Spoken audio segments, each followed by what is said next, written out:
For centuries, Medicamentum University, better known as Medi, has stood as a beacon of arcane knowledge and power.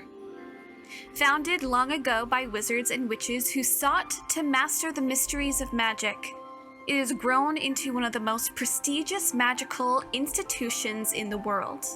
The university's towering spires and ancient halls are home to the greatest minds in the arcane arts. Its gardens brimming with flora that defy the natural order, and its classrooms steeped in spells passed down through generations. But the school's history is far from peaceful. Beneath the veneer of scholarly pursuits lies a legacy of conflict. Wars between the Fey realm and the Abyss realm, the dominion of demons, have left inedible scars on the magical world. Though the university stands as neutral ground, many still whisper of the arcane battles that once raged beyond its gates, where creatures of light and shadow clashed for dominance. Even now, the university holds more secrets than answers. Some say the arcane tree, ancient and overflowing with magic, hides the spirits of its founders. Others believe that hidden vaults, forgotten by time, hold spells too dangerous to use. Students walk these halls knowing that not all mysteries are meant to be solved. And yet, not all who come to Medicamentum are welcomed equally. The great magical families, those whose bloodlines have been pure for generations, look down on those they consider outsiders. These puritists cling to their old prejudices, holding their ancient power over those who gained their magical abilities through hard-earned study, or by the grace of the Fae or the abyssal forces. Tension is simmering beneath the surface of the academic life here, and while the classrooms may be peaceful, the student body is anything but unified. Good morning, everyone. Welcome to the Adonia dorms. Many of you are quite used to these locations, as you have come across them over and over and over and over and over throughout your times. Some of them are rather new to you.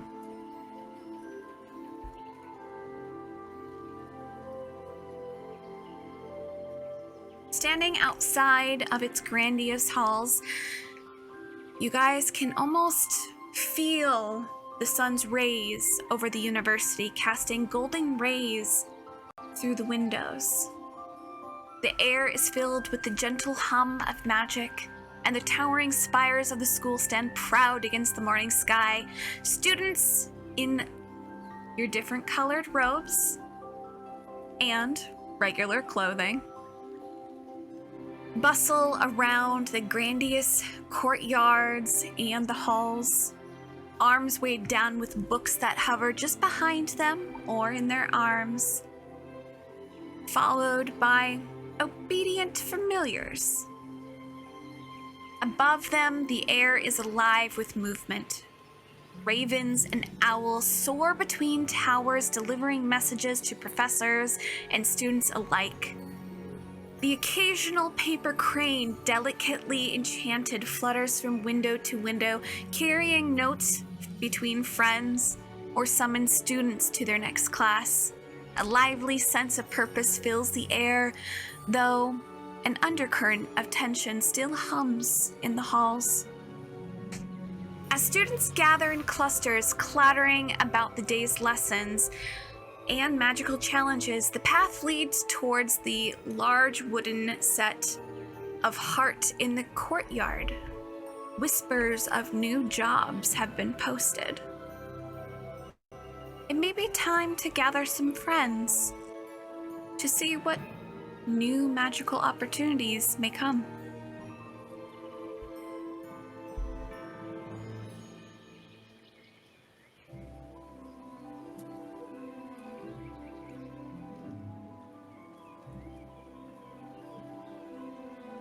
Are you all able to see where you are meant to be?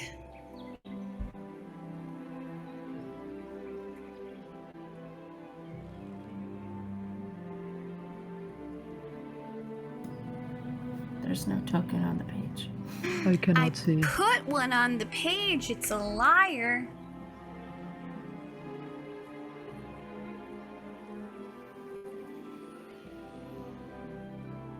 I have 3 of them here. Let me make sure you guys are in charge of things. Aha! That would be why. Okay.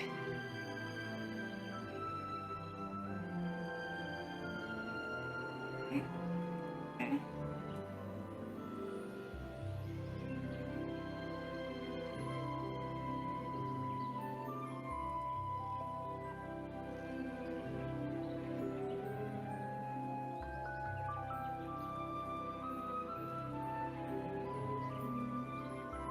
Okay.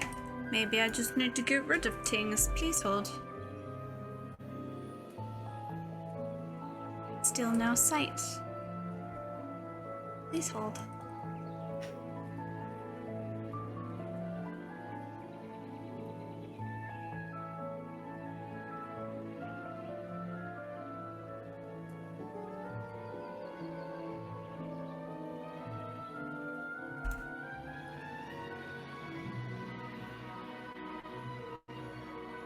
There we go.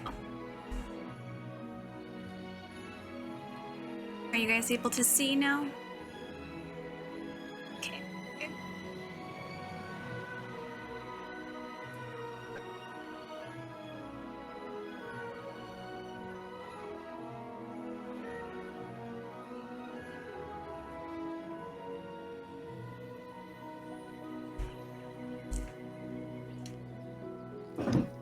If you're all able to see, you should be able to take your token and move it around, take a look. There are some fellow people, Adonians, are within the halls.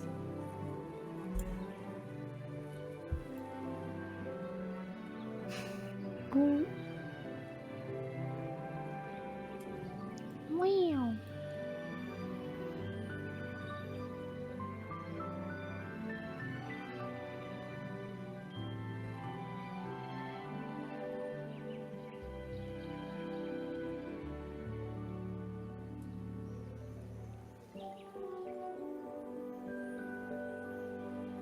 I see things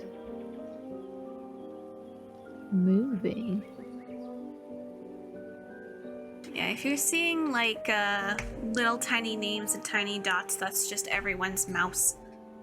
Oh. Yeah.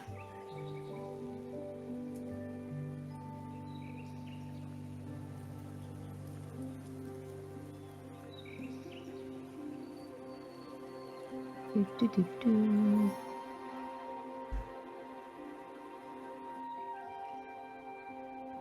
Oh.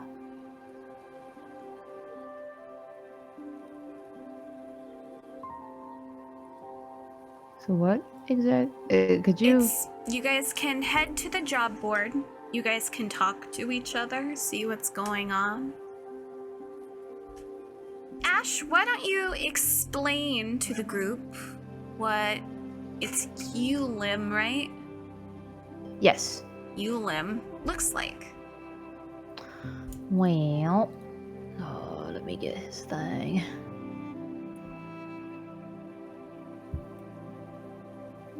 Oh, I can't copy pasta that? Whack.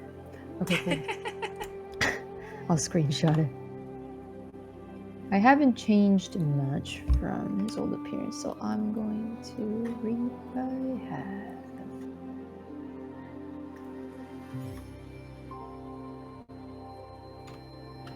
So, our refresher, a little bit of a tiny difference. He's not an ArchFey anymore, he's just a Fey. He is tall, willowy, and broad shoulders. He's got honey amber upturned eyes, thick, long, black hair kept in a single messy braid that reaches his ankles. And he's got like a bluish tint to his skin. He's probably not that blue. Who knows? but he's bluish.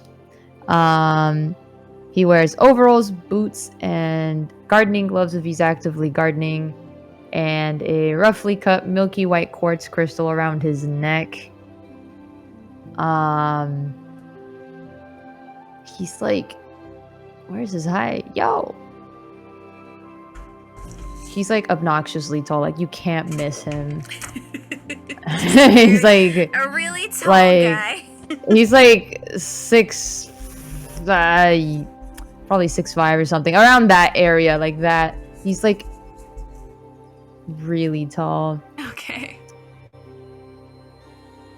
He walks around like he has all the time in the world. Mm-hmm. Like he has no hurries. He's just vibing.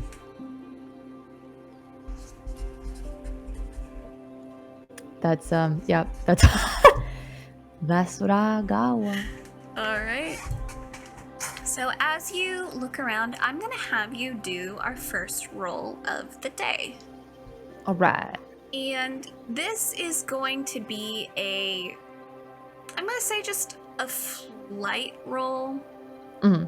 It's more so just looking around, looking at everything, because you've been here for a while. This is your third year, fourth year? It is my fourth year. Fourth year, so you've been here for a bit.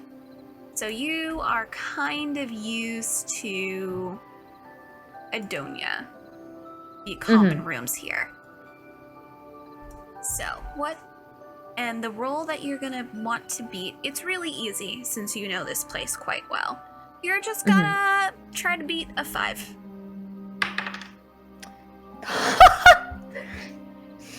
We're starting off fantastic. That's a 3. That's a 3. So close. The room is really big. There's always a smell of like fresh dirt here. So like think of like the fresh rainfall and then that kind of earthy smell. Yes. It constantly smells like that in here. So you're kind of used to it. There's one side where you can get food. On the other side is kind of like a study area. You guys have a small pantry area that you're kind of used to. There's a thing in the back, which is pretty cool. It's like a small little garden that you guys kind of keep track of. A lot of the plants here, you know specifically because of your background, are from the Fey Wild. So it's plants that you're quite well known. You know these plants very well. There is a mixture of just regular plants like pumpkins and like other things, but you're like a good chunk of these, they're Fey. And you're probably partly because of that now, because you probably just maybe went a little ham. Because they tend to put new stuff in here all the time. So, being that you are a fourth year, you would be very aware of the individual leaving the common rooms. Where? I can't see. I'm looking. So, Oops. They are a tall, kind of dark copper-skinned elf with long, beautiful braids that are kind of clasped back by gold. You know this as Dree. This is Dree. They are also from the Fey realm. They are also a fourth year, so they started about the same time as you. And you can kind of see them walking out.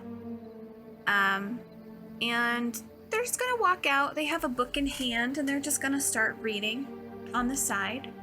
Cassie, can you explain to me what your character looks like? So, Celia is basically a glittery pastel fairy. All her clothes are really flowy. She's got little like iridescent wings. She's very tiny. Tiny girl. But yeah. Oh, and her she's got like a, I don't know the name of like the color shade, but it's like a light pastel-y green color hair. Not quite sea foamy. Is it sea foamy or is it teal? It's like really light sea foam. Light sea foam. So pastel. It's not sea quite. Foam. Yes. Okay. So you, of course, brand new to this school. You are the bright, shiny freshman coming out. And, of course, you have also heard the whispers of everyone talking about the job board and how it has been refreshed. And it's been talked about for a while that if you want to get some extra coin or if you want to do something really, really cool, that's the place to go to do that, to get some extra credit, especially if you're falling behind. But it is kind of expected of all students to do at least one job a month. Minimum. So. Goodness. Yes. She's probably like holding like, I don't know, her like little sleeve things or something, and she's just like looking around very like doe-eyed. She's very excited and excitable. Sam, can you explain V as they are out front of Adonia House? Yeah, V is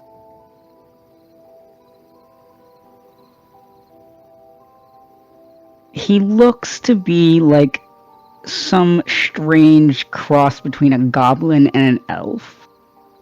I'm trying to get the image up. He is coming in at a nice 6'3". It's like a light green skin, black hair.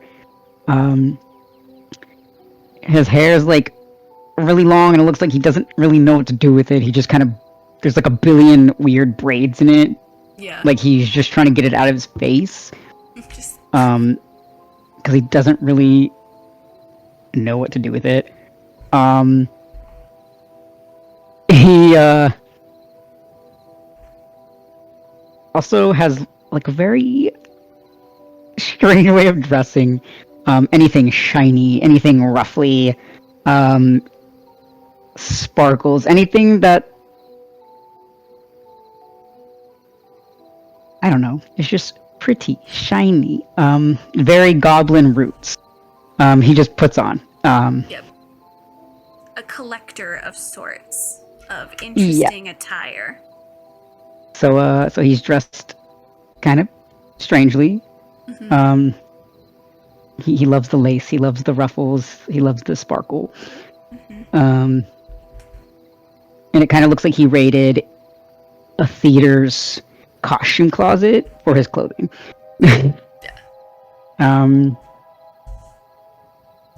Yeah. Okay. You being a second year no longer have that doe-eyed look looking around, and obviously being a first year now into your second, you have changed. So many people have not been able to recognize you. And so it's almost like you are a first year again. But you have all that knowledge. But you also know the job boards, as a first year, you can't do much.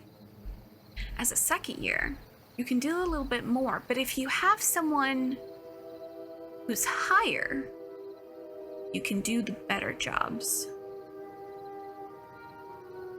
Because if you, as a first year, second year, or third year, have a fourth year with you, you can then do up to a fourth year, fifth year job.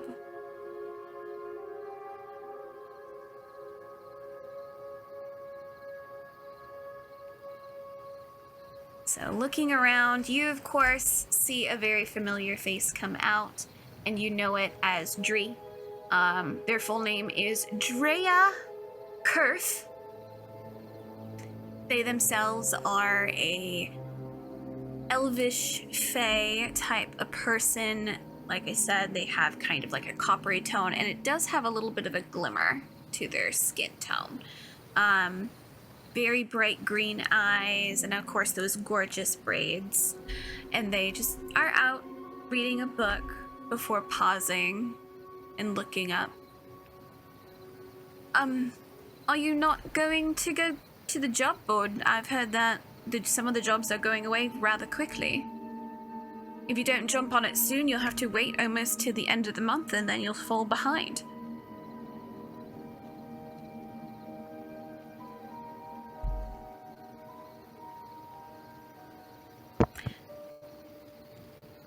So let's take a moment and think of a reason why the three of you would come together. Is it taking someone under your wing because they are also from the Fey realm? Is it taking someone that maybe you knew had a hard time? Or is it joining a group because it will be beneficial? I'm gonna have you guys think of that, of internally what your character would want to do, why they should join up with these other people.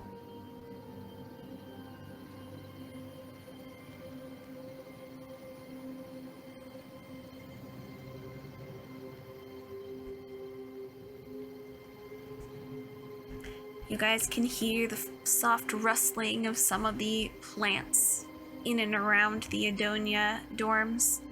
You also can see the little sparkly little insects, Fey fireflies, that reside specifically in this area and nowhere else.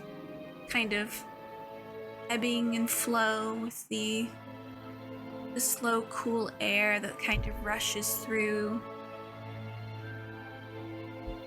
You all would know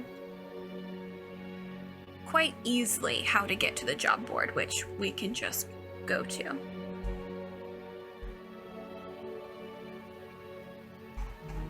But as you all make your way,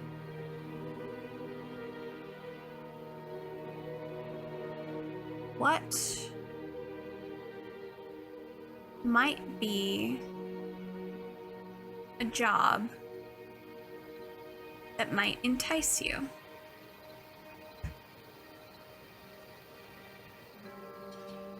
And anyone can post on the job board. Anyone can put anything on there. But if it's an official one from a teacher, you will then have to go to the Office of Student Affairs and register for it, so no one else, of course, will take it.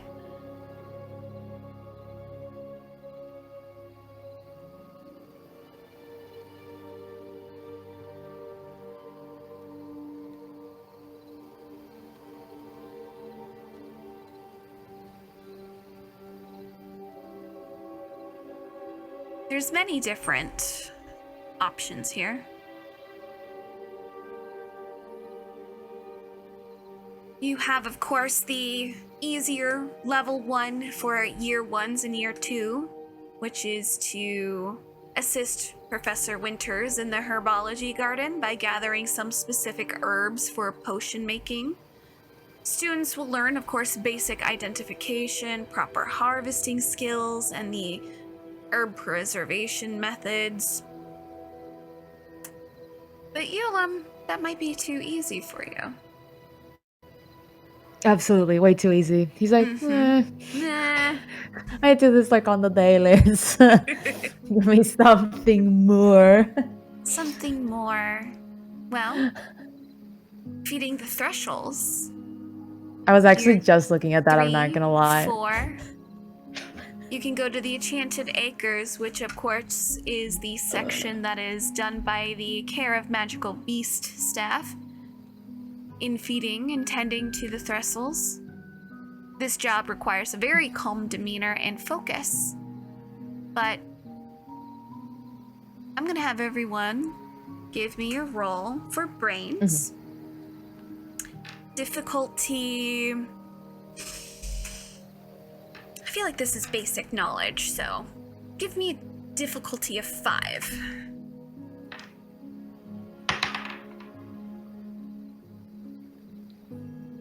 Nice. Oh wait, we add. Hang on, we get to add shit to this, right? Yeah. Yep, just Hang on, regular let me- stat to it, not magical, because you guys aren't casting a spell for this. This is Just just kidding. Oof. knowledge.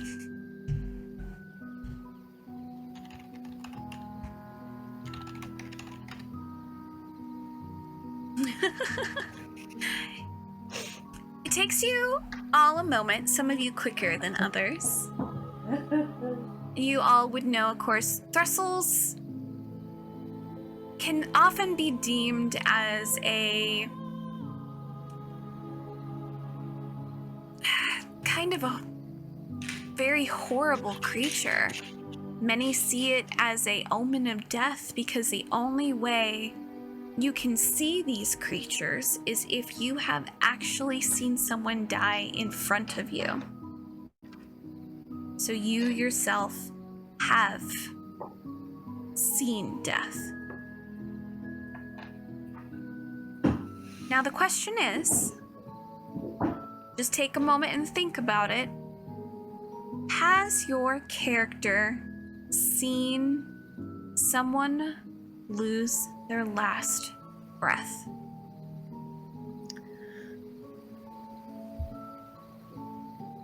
I don't know, how often do the Fae die in the Fae realms?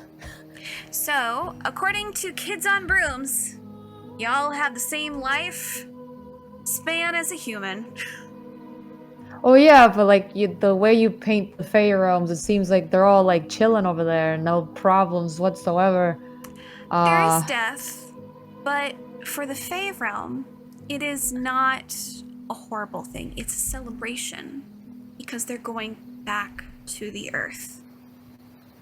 And then they will come back to you at a later time. Because Fae believes in rebirth, recycle, you know, that whole thing. What things come to the ground will come back.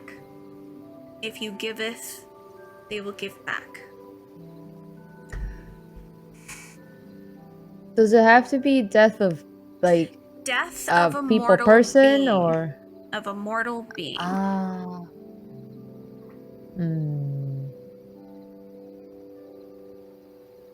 I do not include animals in this, so a mortal being. A mortal elf or human or whatever. They must have more of an intelligence of like 6.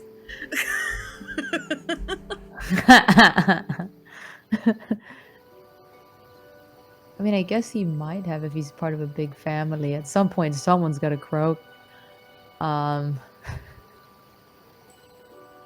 Just kind of Which is take the that only in. reason.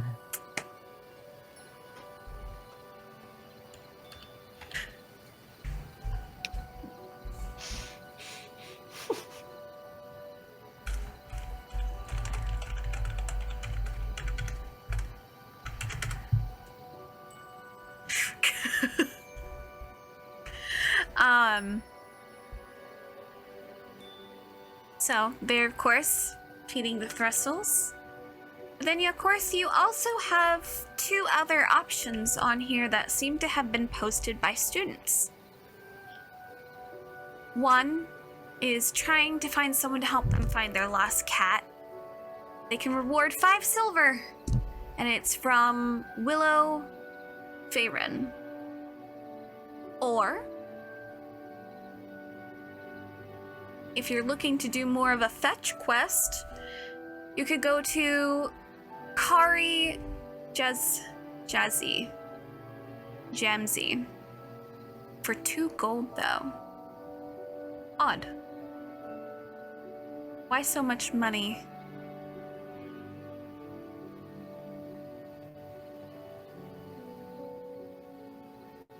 There, of course, is the Firefly Essence Gathering. Not too bad, but you will have to do it at night. After all, that's when most of the fireflies come out. And in the Whisperwood Grove, well, that's to the north of the entire area. Just to the west.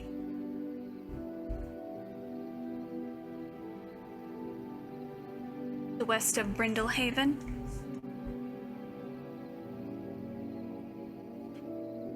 There's also Ruin Inscription Repairs. That you would be joining a ruinsmith guild in Brindlehaven. 20 silvers and an inscription kit. Nice. That's a learning experience if you want to play around in dirt.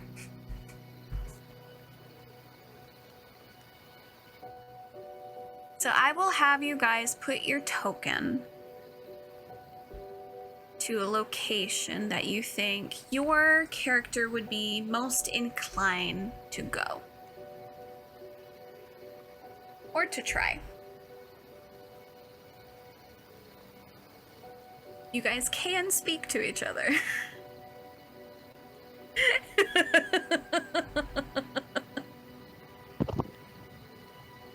Are we all looking at the board? Yep, you guys are all there looking at the I board. guess so. How tall is Celia? Small. Yeah, she's small. She's not like, 2.5 feet, but she's on the shorter side. I'd say maybe 4 foot 10-ish. Okay.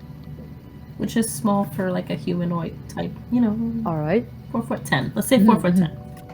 I'm giving us reason to interact. I imagine V's like probably leaning over her to look at the board. And he's like bent just at the hip. And just leaning over her. So his long ass ears are probably like, and hair is probably just like kind of hitting. So she's gonna be looking at the board, and then like when that starts happening, she's probably like, she's not like rude by nature. She's not gonna like, get off me, but she's gonna be like, oh, sorry, I'm here, and like kind of like looks like one of these. It's gonna take me a minute to get used to his voice again. Oh, sorry, I'm not used to these yet. And he's gonna like try to flip his ears back over his shoulder. Oh no, that's perfectly fine. I wasn't sure because you're very tall, and yeah. I could just, as she just moves to the side a little bit, I could just come over here. There, no problem.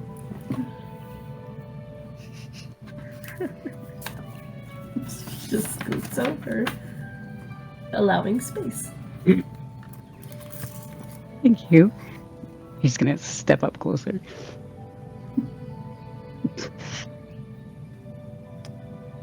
I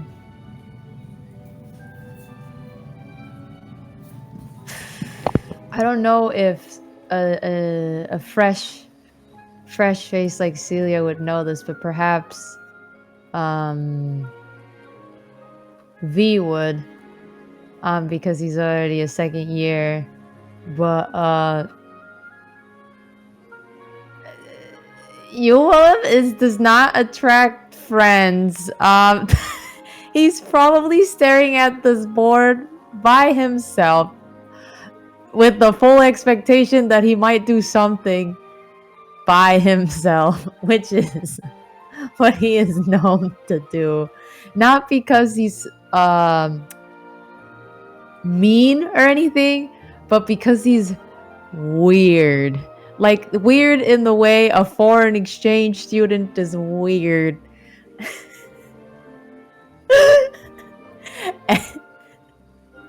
So he's just like silently looking at the board, with his braid just slightly waving about if there's a breeze. And maybe if you might catch sight of his little titmouse coming from who knows where, zooming past y'all to go up and onto his shoulder and land there, as if it's wanting to read the board with him.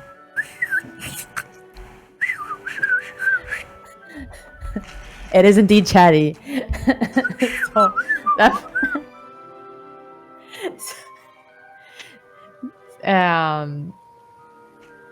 so yeah. Also he's covered in like little snapped off twigs and leaves. Maybe not on his overalls, but like in his hair. You would think that it's like accessories or something, but no, they just for whatever reason keep getting stuck in his hair. There's just little leaves and twigs all over him. He probably smells like dirt. So you're getting that waft of like fresh dirt.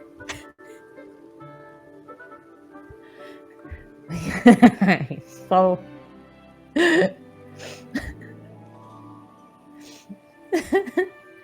I think maybe if where is Euwalim at in terms of the board? Is he just like standing back and trying to like do one of these, or is he like, are they up like close?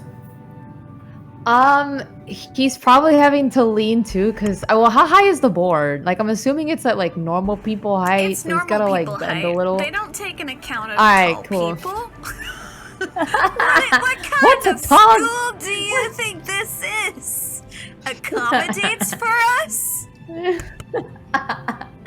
Accommodation in this economy. Yeah, so he's probably like having to lean quite a bit.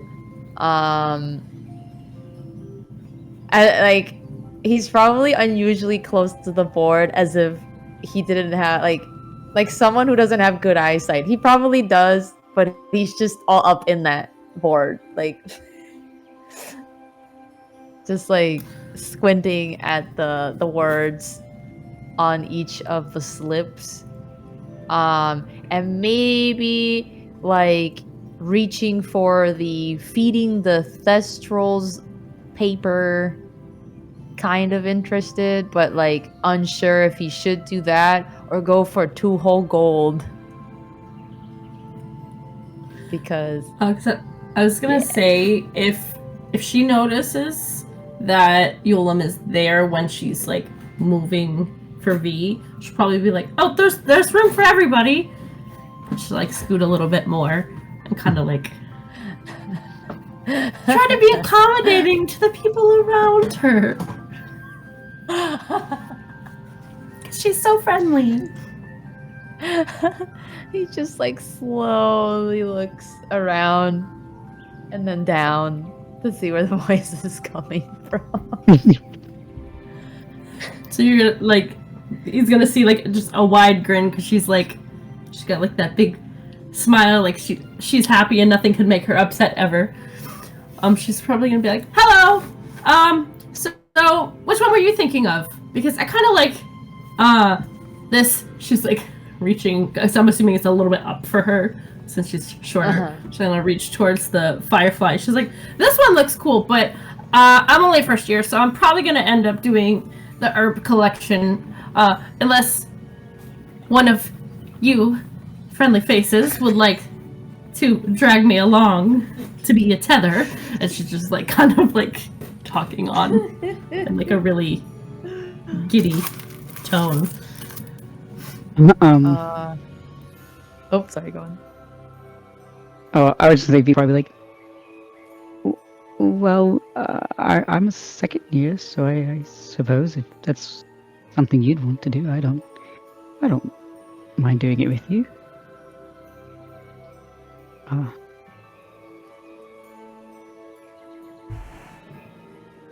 You would know that Sam, if you go and she goes, you guys can do a year 3. So you could do something higher.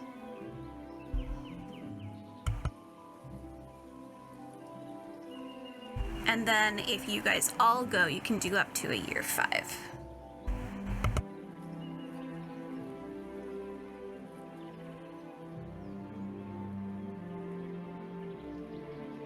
Euwalim might explain that if neither of them mention it, as in, like, by the way. Like, he would just explain that that's, like, the general way things work for Celia's convenience.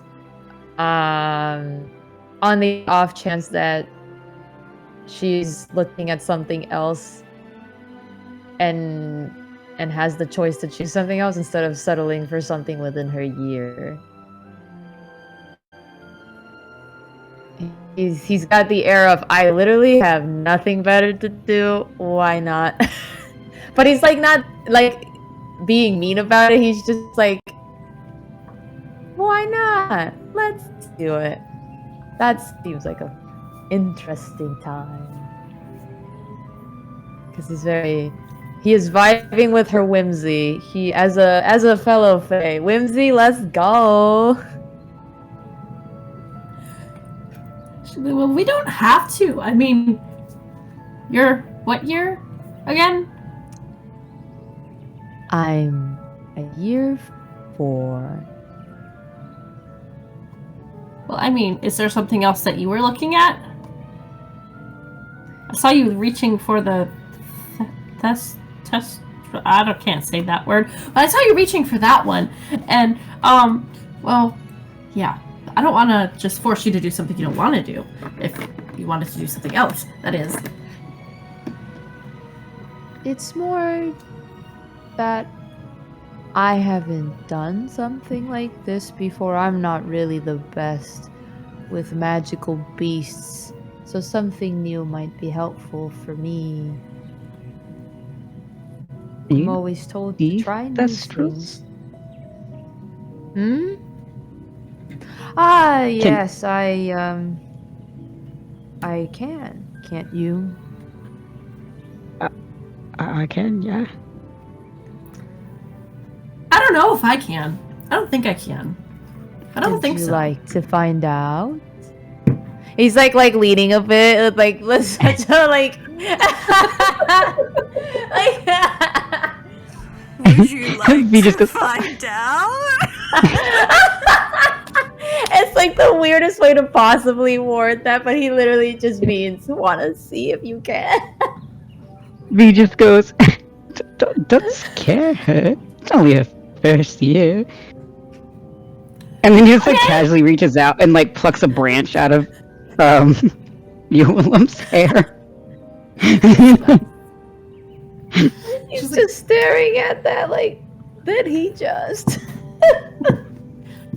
So it's like, well, that didn't scare me. I don't really get scared that easily. Except, well, I don't like to be alone. So I don't want to really do anything by myself. But I also want to make sure everyone is having fun. So if you want to see if I can feed Thestrals, then I'm all for it.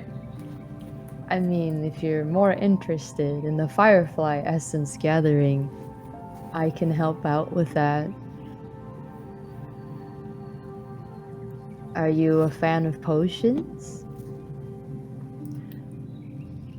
Illumination potions? I mean, I just thought it would be interesting because it's fireflies and they're so cute and pretty and they sparkle. Well, if you do this essence gathering, you'll have a glow charm for your dorm. And now your dorm could also be... how did she put it? Sparkling. How does she say the fireflies? They're sparkling. Sparkly and pretty. Sparkly and pretty. And like he'll like kind of like wiggle his hands like like in kind of like a rainbow motion, kind of, you know, and then try to like do a little sparkle thing as he does it to emphasize his point. Sparkly. I don't know if I have to roll for that, but it's just like a little trick. Essentially to create little fireflies in the air. Well, do you want to do magic about it? Yeah, I'm doing a little Okay. magic-y You're magic. doing some magic about it. And this is more for flavor, right? This is just to kind of do an illusion of this. Yeah, I'm assuming it's like a little charm thing? Question mark? I'd say this is either going to be charm or it's going to be... Let's go for charm. Let's do charm. And charm, it's going to be at your 4th year doing this kind of quick little illusionary kind of charm. So we're going to make this a 8. All right. Damn, brother. Let me try that again. Hold on. That my thing got stuck. Oh, was it cocked? Yeah. Okay.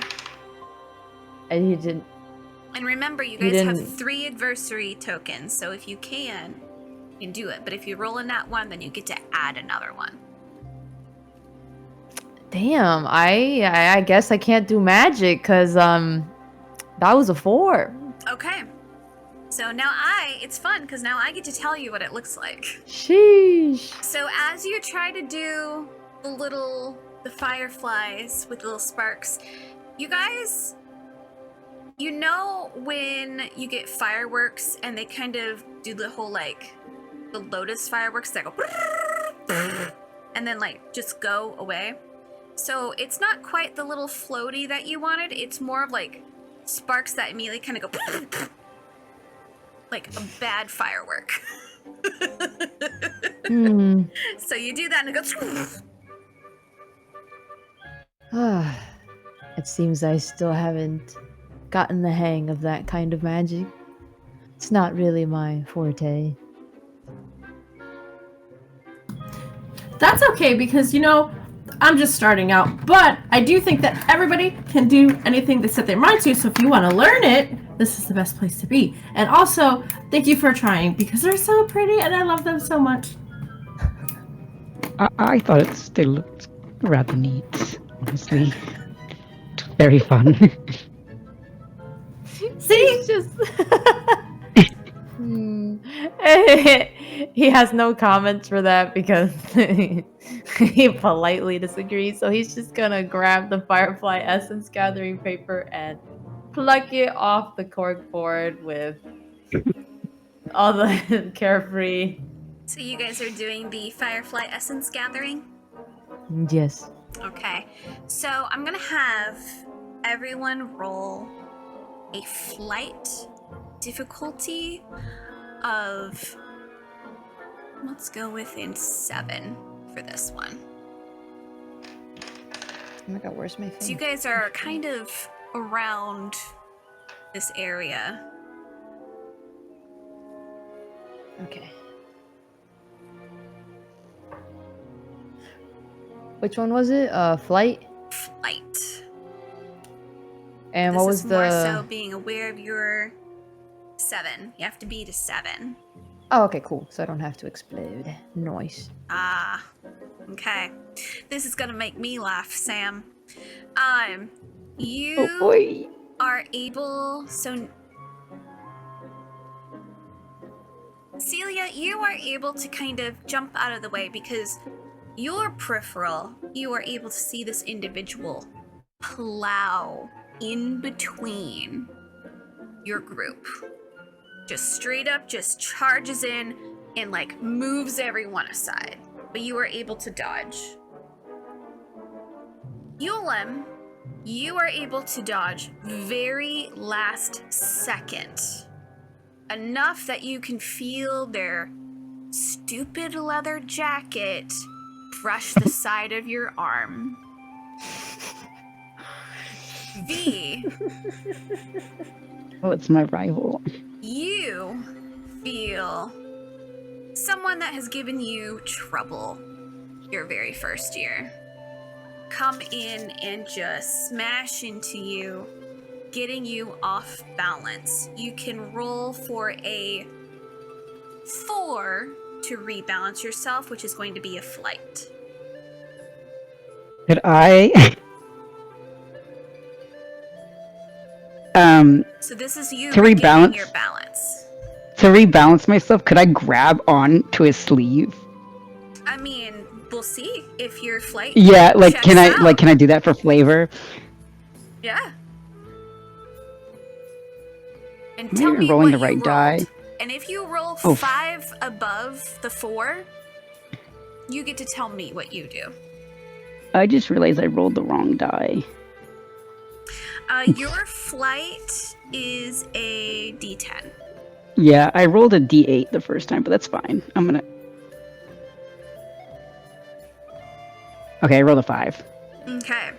So, unfortunately, the flavor won't happen because it's the rules of Kids on Brooms is 5 above, and it can be whatever the fuck. Wait, I But thought you said it was a 4. it is 4. You said you rolled a 5. You're still going to study yourself. You're just not going to grab his jacket. Oh, okay, okay. Yeah, that's it. That's kind Wait, of the change. So, you were able to steady yourself. He goes, finally, taking up the entire frickin' board, all of you. Stupid, this one. And he just kind of reaches up and grabs the ruin one. So the ruin inscription repairs. And he kind of like tears that off. Turns around and looks at you guys and goes, just kind of, next time, get out of the way. Instead of just standing in front of the board like your jaws all hanging open like absolute fools. Some of us have things to do. And you could have gotten here sooner. And you don't have to be so rude. All you had to say was excuse me, and I'm sure we would have moved out of the way. But nobody knew you were there, and there's no reason to be mean to me or my new friends. Thank you very much. Player question. What's this dude's name again? Ryder. Okay, just making sure before I go. You're lively so early in the day, Mr. Ryder. Oh, it's the tree. These are your new friends. Are you sure you want the tree and the... Who are you? 2 first years with you, tree. Really? I'm not a first I year. don't see the harm in it. And who would you be with, Mr. Ryder? You know, my crew. We're good. And he's just kind of gonna flip it. Just kind of doing the whole like, whatever, you guys are losers. Kind of like, ugh. Have fun. He's gonna kind of lean into Euwalim. I just know the titmouse is going tweet, tweet, tweet, tweet, tweet, just tweeting away. Tweeting away. Just tweeting away. V's gonna kind of lean over to Euwalim, and it's like, it's okay. I don't think he's quite smart enough for that one.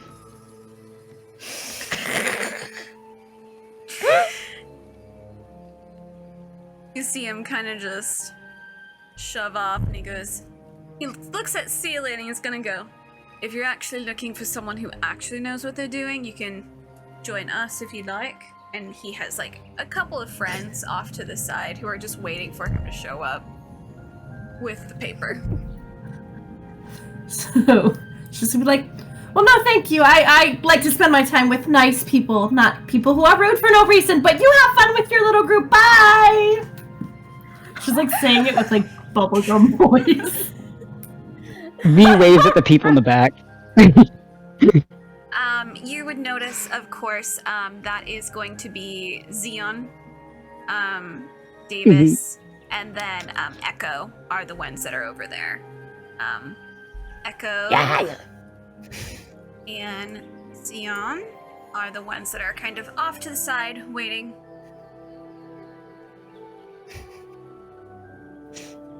One looks very unhappy to be there. The other one looks kind of cheesed out a little bit, kind of like with his glasses, adjusting it, watching you guys.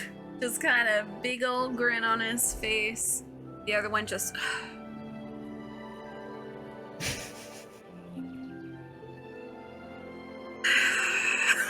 like big old sigh. Which one's the one that's sighing? That would be Echo. He's the white-haired elf with the kind of long.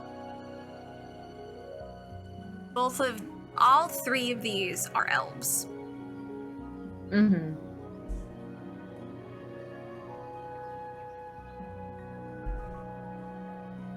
He I don't know why, but I feel like Euwalim would like just do a little wave at Echo.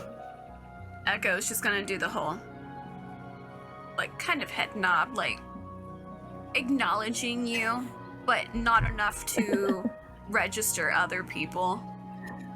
So, like, Ryder comes up, he's like, I got it! Like, let's go. And they're just like, all Euwalim right. is sympathetic to Echo's suffering. Before he turns to his new peoples. Yeah. But as they are leaving, these have been basically your school harassers the entire time for your first year.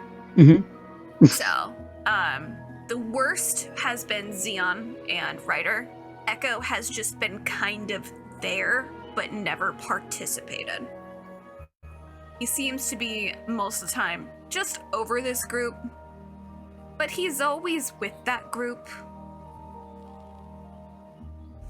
But these are the assholes. These are the campus bullies, basically. Yep. Which is why he's waving at them cheerfully. Yep. Because they don't know who the fuck he is. Nope, not a clue. You're totally different from year one. You're like, yeah. No idea. All right. So you guys have chosen the Firefly Essence Gathering, correct? Mm-hmm. Okay. So you guys, of course, know that you would have to go to the Office of Student Affairs, which is a small little office. It's not even really an office. They basically make like a small little section in the main entrance area where you just go up and there's like a singular person who is there waiting.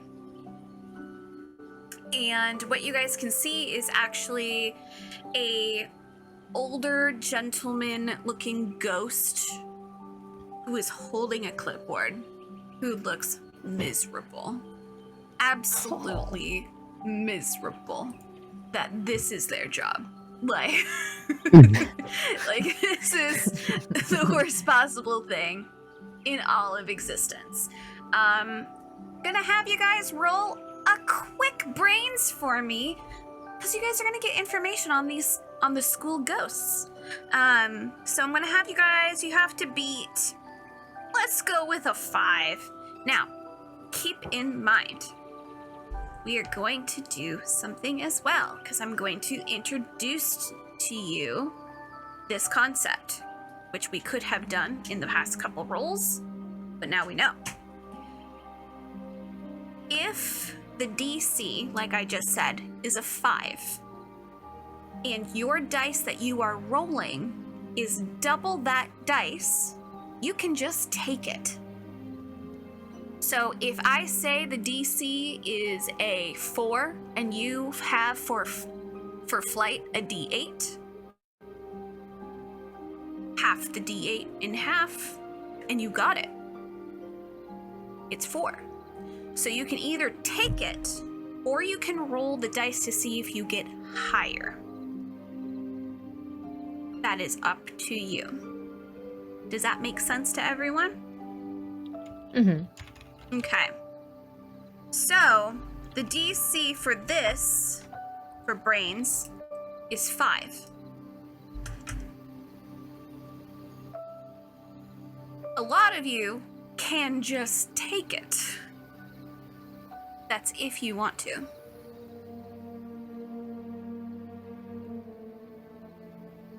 Yeah. I will take it. I will taking take it. Okay. Yup. Sam? So, like, mine's a d20, so I just take 10.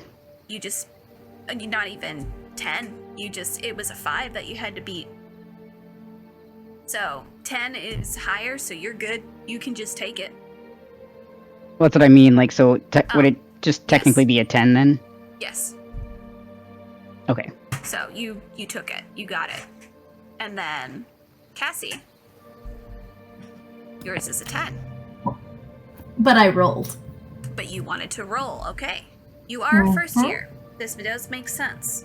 This is brand new information for you. What'd you roll? Yep. A 1. Oh, 1! Please take an adversary! Adversary? Take a I'm just gonna call them magic tokens. Or even just, I'm gonna say they're fail tokens. Take a fail token. Okay. You have no idea who this person is. You have heard that there's ghosts at these schools and they help out. You know that one of the professors here is actually a ghost. You guys would know that there is in total 19 ghosts. 18 ghosts do odd jobs. There, of course, is the main ghost that does Professor Cal, which does astronomy. But the rest of the 18 ghosts just do random stuff here. Who you guys are seeing right now is Old Man Tarwick. They have what looks to be like very raggedy looking clothing. They used to be the old groundskeeper of this university decades ago. And so they're wearing overalls that look pretty run down. He seems to be pretty kind of tired that he's here because most of the time he spends his time in the greenhouse, in the herbology classrooms, because he normally would take care of the plants there. He is a plant-loving ghost man that no longer can tend to the plants. It's very sad. So Euwalim, you know this ghost quite well. Woohoo! He may not have been an Adonia house ghost, but he did come from Lupus house, but he loves flowers. But right now he has what looks to be like a magical quill that is allowing him to actually make things and write on this clipboard. And you guys are able to walk up with your paper in hand.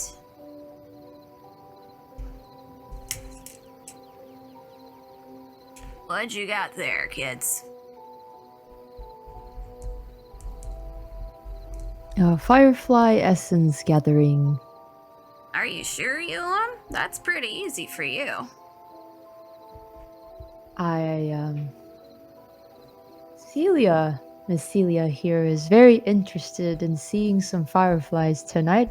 I don't see why I can't make that trip a little bit easier for her. It is quite pretty at night.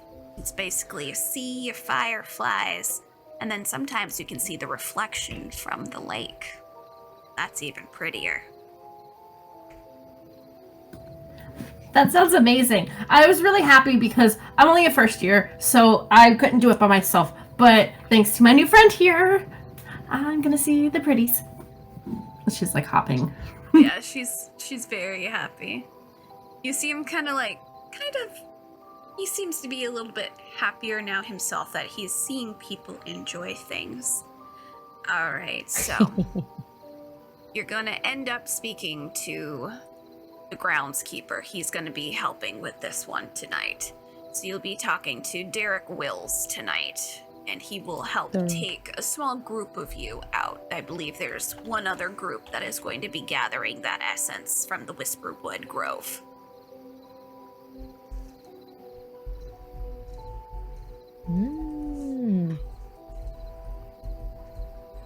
Are we allowed to know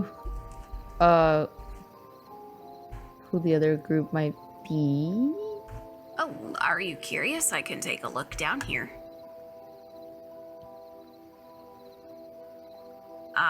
I see that a Miss Mimi Jones is doing this along with the Trovey brothers. The brothers. I believe that Troy Trovey is the youngest one, so he wanted some experience.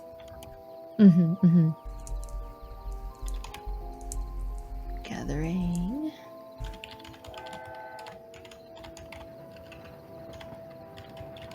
Alrighty. Now, I do have to emphasize, not going deeper into the Whisperwood Grove. There have been some interesting animals of sorts that have been wandering that area.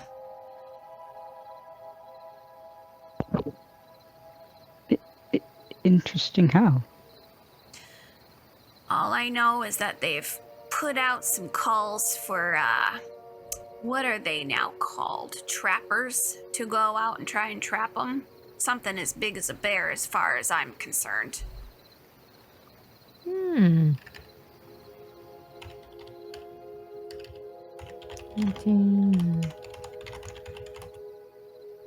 sorry, what is Whisperwood Grove you said? Mm-hmm. Strange animal. Yes, there's been call of something that's been, freezing certain herbs and such out in the woods before, obviously, it's even hit winter. So it's been concerning for some of the herbology majors, like yourself, Euwalim.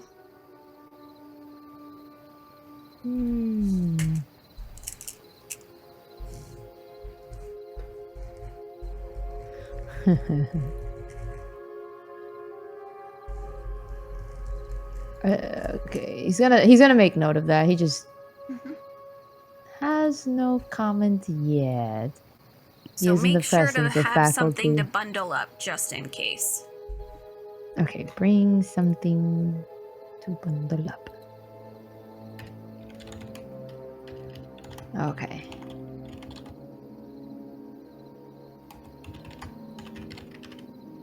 Got it. Okay. Is there anything else we should know about That's this all I particular know. task? Well, once you speak to the groundskeeper, they may have more information. That's all I really got. I'm just signing people up. He's gonna dig around in his pockets for a little flower. Just to hand it over because he knows Ghost loves the flowers. You're gonna hand it to him? Yeah.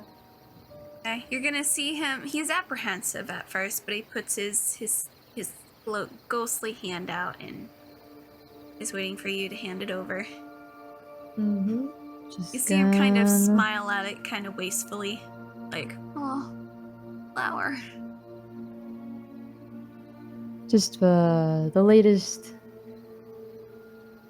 What do they call I guess the breed. Like he's been purposefully trying to get different flowers from like he's experimenting with like flower hybrids, I guess is the terminology. I'm dumb, okay? I don't know how to explain that. Yeah, that's correct. Yay. So it's just something new for him to see and to keep as a little gift. Is it just like the bloom of the flower that you're giving him?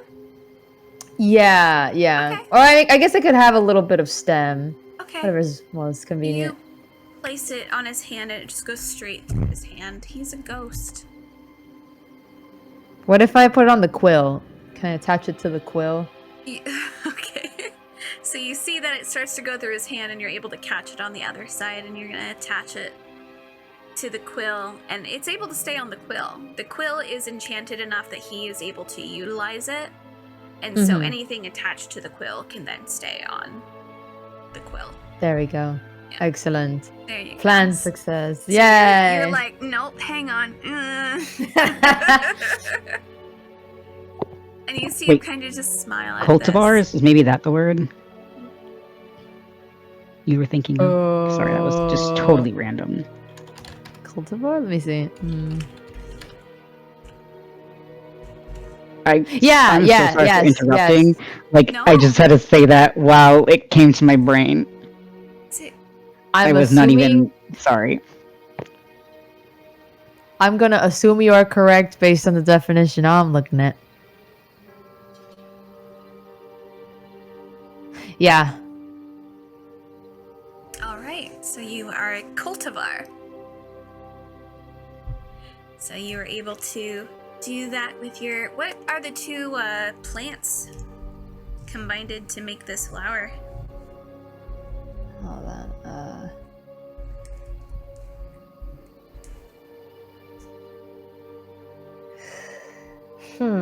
I don't think it was any magical plants. He's just fooling around with mortal plants. Because to him, although he's been at the school for 4 years, he spent the majority of his life where he's from. He hasn't actually stepped much into the mortal realm, so everything is novel to him and exotic, and like he's just like, let me toy with everything. Yeah, I'm gonna toy with all these cool things and see what works and doesn't work here. The question is, you can think on that. You can think on what two flowers you want to combine. All right.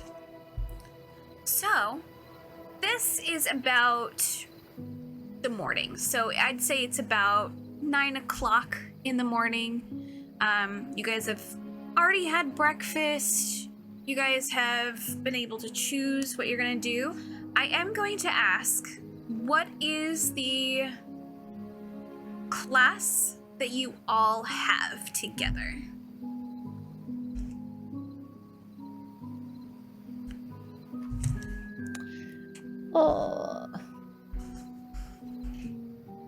Or better yet, just tell me.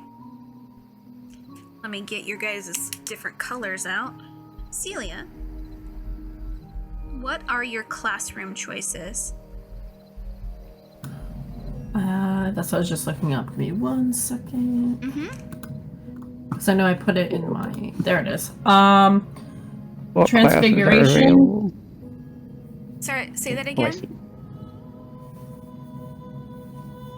Sam was asking what classes were available. I don't remember. Never mind, I found them. Okay.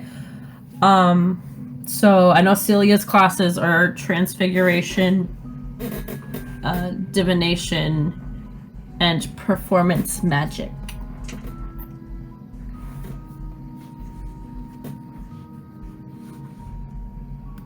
Okay. Euwalim? His was Defense Against Malicious Magic, Potions, and Herbology.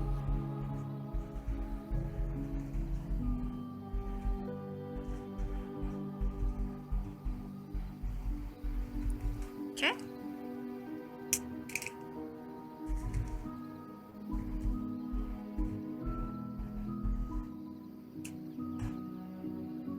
So school information has a good chunk of the information you guys are looking for. That is going to have the classes as well as the faculty in there. As well as what are like the core magics for that one.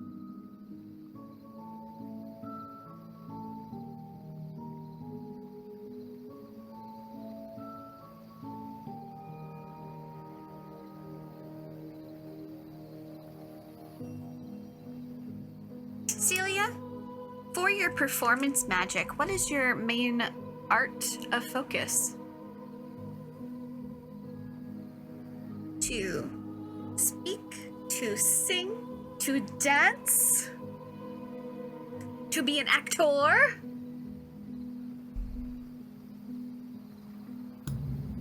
That is a good question. Yeah.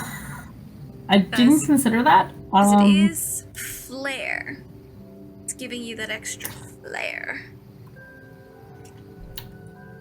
I want to say singing is a good one for her.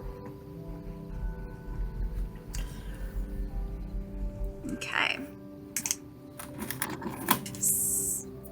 do you have an idea of what V would want? Yeah. Okay. What are your 3? Defense against malicious magic. Okay.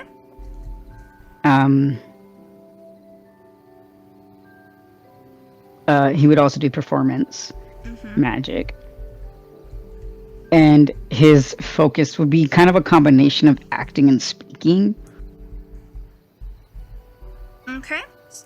And then what's your 3rd? This one I'm not sure. Probably, I guess.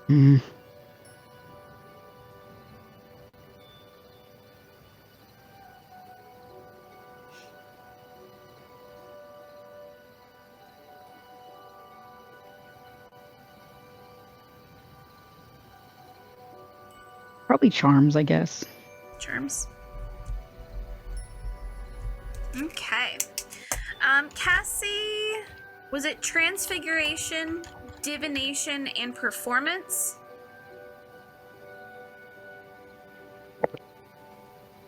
I'm gonna throw you into defense too. Let's just say because she was new and she was so excited, she signed up for an extra class. That makes sense. Yeah, defense 101. There you go. Okay. So, because this way you guys all have a class together. Just saying. Herbology, potions, defense, charms, performance. So,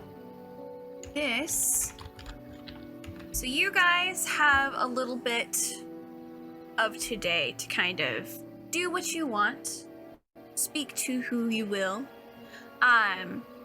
You guys have heard that Professor Winters is asking people to help her with a project as well. Not a job board project, just an extra little project for the upcoming season. She's looking to make small little flower bouquets to give out during the holiday season, so it's basically making something look pretty and nice.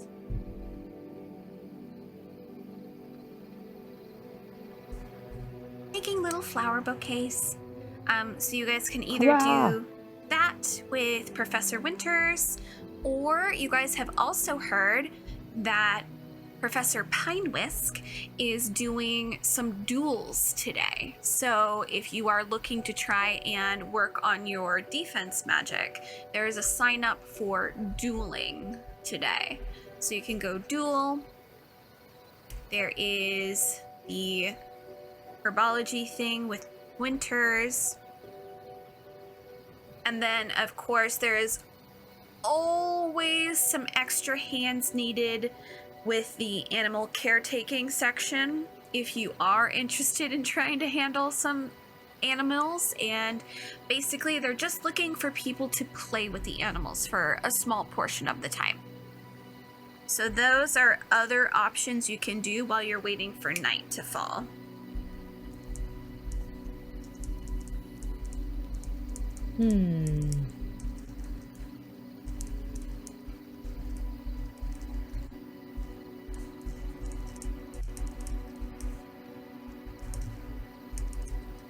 Good question.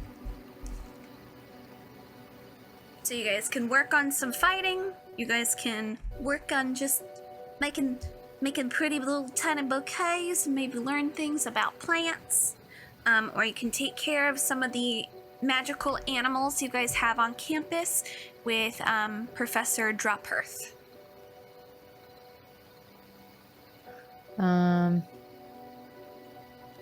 I could try for the magical care of beasts, since I know nothing of the beasts. Mm-hmm.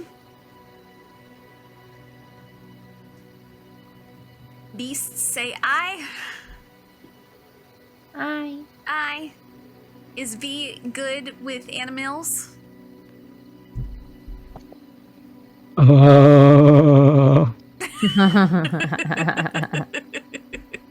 Probably not.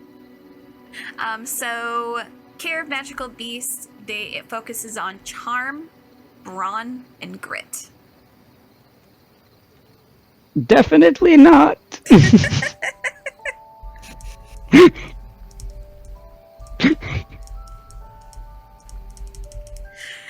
Fun.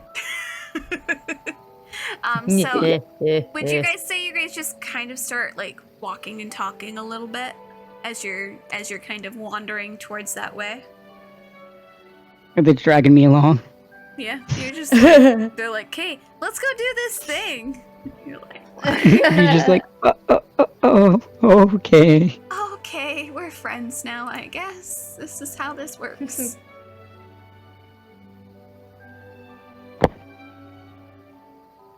So you guys are slowly making your way over yonder. You guys probably would have heard that the Care of Magical Beasts, or Enchanted Acres is what it's also known as, is pretty quiet in general. There is a lot of different animals here, which I will show everyone. Your Care of Magical Beasts book. You can go through and you can see the animals and stuff.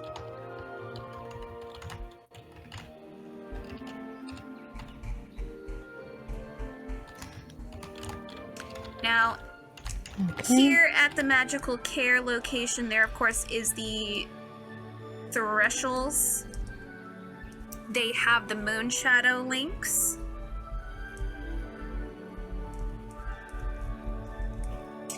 They also have the Gleamtail Pups.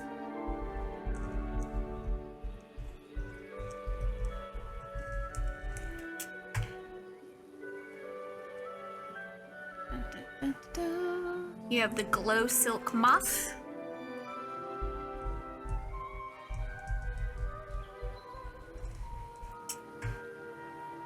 You have it's called Dappledew Tortoises.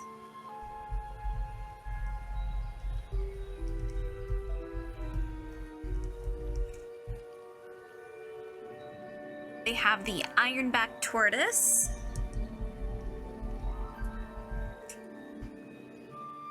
They have the Night Song Wren here.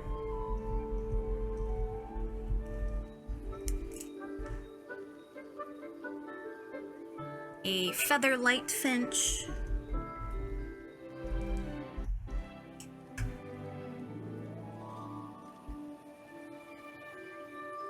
They have an Emberback Lizard.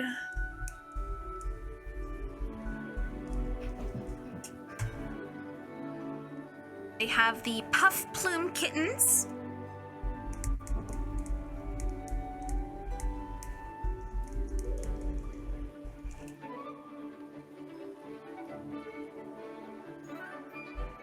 And then they also have a Sparkle Leaf Squirrel.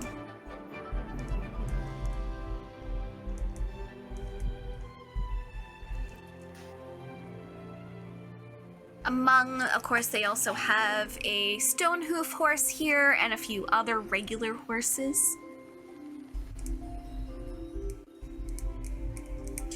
But when you guys slowly arrive towards the area, you can hear a whole bunch of little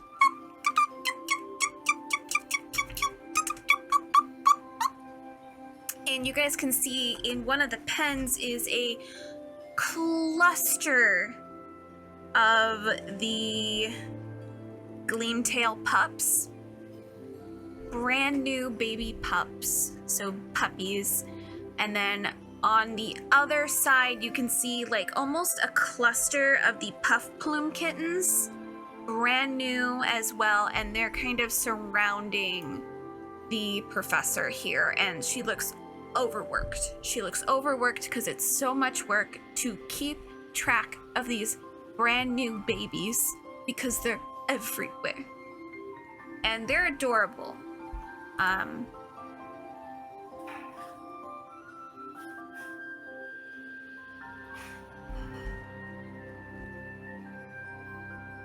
So the Puffplume Kittens, they look like floating cotton candy, and they do float because they are naturally really light. So you're able to kind of easily pick one up, and it just kind of like floats up and slowly floats back down. And then the Gleamtail as well is also rather light, but their tail is super soft, but it has like that faint glow about the tail. So it's almost like when you fluff up the tail, the glow that it has kind of changes color a little bit as it gets excited. So it gets into like this really nice little green color, and then it kind of goes back down to the mellow yellow color. And so they're kind of just running around and everything. But again, the professor looks just absolutely wiped taking care of these little babies. Would you like to go towards the Gleam Pups or to the Puffplume Kittens? Which one would you guys like to go towards? V is making a beeline for the puppies. For the pupperonis.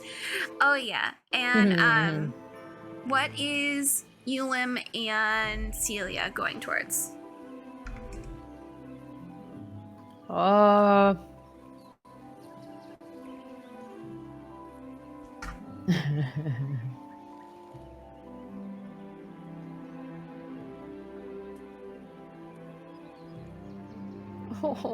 what do I want?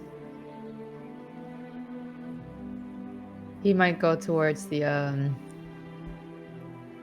Puffplume Kittens. The kittens. Okay. And then Celia's going towards the kittens too. Yeah. Okay. So V, as you see your other cohorts go towards the kittens, you see a few other people here who are helping out.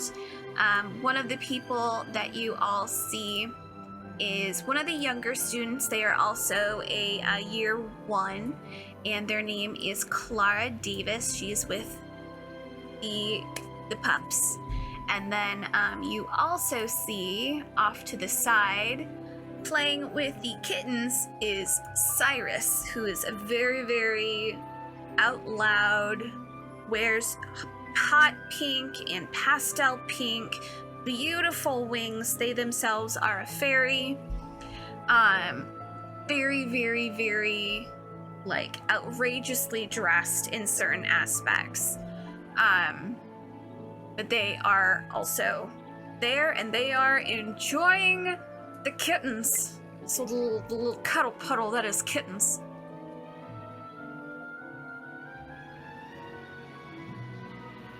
Yay! So what exactly are we doing with these animals? You guys are gonna wrangle them because something may happen.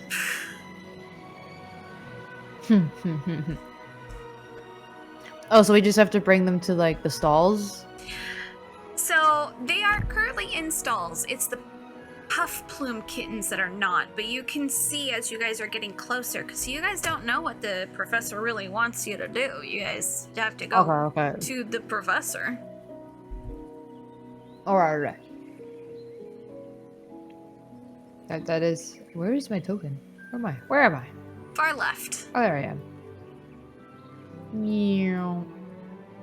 Meow. There we go. Alright. This Now I can... is for those babies. So the one that I just outlined, that is where the Gleamtails are supposed to be. There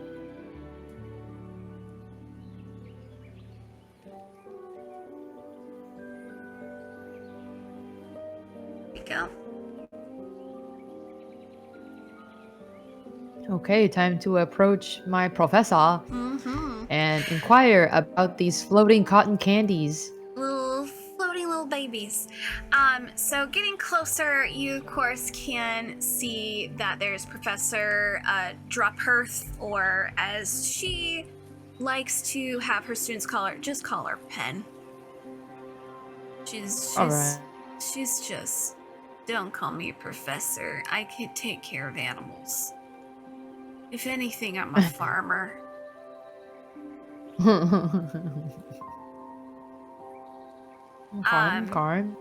goes, oh, don't really see you over here, Euwalim. I decided to do a lot of new things today. I can see. How's your familiar doing? She kind of like is looking above your head as your little guy's just as excitable as ever, I can see. She kind of like blazes up. All thanks to the help of Professor Pinewhisk. Without his help, my bird wouldn't escape the clutches of Mr. Ryder. Oh. Ryder being a nuisance still, as always. I think they get along so great. One of these days, that kid's gonna get its comeuppance. I can feel it. I can sense it in my bones. Like an animal sense, I guess. Whatever. But you want to help out a little bit? Mm-hmm. Cool. I have 18 of the Puffplumes. And then I got about 20 of my Gleamtails. I gotta tag the Gleamtails, so I gotta make sure I get a collar on them because they're all collarless. And these guys, she kind of grabs one that's kind of floating above two-way and like brings it down, and you see that she has like a really like a delicate little ribbon that she just is now putting around like a collar and then adjusting it to make it look more like a harness, and then basically it's like a balloon. So I just need some help trying to wrangle these little guys. They keep trying to escape. And then I gotta collar those ones over there. Be careful of the Gleamtails, though. They've been known to try and get out of there. Remember, Clara? I know. It's not a problem. I just am having a little bit of issue with some of the rambunctious ones is all. Hmm. And you can Well, see... I figured my You can see Cyrus has one kind of under his arm, but like it keeps pushing up, so it's just like being constantly pushed up, and like he's trying to get a ribbon around it. May I help? Oh, thank goodness. Yes, please help me. If you want to hold it just so, like this, and then I want to make sure to add a fabulous bow on it as well. Alright, Euwalim's gonna reach out to hold the puffball kitten. Oh yeah, you can see that it's definitely like wiggling and like jiggling a little bit. As it's like trying to get out of its grasp, as it wants to fly into the air and go into the beyond. So I'm gonna have you roll a, roll a grit for me, because you also have to avoid its invisible little claws that come out in almost like a cloud form for a moment and try to take a swipe at you before going back into its little body. Man. Euwalim's not I guess being in brand new territory is not doing him any favors, because that was a 9. Oh, I didn't even give you the DC. I keep forgetting. I'm so sorry. I didn't give you a DC. Let's see. You would have beat it anyway. because you have a Oh, DC 20 for that. So you would have beat it because I was going to put it at like an 8. So you're fine. You would have just had it. Ooh. Nice. And then Celia, That was as cool. you're coming, you're seeing Cyrus and you're seeing Euwalim take a moment and try to get this cute little sparkly satiny ribbon around this little puff ball that's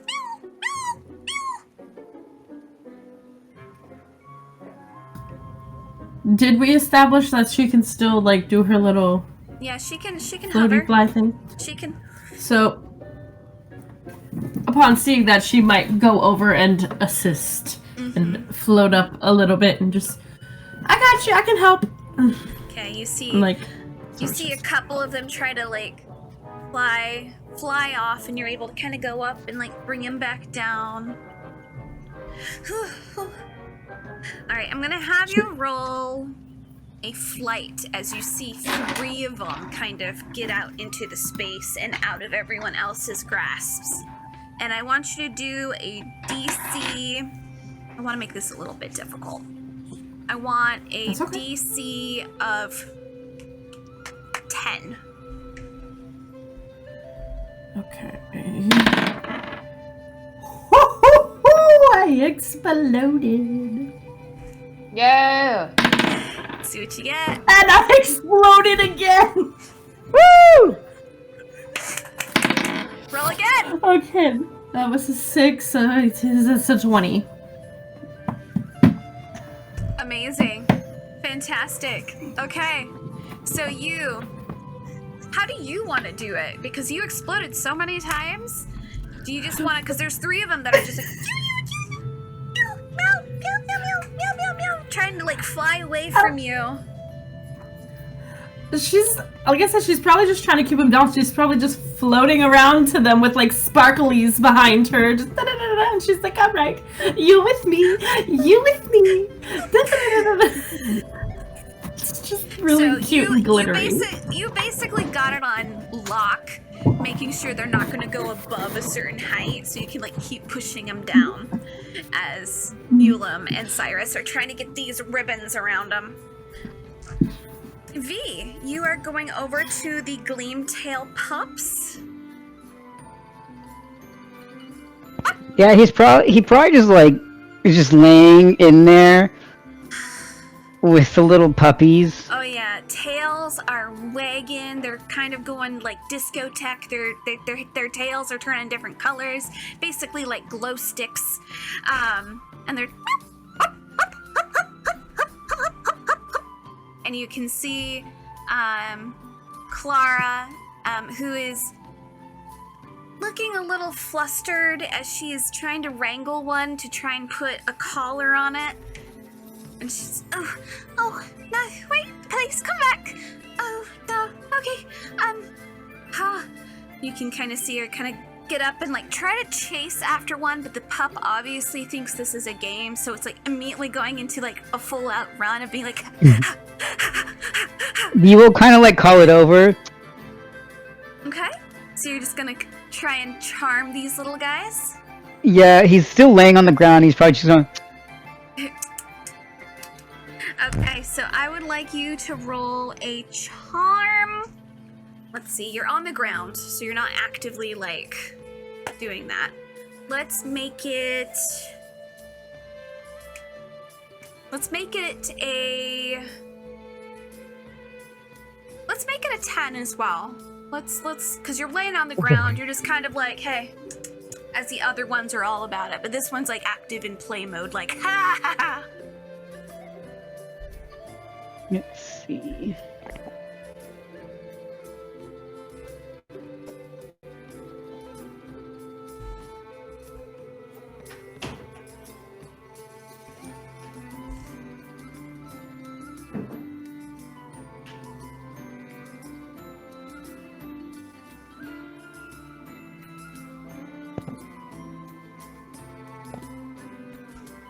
Hang on a sec, guys.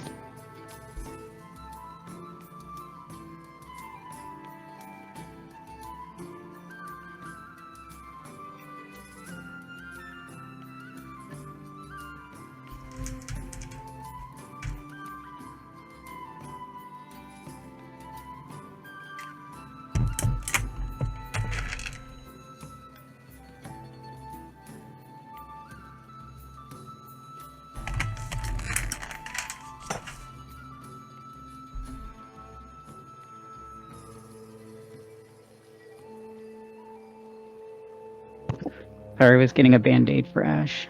Oh, no, you're good.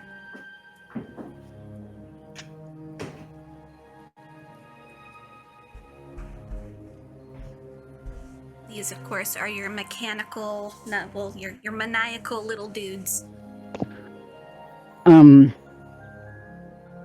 What was the DC again? 10. Okay, so with my pluses, I got a 9. So can I spend an adversity token? Yeah. Okay. Yeah.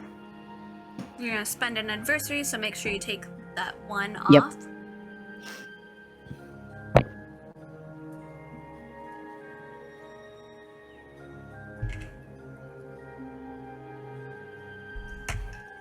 So that is gonna make it a 10? Yeah. Okay. So being able to do it, you kind of make that kind of like, hey, come here, kind of noise. And it's able to catch the attention of that one pup. And pup kind of just looks at Clara before like bolting over to where you're at. And it's gonna kind of like jump on you and starts licking your face. And you just hear the like how excitable like little puppies are. They're just like He's gonna scritch its ears and under its chin, and then he's gonna pick it up and hold it up for Clara, or whatever her name was. It's Clara. She walks over and she goes, "Thank you so much. They really are little rascals, but they're absolutely darlings, aren't they? Come on." Yes. All right. And you see her kind of like look at the tag. She kind of pauses. What do you think is a good name for this one?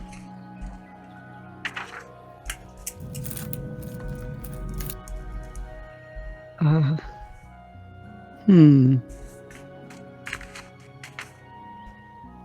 fuck, I'm bad at this shit.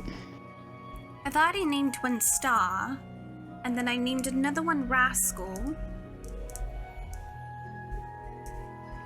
Well, But this once- one likes to run, so maybe Dasher? Dasher. Okay, that makes sense. And you see her kind of squeeze the little tag on the collar before she lets it go. Before she puts the little puppy down, and you can see that the name Dasher is now on the little collar. She goes, "Oh goodness, we have a lot more of these to do. I've only done maybe 2 others. Well, now 3 out of 20. Some Well, help would be appreciated." I've got so many all here. What if I just grab them and hold it up for you, and you can color them? That would be perfect. We will have to think about names. The professor wanted us to name them as we go. I'm sure we can do that. I've just been doing the first name that comes to mind.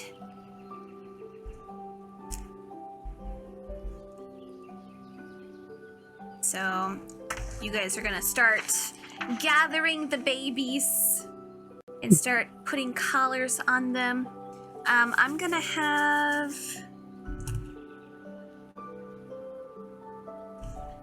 you roll one more charm for me, and this is for the rest of the pups.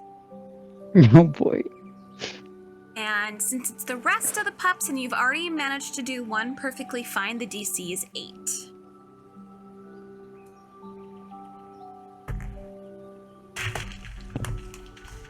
Perfect. That is an 11. Hey, nice.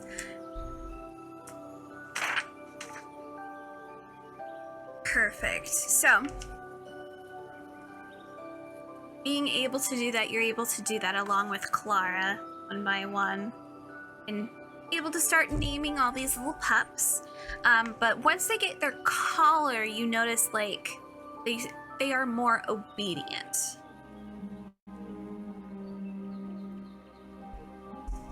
So they're gonna listen to you a little bit better now that they have collars on. Going back over to our little puff plumes, our little kitties. You can see that you guys are getting them slowly but surely. Euwalim, along with Cyrus, are managing to put the little harness ribbon on each of these cats so that they basically turn into balloons. Celia is able to make sure that they're not going to fly too high and push them back down. I'm gonna have you roll a charm for me. DC is...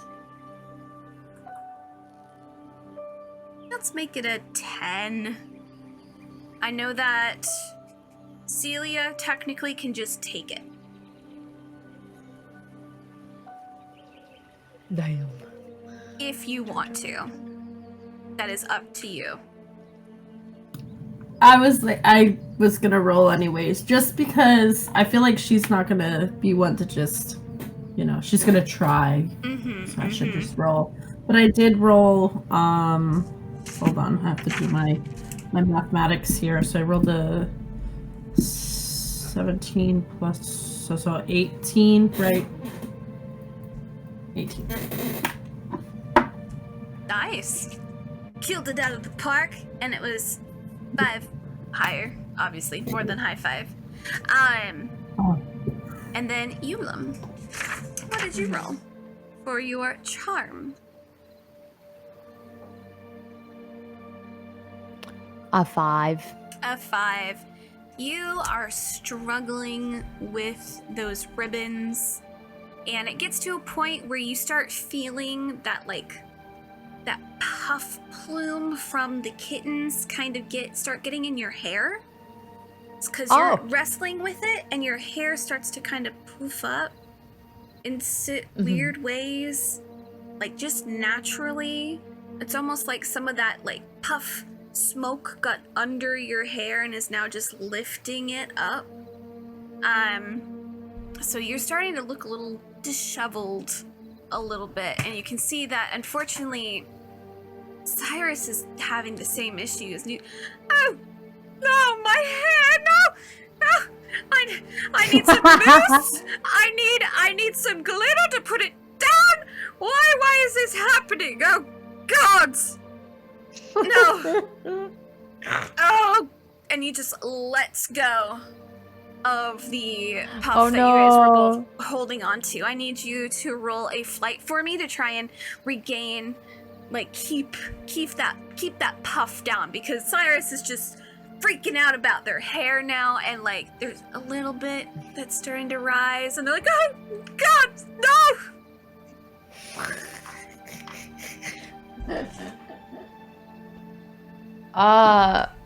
You said flight? Mm-hmm. I got a 5. Okay. So, I keep forgetting to tell you guys the DC. I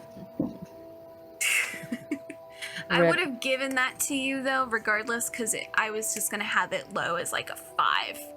So yeah, right on the money. Right on the money. Wow. So you're able to keep that little puff down, and kind of wrap it up with a little bit of a ribbon, and you can see the professor kind of lean over and go, Cyrus, you look fine. No, it don't. Where's the bathroom? There is no bathroom over here. The closest restroom is going to be in the mill, which is my house, which you cannot go into. No! He's going to run over to the side of the lake, and you guys can see, absolute panic. They're not going to the restroom. They just want to look in a mirror. So they are looking, they're looking into the lake and taking some of the lake water and going, "Ow, disgusting, no!" And just patting their hair down a little bit with the lake water, trying to make sure it's not gonna poof up or anything. And they try to they put their finger in and start trying to make that curl that they used to have in their hair, and it's failing, so they keep trying to do it, and they're like, no! No! And they're just having a small little fit over there.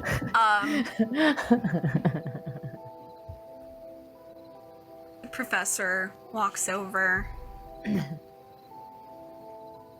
holds the puffkin that you're working on, finishes the harness. Damn. It just goes, who wants to name it?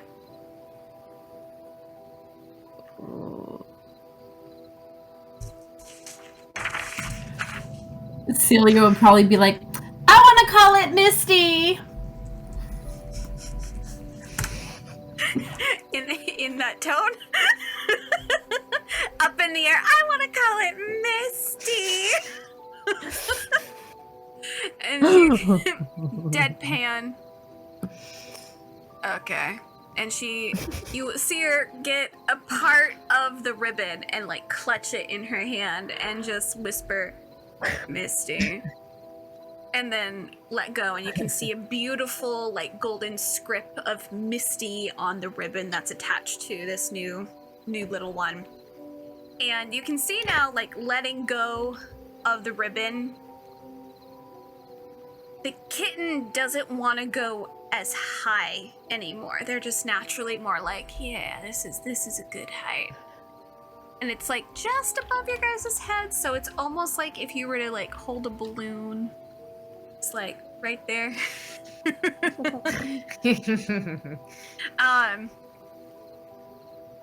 So you guys are slowly able to name these pups and kittens, and the entire time Cyrus is just over by the lake, just like going absolute ape shit on their hair. Like, their hair is ruined, their day is ruined. Like, how could this happen to them? This is the worst possible outcome. And eventually you guys are all able to get this task completely done. And you are able to kind of start playing with the pups and the kittens. And the kittens are really fun because they'll kind of like zoom around your body. And like at one point they get enough traction that they're able to kind of like move you just a little bit because of the wind current that they're able to kind of swell up. And then you are able to notice, especially around the kittens, that they do naturally have like a cotton candy scent. So they smell like pastry, they smell like spun sugar, they smell very, very yummy. And at one point, you guys are able to watch as some of that fluff had come down and went into Euwalim's hair and Cyrus's hair. You see the professor just pop it in their mouth and eat it immediately. They just go, it actually does taste like cotton candy. Wait, what? You can try. You know how like normal cats have just like hair? Oh my god. That comes out, it's for them, it's just like a whipped sweet. Free candy? Well, I mean, you don't want to pluck them too much or else they become just, just their body, and then they have to wait for it to grow out, because that's how they get their buoyancy, is from how much fluff they have on their body.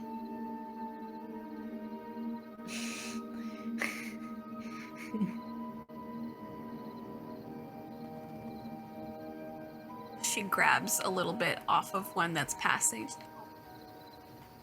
Oh my god. Pat, pat, pat. So you guys are able to start playing with the little kittens, or taste testing some of the kittens if you want.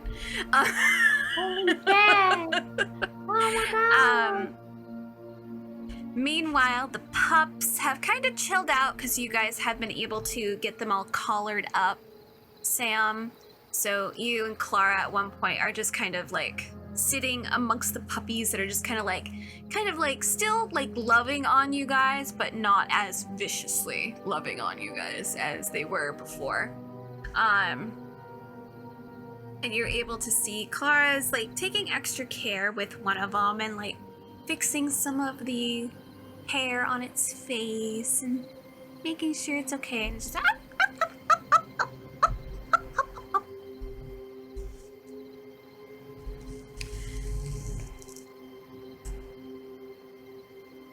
May You guys I wanna- collect yes. some fur for my potions class? Mm-hmm.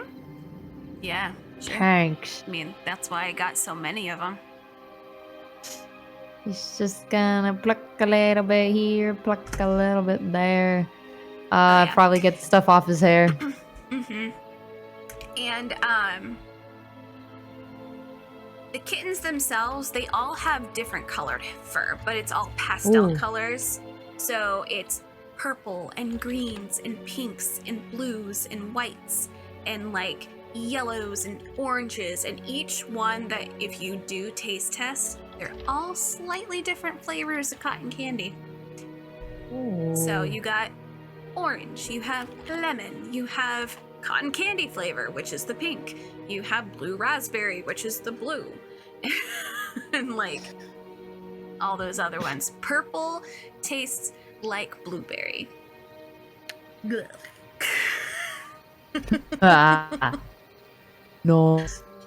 But V, you were able to watch at one point that the little Gleamtails kind of huddle puddle into their own little group, and it's cute because it's then becomes almost like a big pile of fur because their tails are so fluffy, but it like has this really steady like woof, flow about it. Woof. Clara kind of dusts herself off. She goes, I'm Clara Davis, by the way, and you are?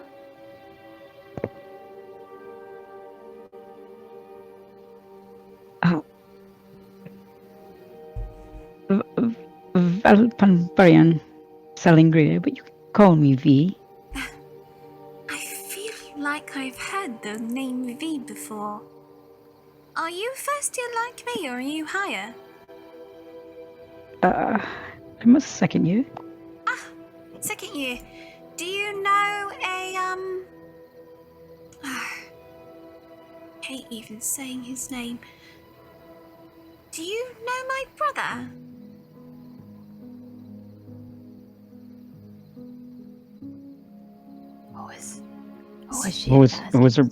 What was your Zion? brother? Zion?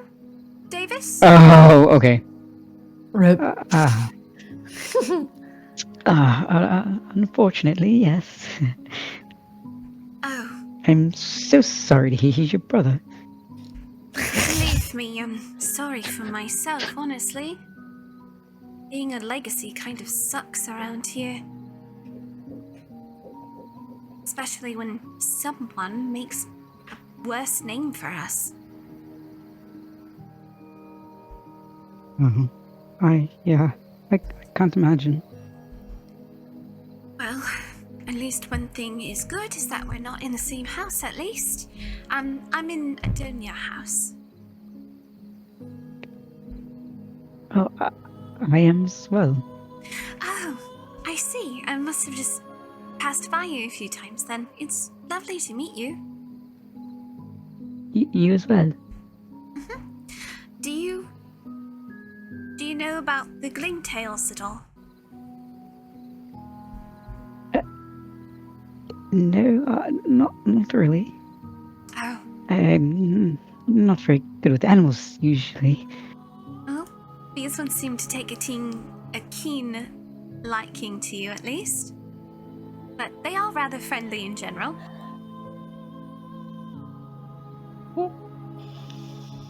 I had one growing up, you see. They are said to help ward off nightmares, which is super nice. That is the.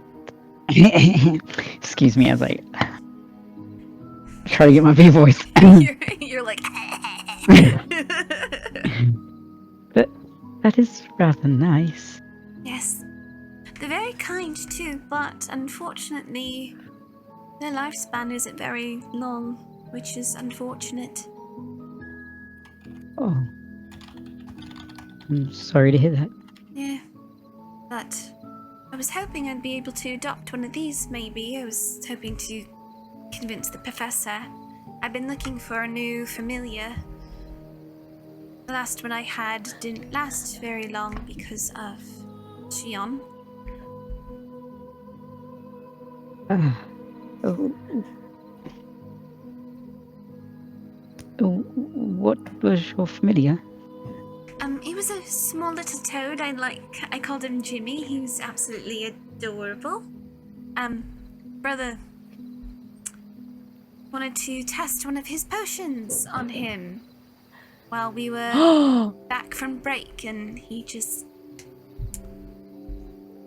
shriveled up and then turned to dust.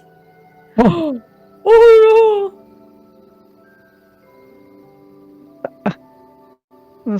That's horrible. Yeah.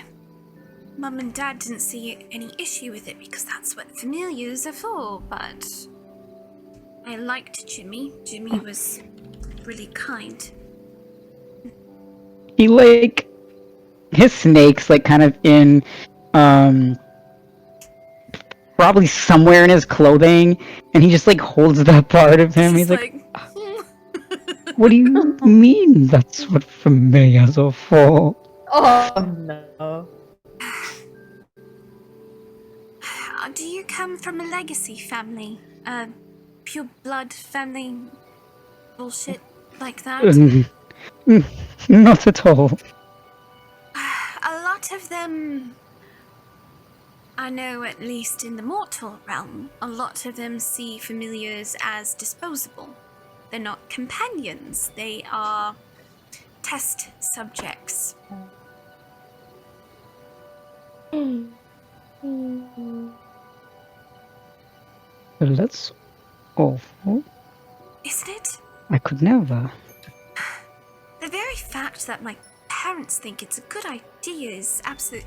They said they could have gotten me 300 more toads and I could experiment on every single one of them. I wanted to scream. It's absolutely cruel.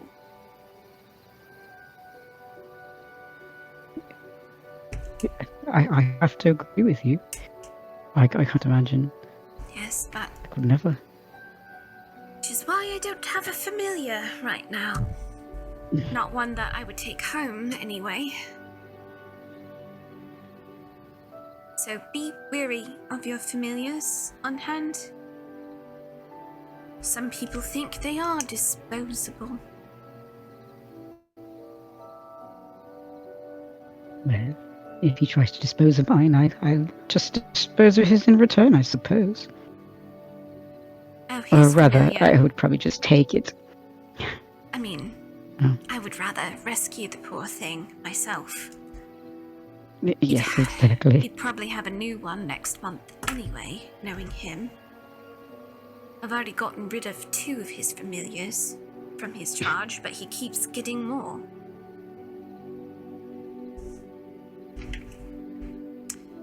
Anyway, sorry. That was a very bad conversation. I apologize. I'm not much of a it's all right. conversationalist. But No, just I be wary around him, at least. I'm plenty aware. He and his friends have not been too kind. Not too kind? In what way?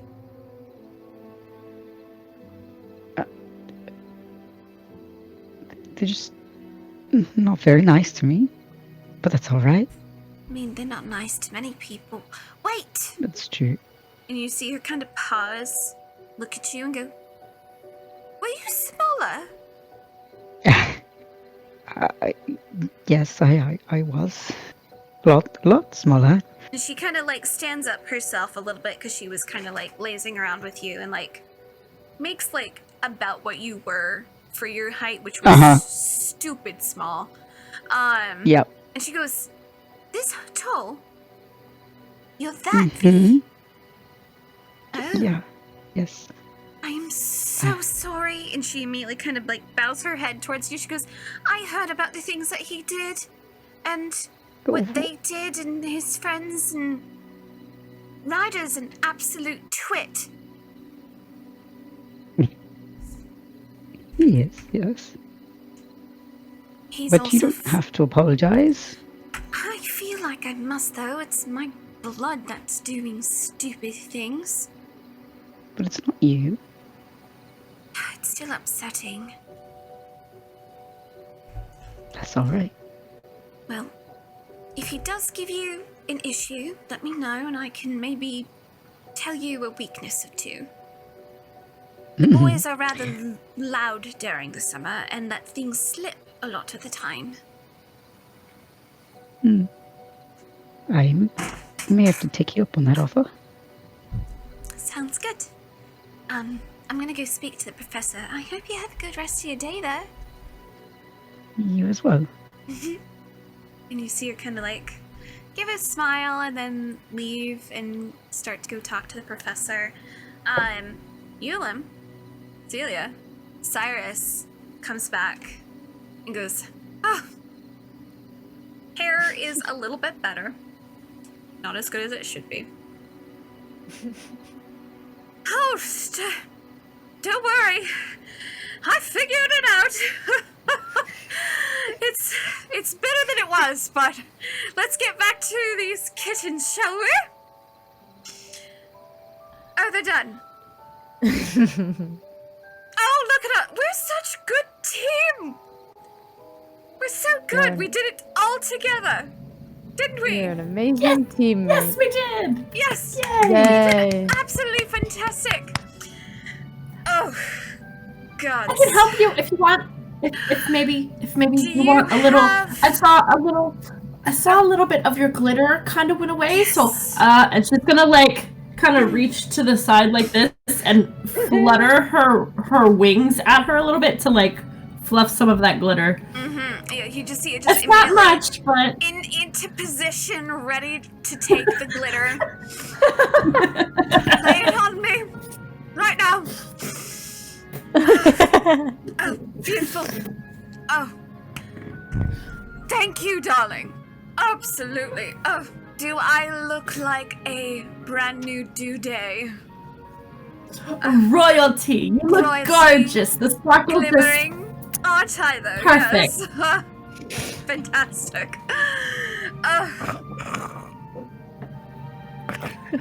Is it true? Do they actually taste like cotton candy?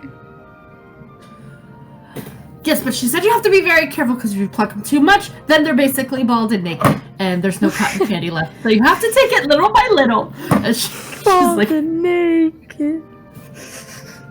Kind of reaches up and he kind of like runs his finger through the cotton candy fur and then just takes a little bit. Oh! So, lemon. lemon? I thought they were supposed to be banana, and she goes and like plucks a little bit of the yellow as well. Yeah, it's lemon. It's a little bit tart. It's like having like a lemon candy. Yeah, that's what she's like making a face. She's like, this is not.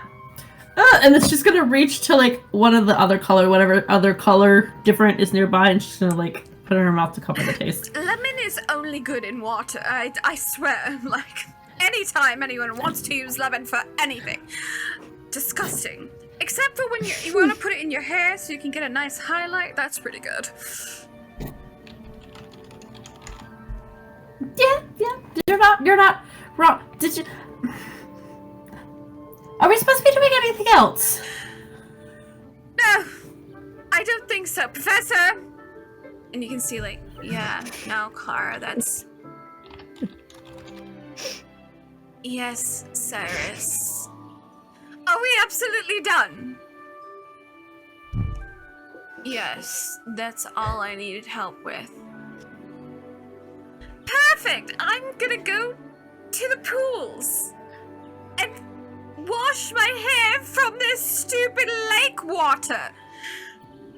Thank Thank you, darling. It was glorious. Thank you. And he's like, just kind of She's goes gonna be off. like, anytime!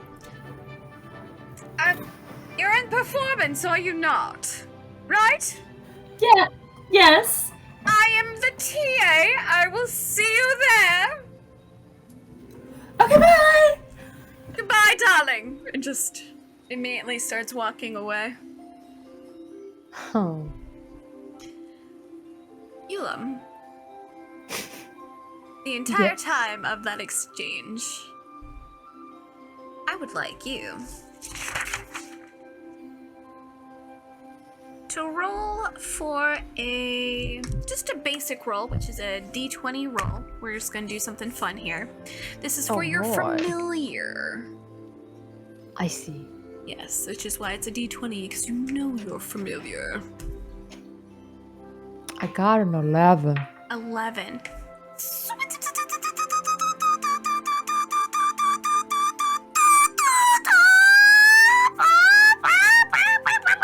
Oh. All right.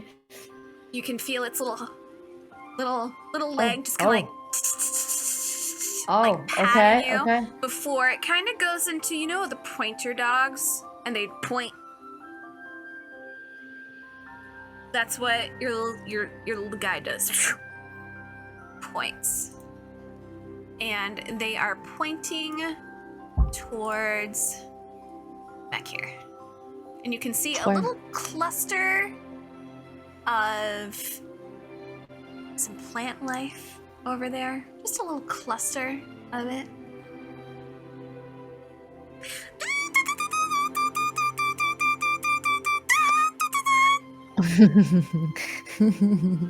He's just And you can see a little bit of like some yellow flowers and some red poppy flowers, and you can see one poppy flower it's definitely shriveling up. oh. It hasn't gotten enough water from your expertise. Mm-hmm. And you can tell your little guy is going, no! The flower's dead! Fix it! Understood.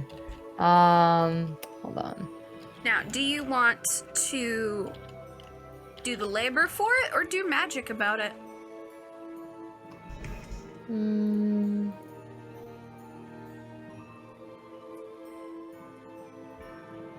Ooh, good question.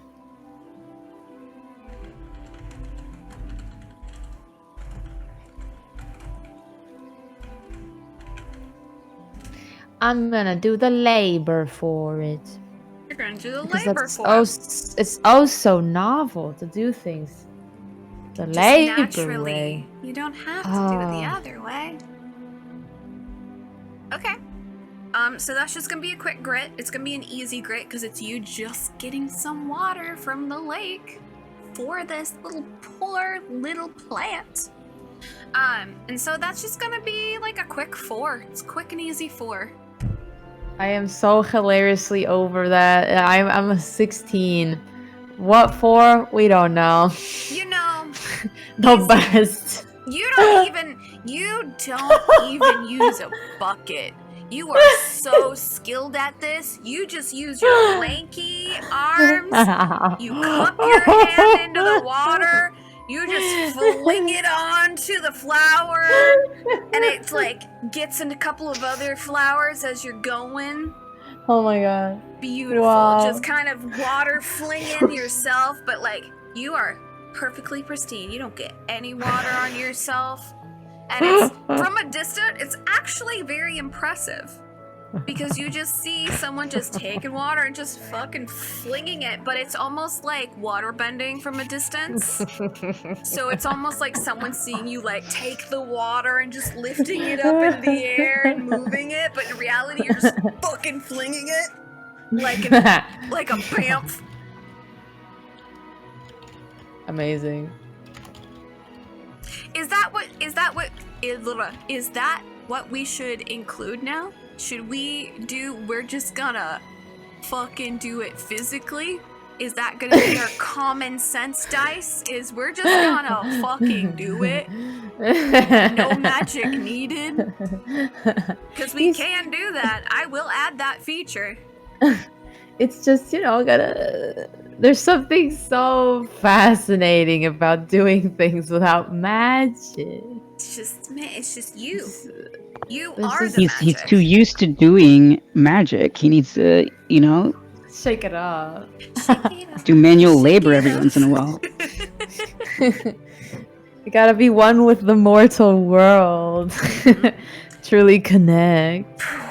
You were able to fling that water onto the plant, and you can see like it immediately starts soaking into the soil, and it definitely, these are wild plants. They're not Nice. being cultivated for anything. They're not being Aw. constantly taken care of. These are just wildflowers. And you can see at one point this little flower just kind of perk up a little bit. Oh? We're gonna pause with you. Mm-hmm. The other two, V and Celia, what are you guys doing? Cyrus is left. Lara's talking to the professor. You guys see Euwalim doing a river dance interpretation off to the side with water.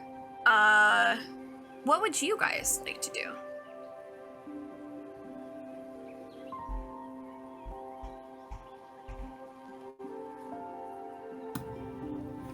I figure Celia is probably just wandering around, checking out the other animals. Absolute Playing with some babies. here and there. Mm-hmm. There's a lot of animals. We that- will actually probably do the same. Okay. There's a lot of animals here that you guys have never really seen before.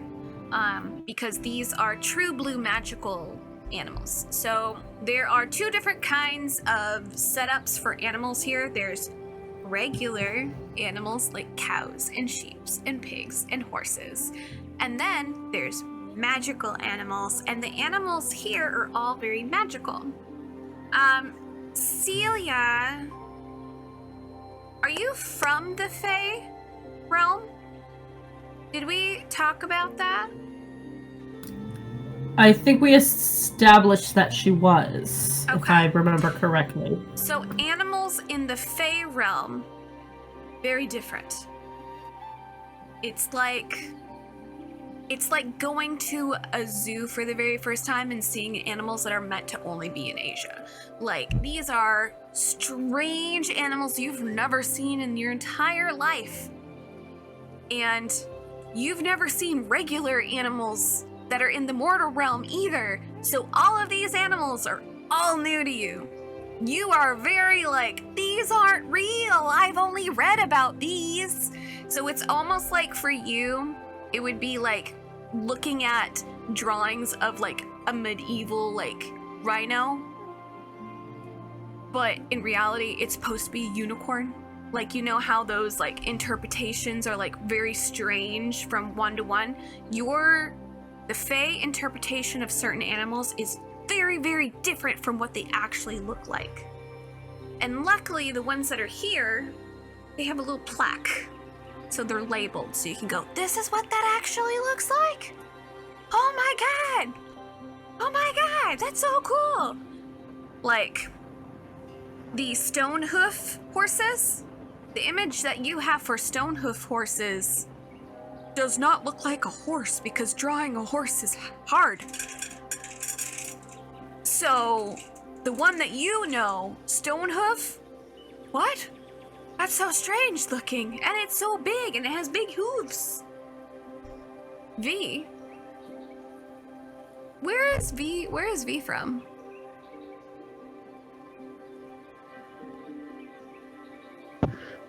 Are they from here, or are they from the Fae or Abyss? Yeah, those things. Oh, what's the abyss? That is tiefling, goblin, orc. Demon. Okay. So like, Where do you think you best fit in this universe? I kind of want to reference like actual Verdan lore, Okay. where they were basically, their people were goblins, and then got fucked up by some eldritch being, and transformed into Verdan, or what they are now. And they were very afraid of that creature and fled the Underdark. Cool. So I feel like he's probably just from the mortal realm, Okay. with ancestry from the abyss, I guess. Yeah, I think that's probably what's gonna make sense, because eldritch beings, they're in the abyss too. So that would track. That would track. So you were from the mortal. So you're used to seeing some of these animals. Some of them are very well known to you. Some of them are a little bit new because they're just not in the region that you're from. But this isn't like a whole new world like it is for Euwalim and for Celia.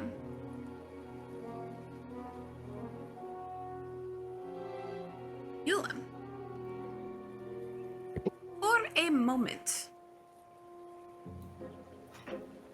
the ground, the water that you have thrown onto this little patch of ground has seeped into the ground, but also has washed away some of the fallen leaves and pin needles and like everything else.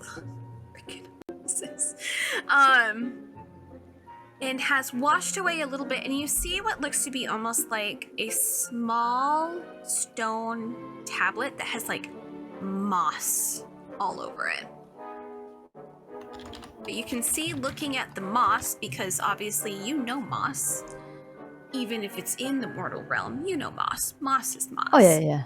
I've been studying. You can see that there's moss that has grown into like little rivets that are in this stone tablet looking thing. So if you took away that moss, you'd probably be able to look and see what's on this stone tablet. Just gonna put my gloves on, just whipping them out of my pockets. Okay. And I'm gonna be picking at this little I'm gonna squat and pick at this, or probably get on my knees. That would be healthier for my knees. Okay. get that moss off. Start kind of digging at it, getting it up, following the grooves of this stone that's in there. Yeah. Okay.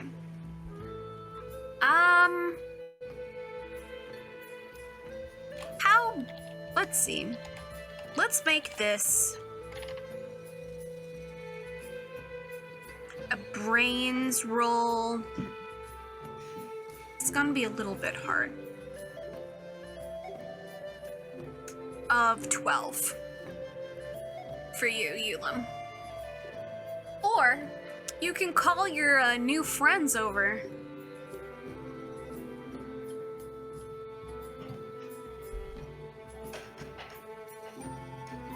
I guess I'm gonna have to call my friends over.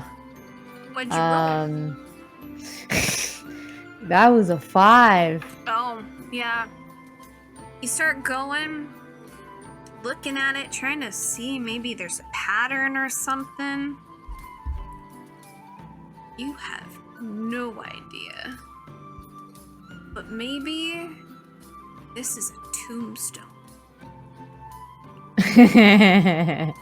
Oh my. Someone died here.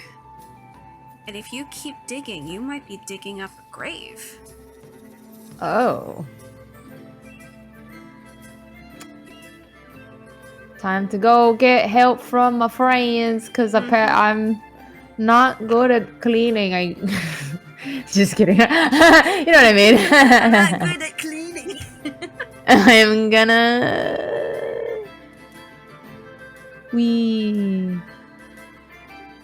Where are these friends of mine? Oh yeah, Cyrus These is little ones. gone. Oh, goodbye, Cyrus. Hi, Cyrus. Bye, Cyrus. So, before you start talking to them, we're gonna take a break because it's been almost 3 hours. So we'll be back. Yeah. Yeehaw!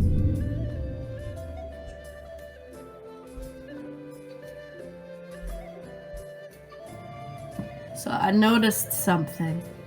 Oh. Those kitties. Ah! My pen. Oh. I was just here right with my pen the whole time. Didn't even notice it until embarrassingly late. What? Oh my You're god. muted. I didn't hear you. Gotcha. Okay.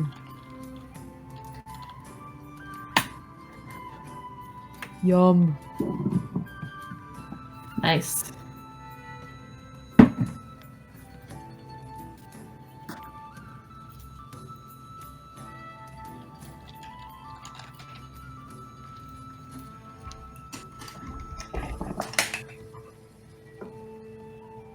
Chocolate.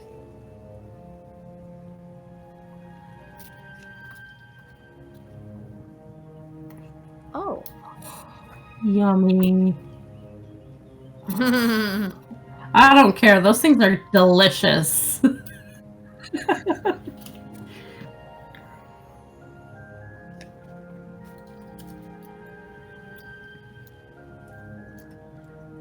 Nice.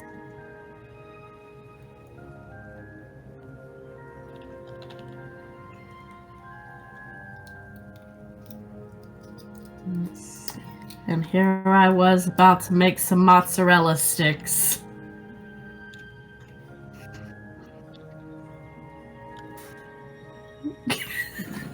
Don't! You're doing so good! What's your healthy snack?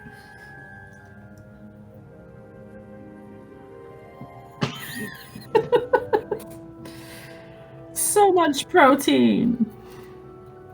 Ow!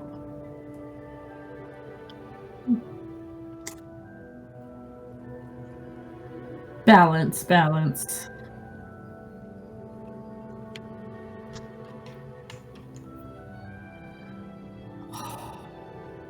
Delicious.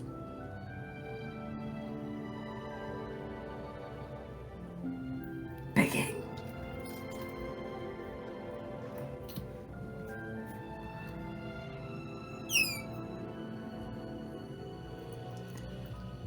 Oh, we got my sign fixed finally.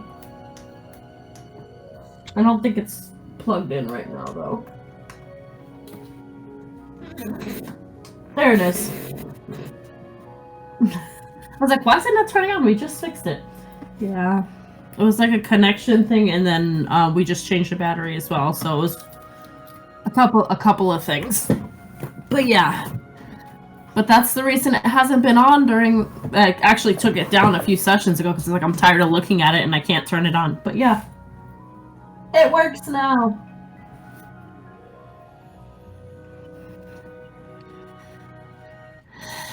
Yeah, Evan was very mad because he's like, you don't understand. I had that custom made for you and it was not cheap. You used it 3 times.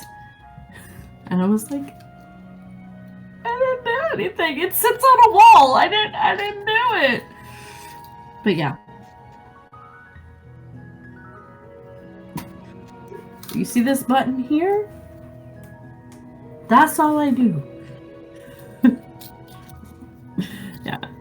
But obviously I didn't have it on today because, you know, this is not Phoenix here. This is not Phoenix. This is Celia.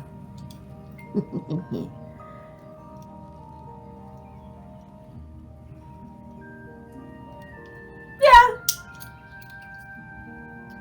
I see. Yeah, poor Blue. She's not really a... Well, she's... I see. So I see Celia as more pastel-y.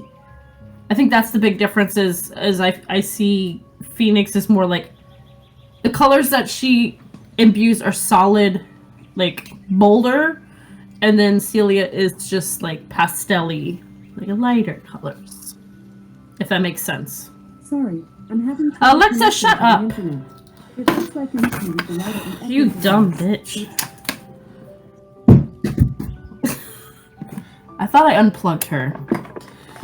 I heard her. So these are supposed to be noise canceling, but I have them a little bit off of my ear here. So it's the only reason I heard that thing talking. Because normally I can't hear anything when I have these on.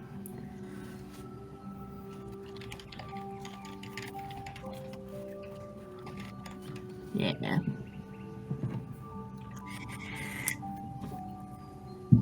Mm-hmm.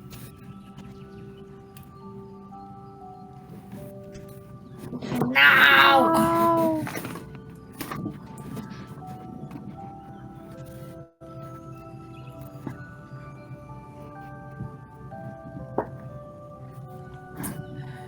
Yeah, that is no good luck.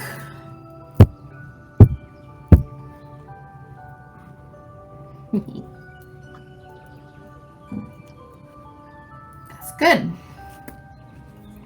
Because I was gonna say, like, I didn't know if like rubbing alcohol or something like that would work, only because of the like eating through the clear coat and everything.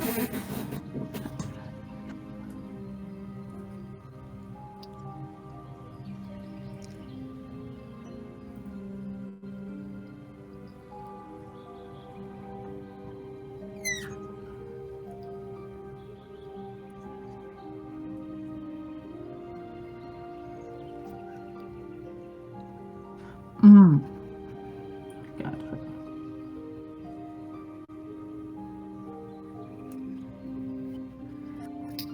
Well, I tried.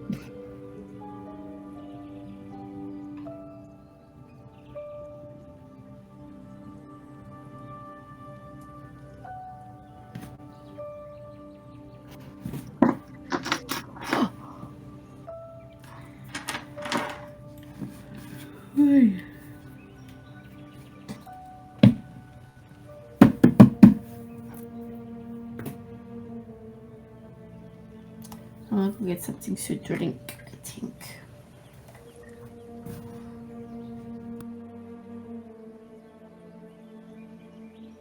Oh, what to name it? Oh.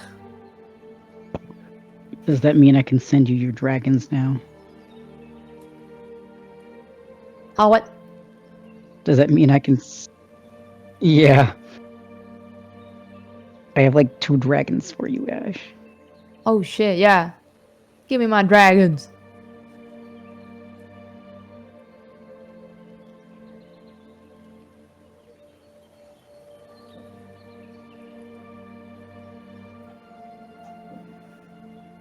Oh, my elbow hurt. Why?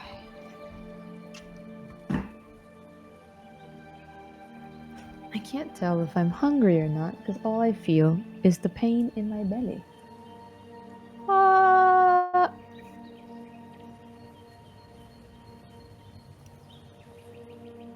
Oh my goodness. Sorry. What should I name this dragon? These colors.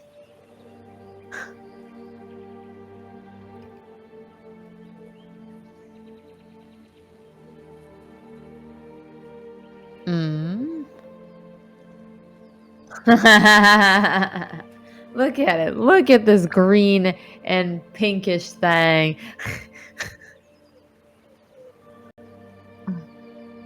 Sklorn! Oh my god. I almost feel like I should wait until it's an adult before I choose something. Is this a release dragon, Sam, or is this like specific? It's a It's a brand new species that just came out. Whoa. I almost want to call him Matcha Blossom because of the 2 colors. Damn, I got no food in my lair? How is that possible? Smiling at him, How the fuck? I haven't fed them. to meet with the emperor. Coming to Well, Yuri, hero the other made one his decision has to more resign normal from the colors. post of chancellor. The emperor was We seized got with horror. the green one, and then we got the dirt one. We got the plant and the dirt. Or coffee. I guess I could call it coffee. And shocked, and he shouted at Ruel in confusion.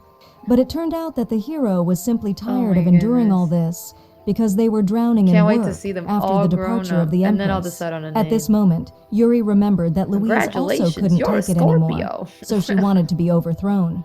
From early childhood, the emperor was raised as Well, a second prince, let and me he go could to my even think hoard that and- power would be in his hands. He had never Get been food, I groomed for guess. such a Oh, role, so shit. it was overwhelming for him. How The do I people were mark everything dissatisfied with again? his incompetence, and many began to express never their mind, found it. concerns.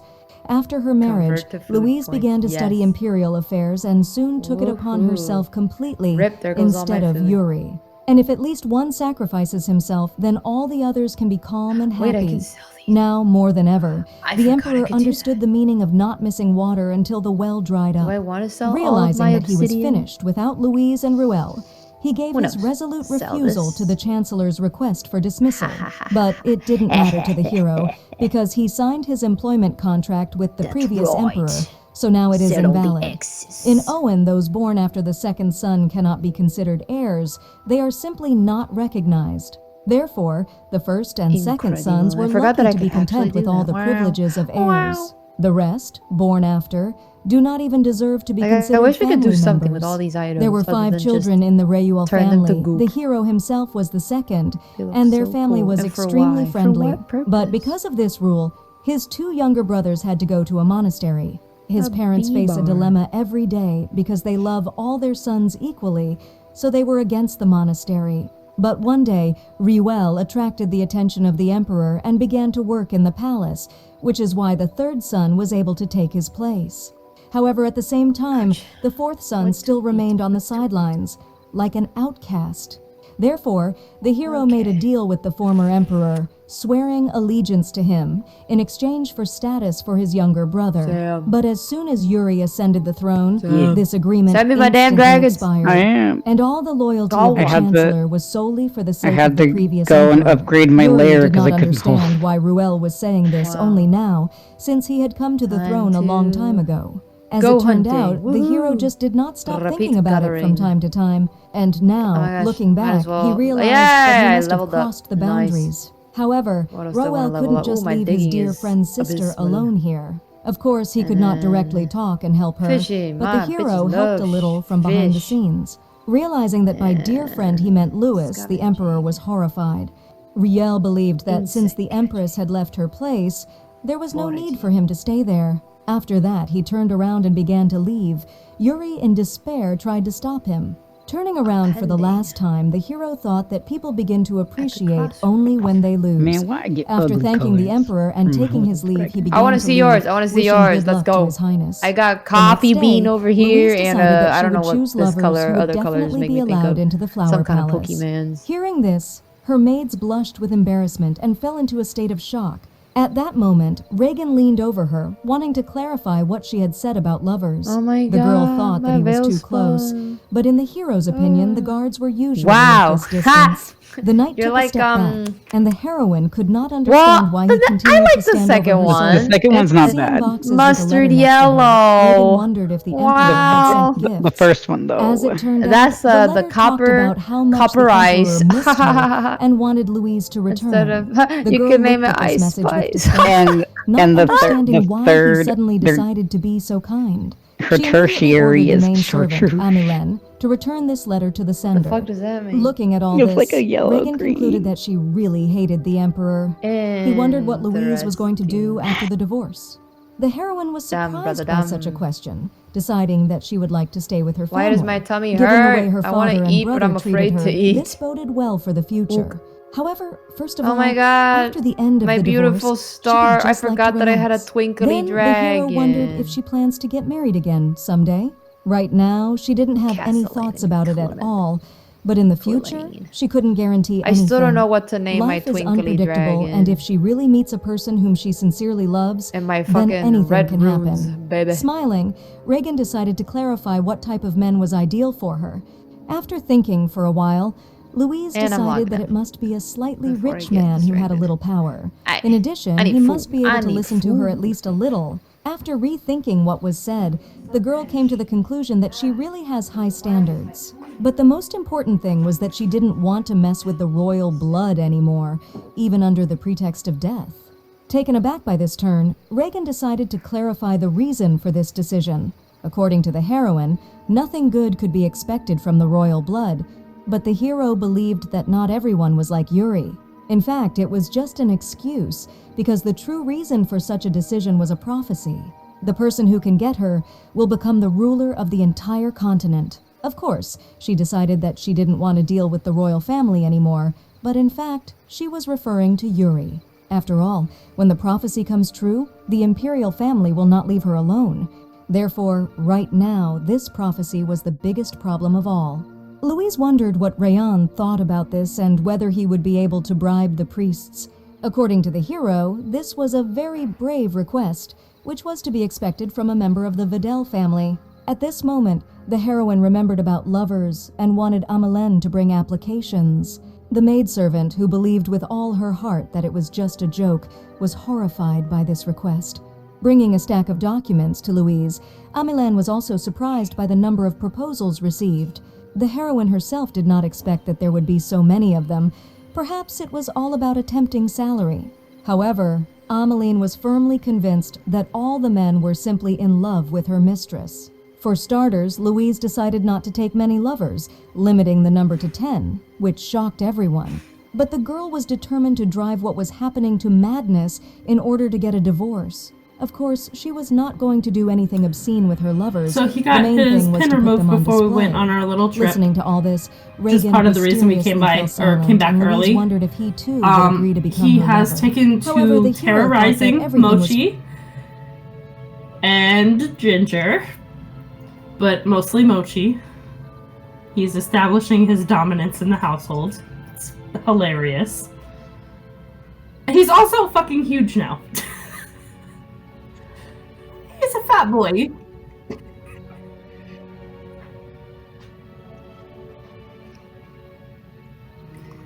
He was so tiny, and now he's just a big fat fatty. He's still naked on his butt right there, though. He gonna have a naked butt for a while.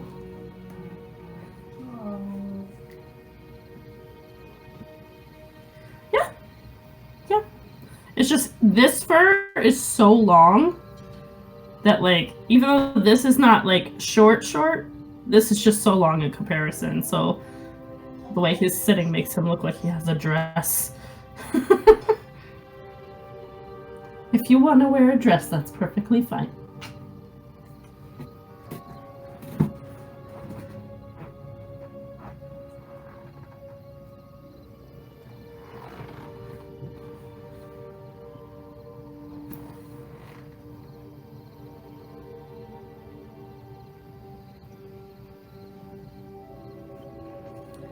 Oh.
Just be careful. That's fair.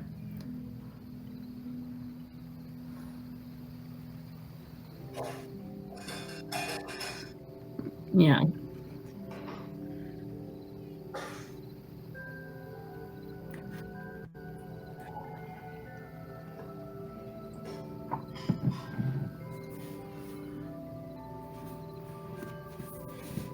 I want my green hair back.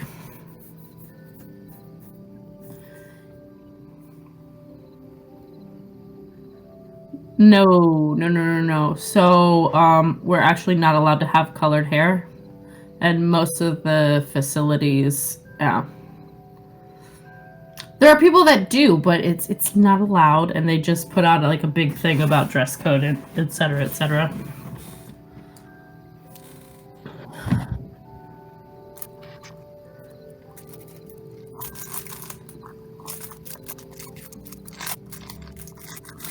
Yeah, so what I'm thinking of doing is,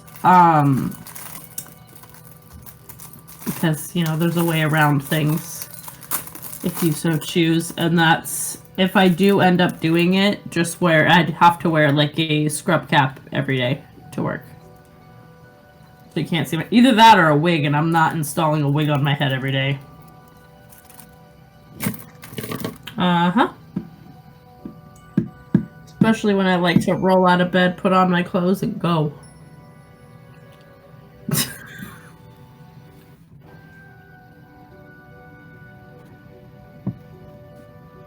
Mm-hmm.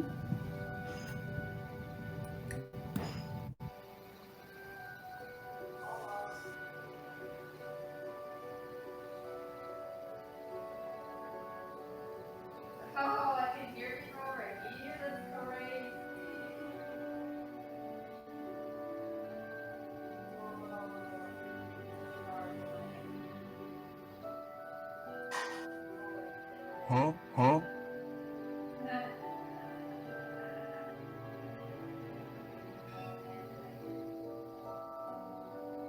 What did he say? What? The brown and blue? Yeah. Oh, I mean, it's kind of white. The colors are just really hard. And then he's got like a bright greenish yellow for his third color, which you can't see. Or her, I guess, because she's a little girly.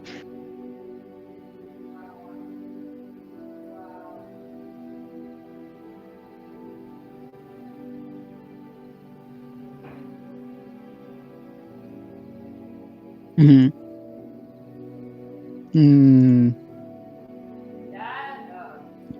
I love pistachio ice cream. Ew, pistachio.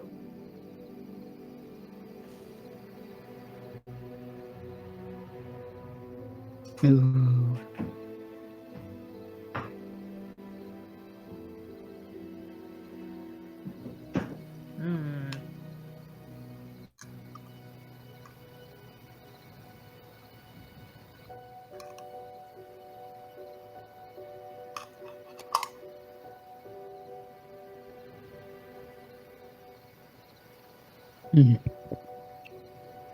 Woo!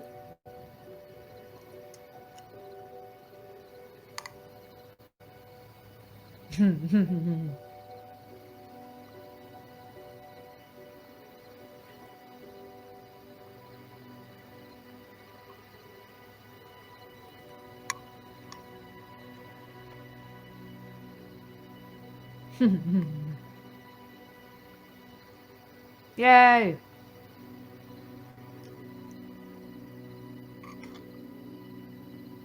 Ooh.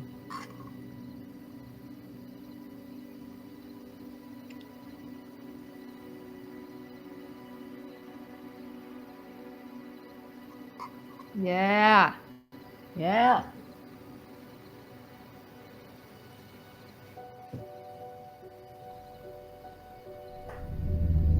And we are back. Perfect. Euwalim, we had the other two making their way over to you as you are uncovering this kind of stonish looking tablet thing in the ground. From what you can tell too, it's about like a little bit smaller plate size, but it's in there and it's round. And the more that you're digging, the more round you are able to go that this was not naturally made. This was man-made. Okay. And you were able to see some of the grooves in it a little bit more. And the other two are able to come in, and you're able to see that, like, Euwalim is now, like, uncovering this stone. I'm gonna have both of you do a brains roll for me. Difficulty is 12.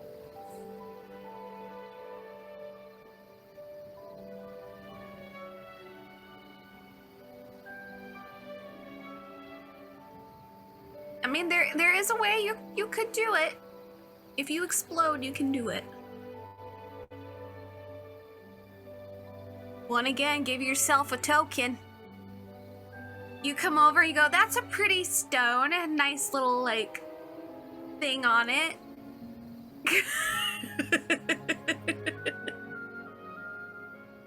Okay.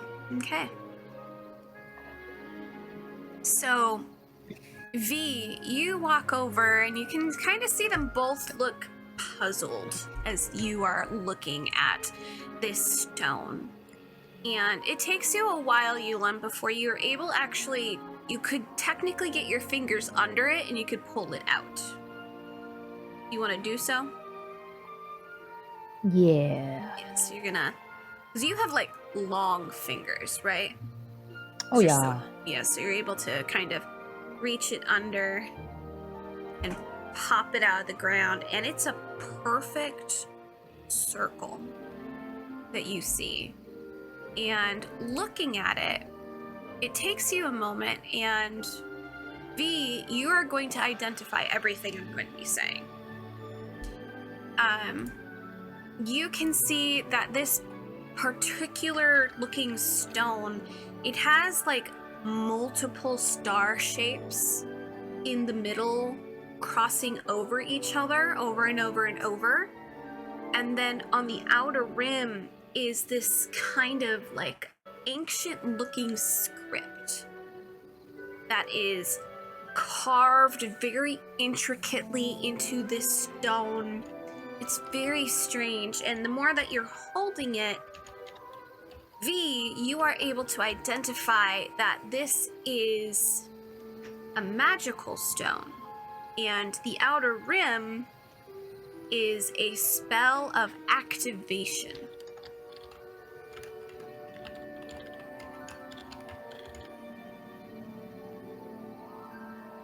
It seems, from what you can tell, the way that you're looking at it, you will tap the center of the stars in the middle of this stone with your wand and say the enchantment, and it will activate whatever this is. So,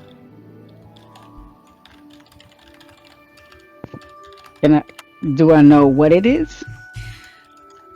So, looking at it, you know that is a stone with a message. So basically, once you activate it, a message will occur.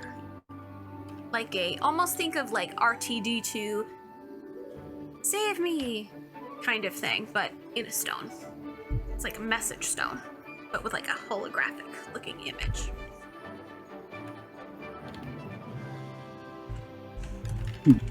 Okay. So he's gonna be like, it seems like this contains a message in my V voice. Seems like it contains a message, and you just have to tap this with your wand and say the incantation. I think. He's moving the stone this way and that. Can he even read this? You are a 4th year. So you are aware that this is technically like this world's version of like Latin.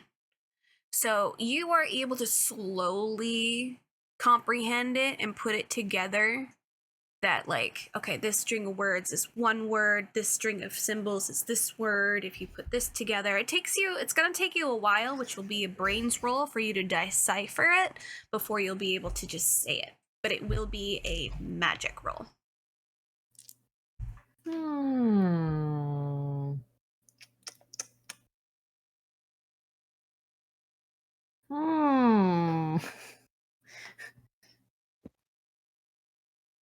I think the person who understood what this was should read it And do the action. and do the action because he understands what it is. You spoiled it.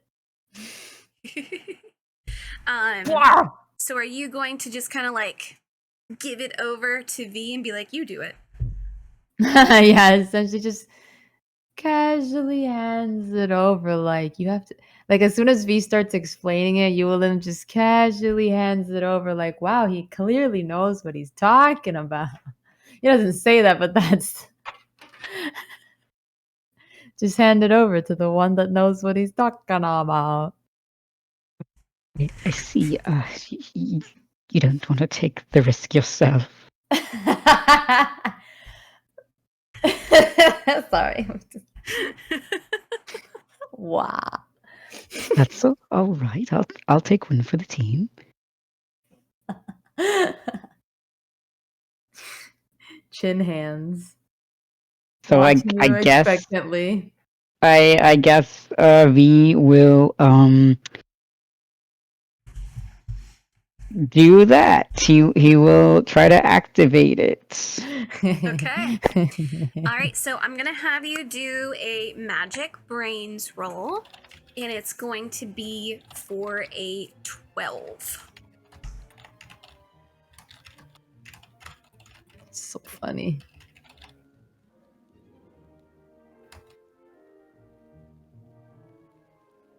Well, thank book. I got a 17. Ayo! Nice. So he's just gonna pull out his pretty little wand. Describe your wand to me. What does it look like? I don't know exactly what it looks like, but it is made out of lilac wood, so it's like this soft pinkish purple, and whitish wood. Let me see if I can find a picture of this. And it's just kind of like I feel like it's probably a pretty simple looking wand. Okay.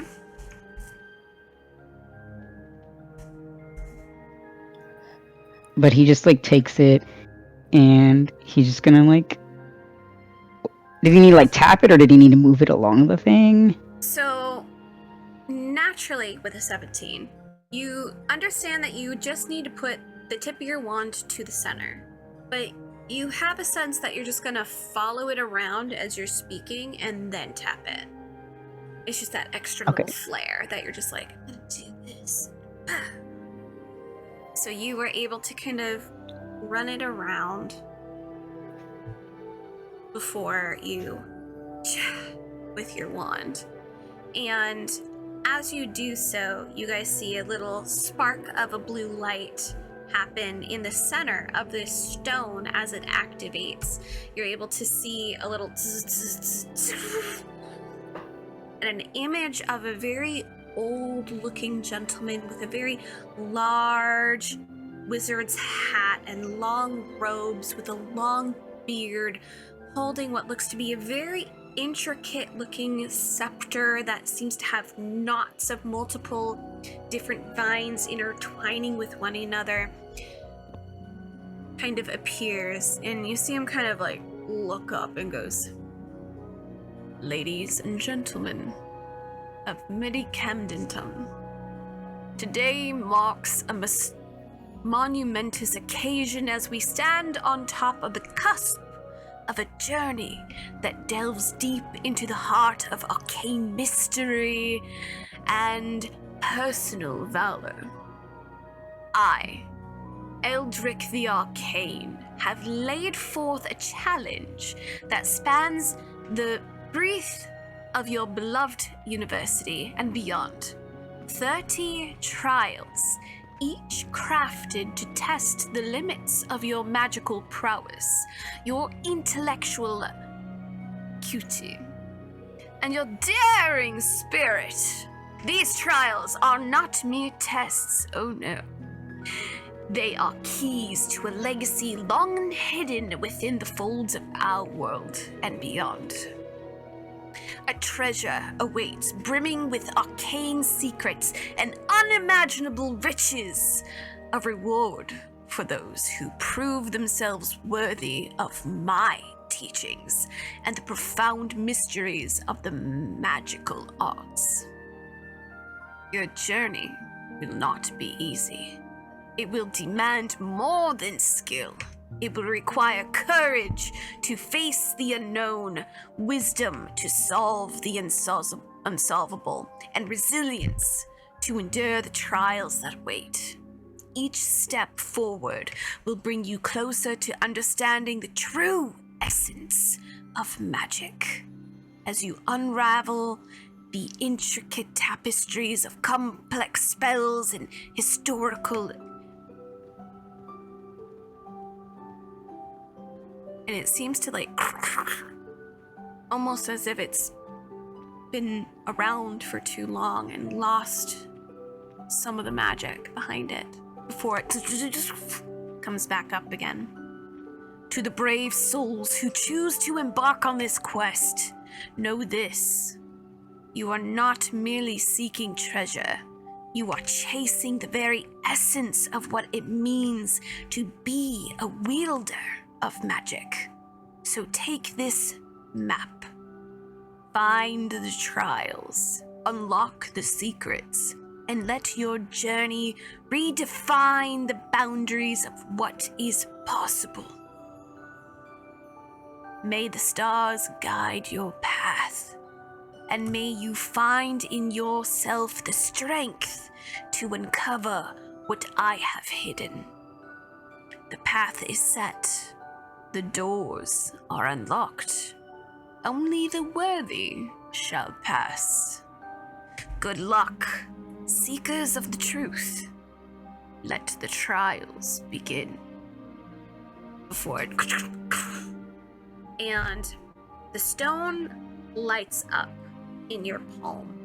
And all of those star points that it has on it,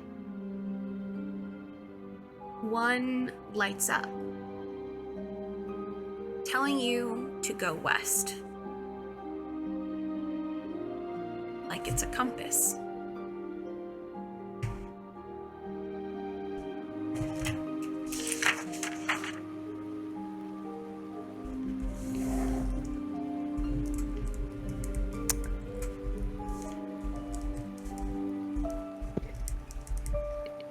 Interesting. Do you think there's a time limit to this? This wasn't on the board. No, I think you've done something special. Do we recognize this figure? Yes. So Okay, I just said before I decide to yap some nonsense. Yes. So Eldrick Valeris is the famous one. If you guys go to library and then go to famous witches and wizards, he is there. I forgot to add his image. Please hold.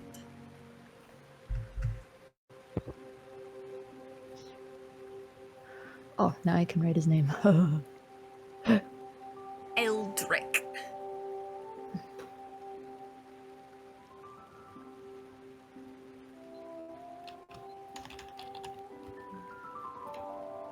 Oops.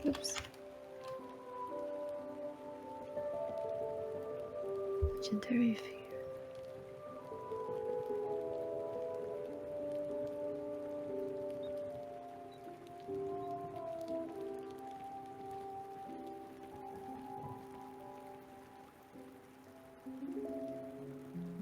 There we go.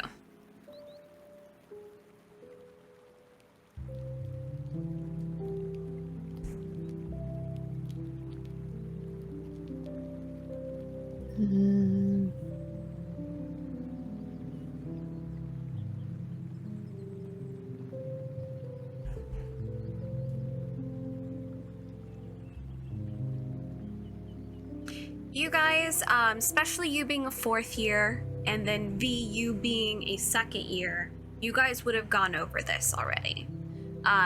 So Eldrick is very well known to be almost like the equivalent to Merlin in our day and age.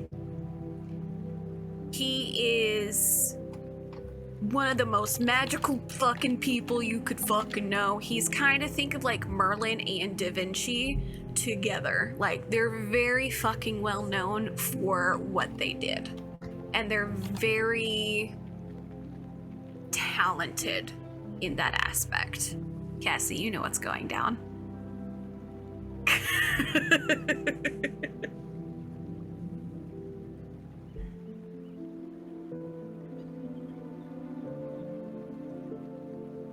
And then the Valeris Institute is often a place where people will go once they have graduated the university. So it's kind of like, if you want to make waves in the magical world, you go here and then you go to the Institute. Like, and that's where you will do amazing things.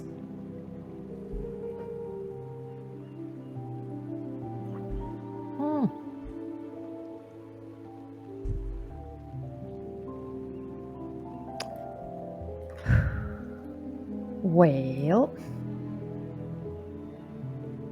And being that you found this on the side of the lake, it's probably, you know, kind of how decay works, being that you are a fae kind. Because it's, of course, things decay, things go into the earth, and then they eventually come back. You get the feeling, Elam, just because of how long it's been there, that it got dropped into the lake at one point, washed up on the shore, and then covered by years of dirt that then you uncovered with all that water flinging. So Nice. This is old. This huge stone round tablet thing that is telling you which way to go next, to go on these trials. So, you guys have a choice. You can follow these trials on an adventure, or you can do the trial of which you guys have already said that you were going to do, which is gather that firefly essence.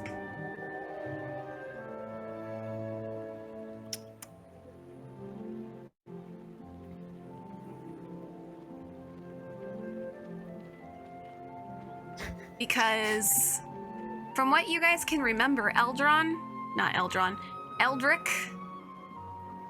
was also fucking loaded. He had so much fucking money. Money! Oh yeah. Oh Sorry. yeah. So Sorry. you get the feeling like once you complete these 30 trials, not only are you gonna find like his fucking like amazing fucking shit. Sam, that you're probably gonna find a lot of riches and magical artifacts and everything else maybe that he had hidden away in the times that he was there. Or you can go after the Firefly Essence and maybe ask a teacher about the thing later. That's up to you.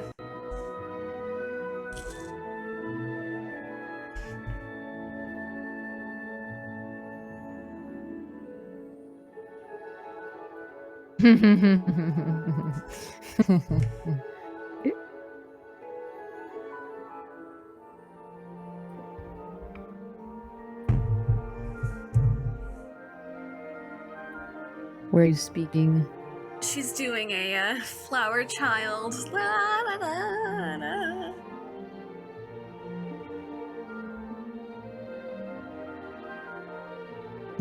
Hey, hello. Ye- Are you yep. speaking? No. Okay. You guys should. Is V just staring at his tablet? V will just like hand it back to Euwalim. Wow, thanks. Appreciate this mysterious gift. You found it. Oh my goodness gracious. Where's your sense of wonder? He straightens up. We can do it. I'm just handing it back to you.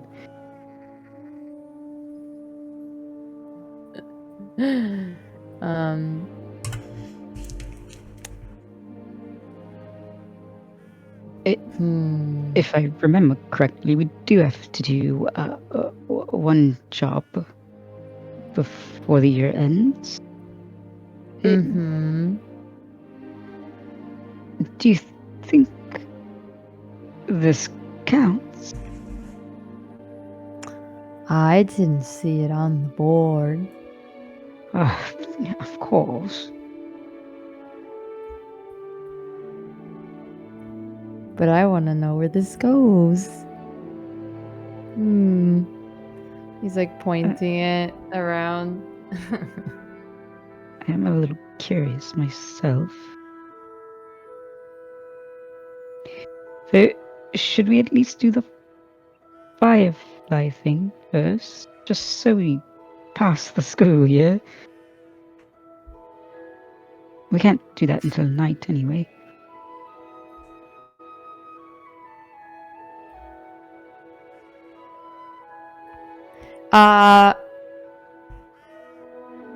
As a fourth year, do I know whether skipping this activity is a good idea or not? So you would know, you would have to at least finish a job every month. It's not every year.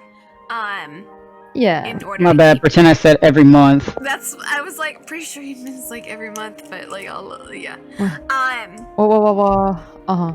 They'll, if you skip it, it will count against you, but if you go back and be like, hey, found a different job that we're gonna do later, they can take you off the list. Oh. So, but it's bad if you don't show up, but not as bad if you give forewarning. Because you guys already know that Mimi and the Trovy brothers are also doing that same task.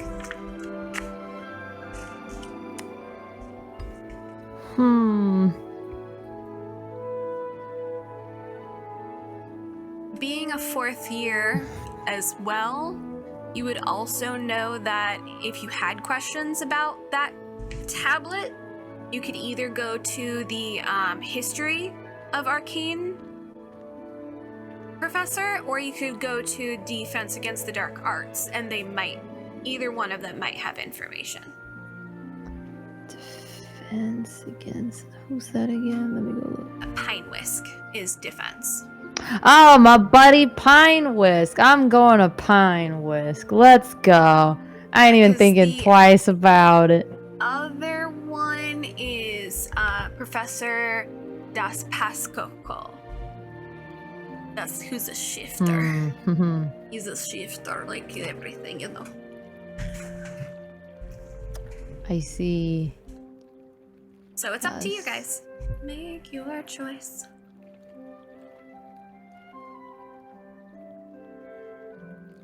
Yeah, I'm going to Pine Whisk because I'm familiar with Pine Whisk. Okay. I'll trust Pine Whisk. Okay. Yeah. So are you gonna say that to the group? You're like, we're going to Professor Pine Whisk. Let's go to Axel. He's also one of those teachers that's like, don't call me Professor Pine Whisk, man. Just call me Axel. All right, to Axel we go. Right. He just doesn't even ask for input. He just decides that's where he's going. That's where he starts squawking. Okay. And just expects him to follow. Beautiful. Beautiful.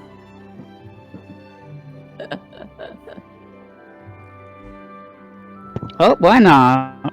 Okay. So as you guys head to that new location, I just put you guys in here for now. I don't know if I need to put you guys on here, but I am. Then I'm going to activate it. Don't know if you guys can see anything. Probably not.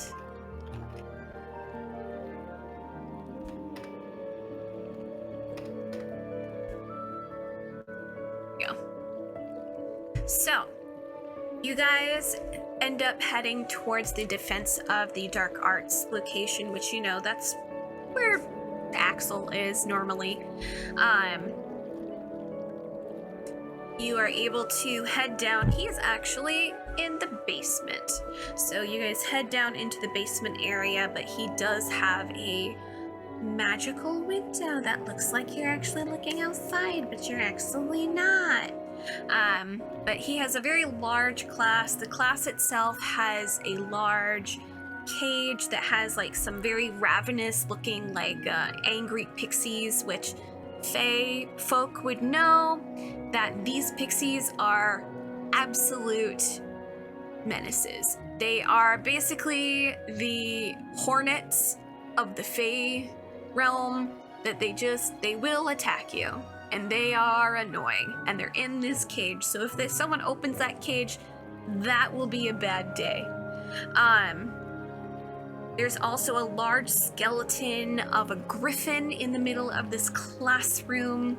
And then there is also a large, very old looking dragon skull that is in this classroom. Along the line, along the side, you can of course have different artifacts and everything.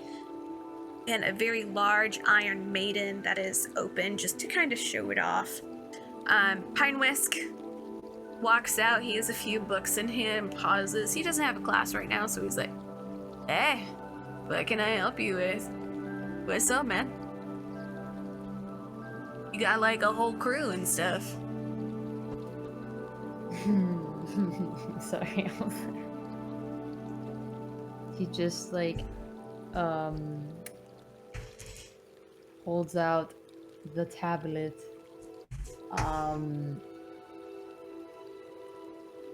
And I suddenly don't know how to words. Wow. What's the common language? I found this tablet near, what's the area again? Enchanted Acres, which is that the area. Enchanted Acres. It doesn't seem to be claimed by anyone.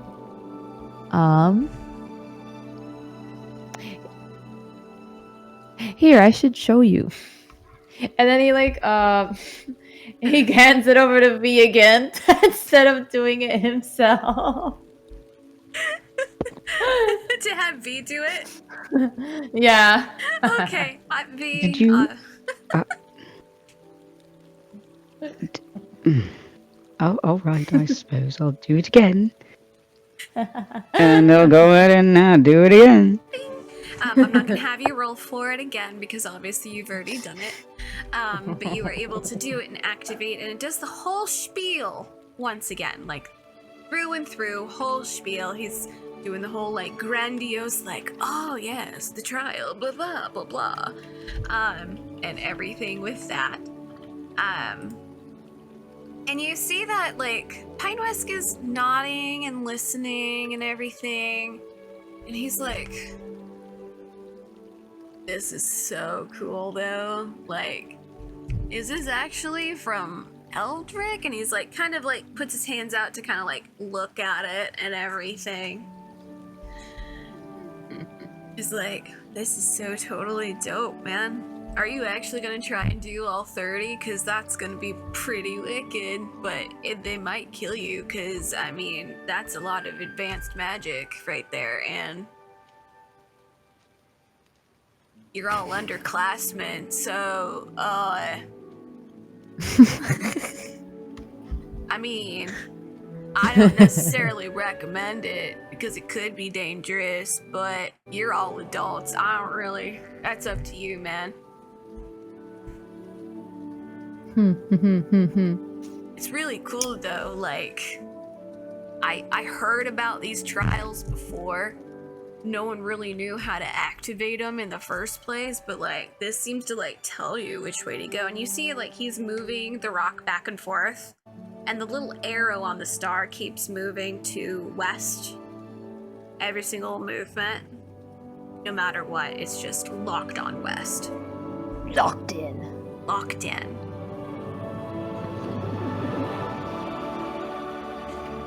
Once you get to the, how do you know if it will be like, the trial is like good? Do you think it will like activate and tell you?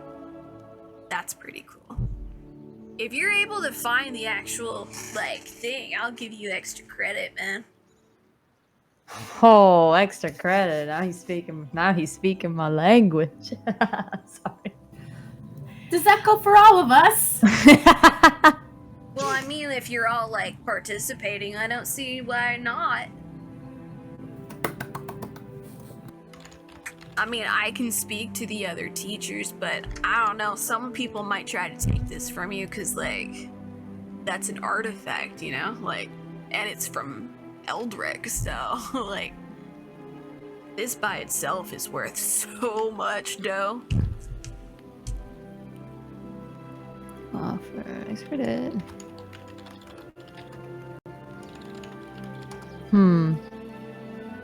I see. I don't see why not, though, because, like I said, pretty dope. We signed up earlier today for a task for the evening, and if I'm to follow this tablet, that's kind of going to get in the way of me potentially finishing my job for the month. So, should I just do the task this evening and try this tomorrow? Okay. So, this is what we're gonna do. Because you are asking him to basically put down that you're doing a job for him.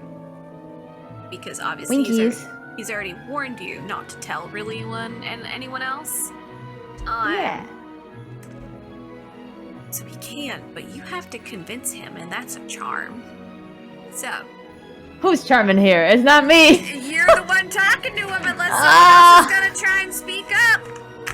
Hey, y'all, I'll need adversity tokens from you. I was gonna say Celia is all for it, so she would probably try and help convince. Let's go. How would you like to try and help convince? Is she gonna say anything? Is she gonna plead?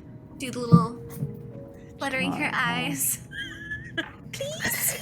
Well, she's already sparkling. You know, she's already glitz and glam. and her bubbly personality, and she's just gonna be like, you know, it would be really helpful, and I'm a first year, so I feel like I could learn a lot if I was able to do this with my two friends here, And she's kind of like trying to like sweet talk that way.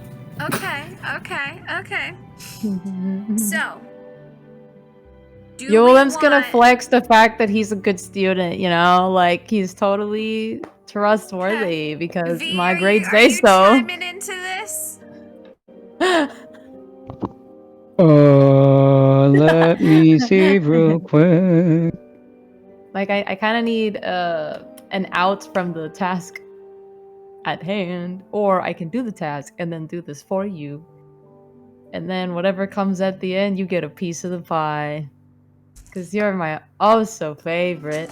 So you're also now trying to coax him into it by offering him riches.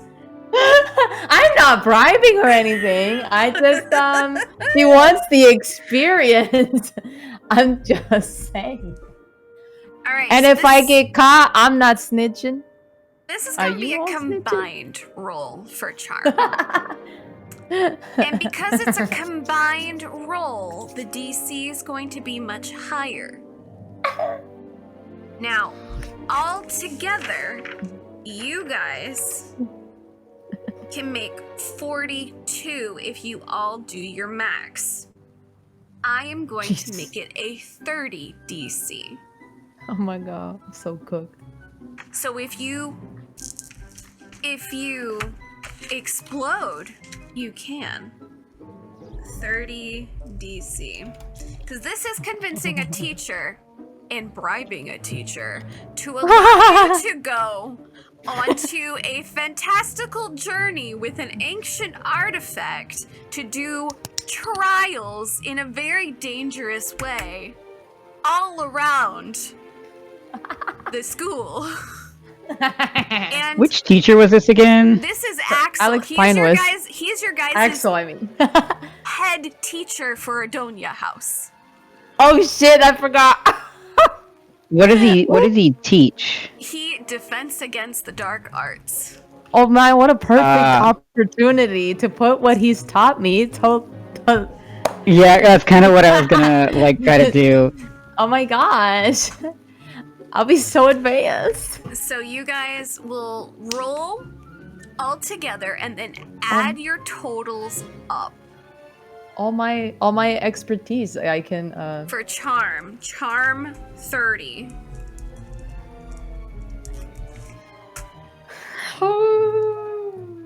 It's doable. It's doable. If each of you roll, and then remember you have your tokens. Oh my god, my tokens, that's right. You have your tokens as well to bring it up. Hold on, let me go look at my. You have 5 tokens, Cassie? Oh Damn, my, brother. that's right, because you kept failing. Okay, let's see what you guys have if you're able to charm your guys' way into convincing Axel that this is a good idea, because not only if you're able to convince him, he will then cover your guys' ass every single time you guys want to go do one of these trials. So you guys will never have to pick up another job on the job board ever again. You guys can just do these trials.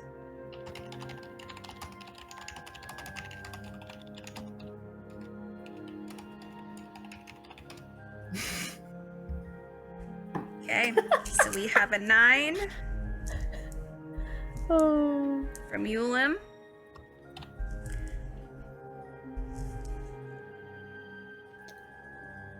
It was charm, right? It's charm. Yeah. And remember, add your stat too. Damn, brother, damn. Okay. I'm counting on So y'all. as long as Cassie gets higher, gets 10 or higher. Okay. I did. What'd I you was get? like, I was praying for a nat 20, and I rolled an 18 with my +1, so I have a 19. 19. So 9 plus 12 plus 19. What's that total? I can't. I'm not strong enough. 20. So you guys got a 40. Ah! Yeah. I believe that's correct. Did I not math right? Yeah, it's 40. No, Okay. you Oh did. my god, I was scared. Y'all scaring me. Is that actually right? And I was like, No, that face was I forgot what you said it we needed to beat. That's 30. Yeah. Basically, I made it so everyone had to at least roll a 10. So with a 40. You see him mull it over for a while before getting that gleam in his eye of like excitement, thrill, where he goes, you know what? Yeah, I'll do that. And then every single time that you want to go out, we'll just make it another job. And I'll just add a little bit of extra credit on top of each one. I do have a request though, to document it as you're going. Request. Hold on, I gotta write that down. Of course, that sounds easy enough.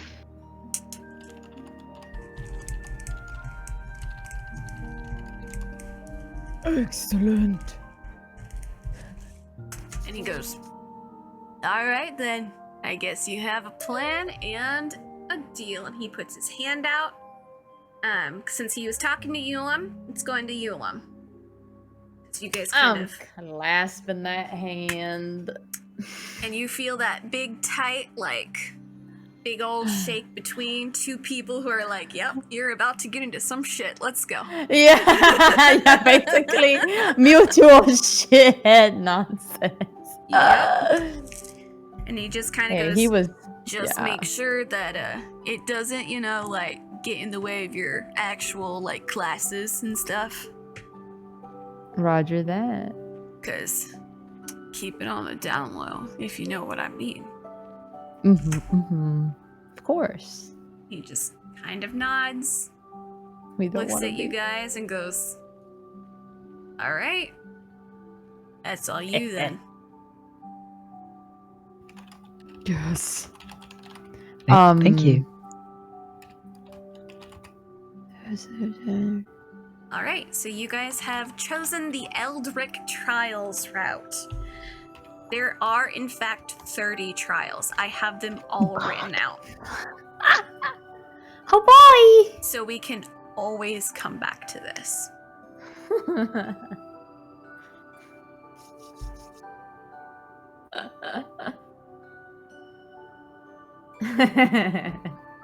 And the first trial, you guys want to know the name of the first trial? Lay it on me. Lay it on. Trial of the Elemental Stones. Hmm. Hmm. Oh my gosh, I can't wait to become a regular at the library as if I wasn't already. Woohoo!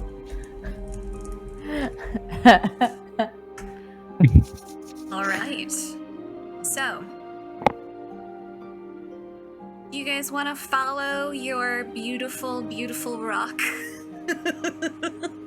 Your little beautiful rock?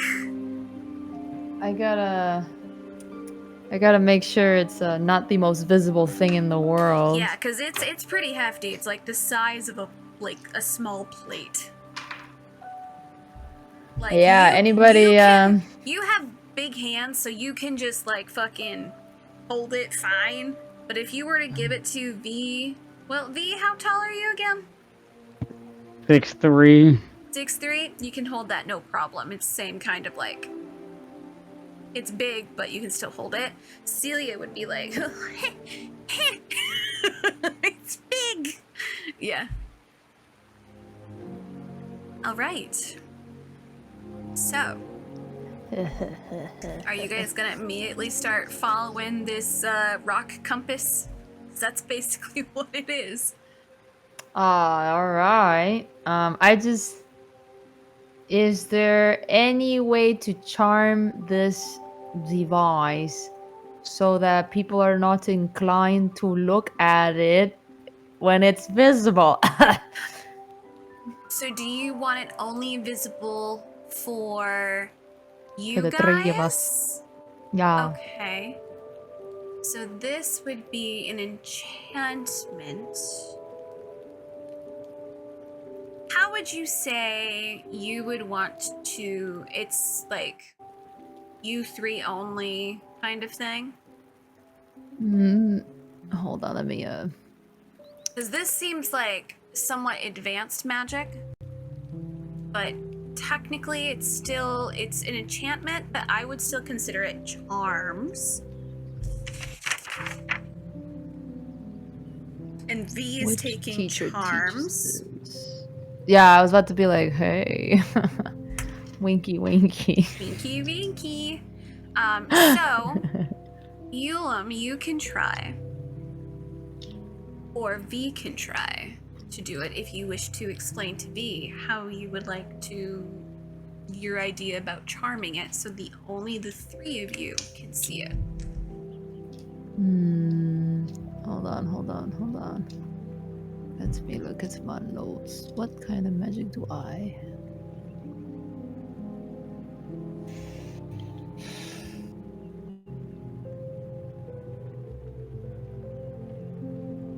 Balls.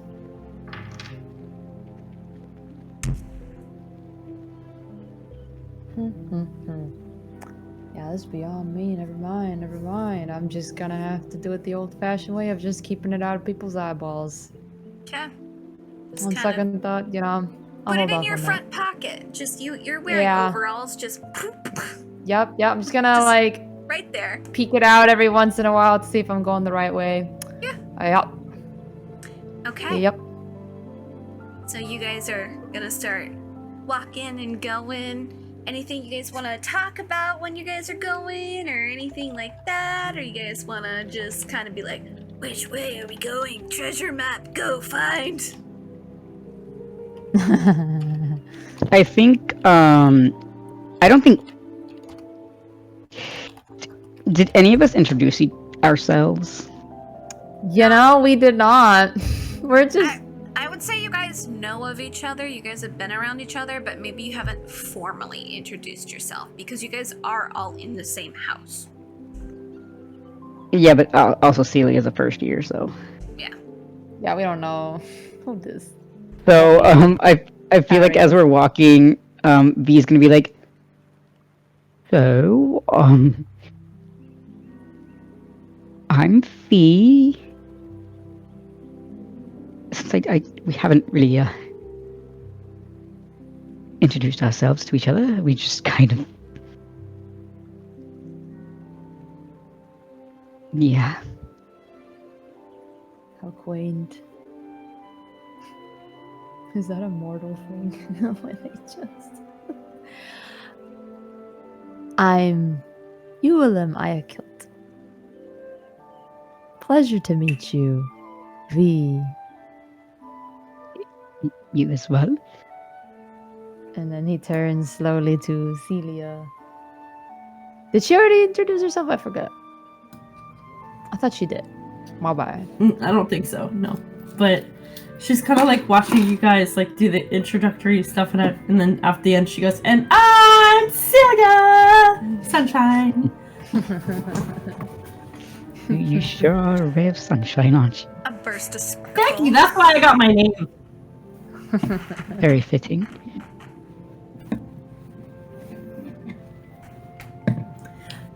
We're going on a treasure hunt.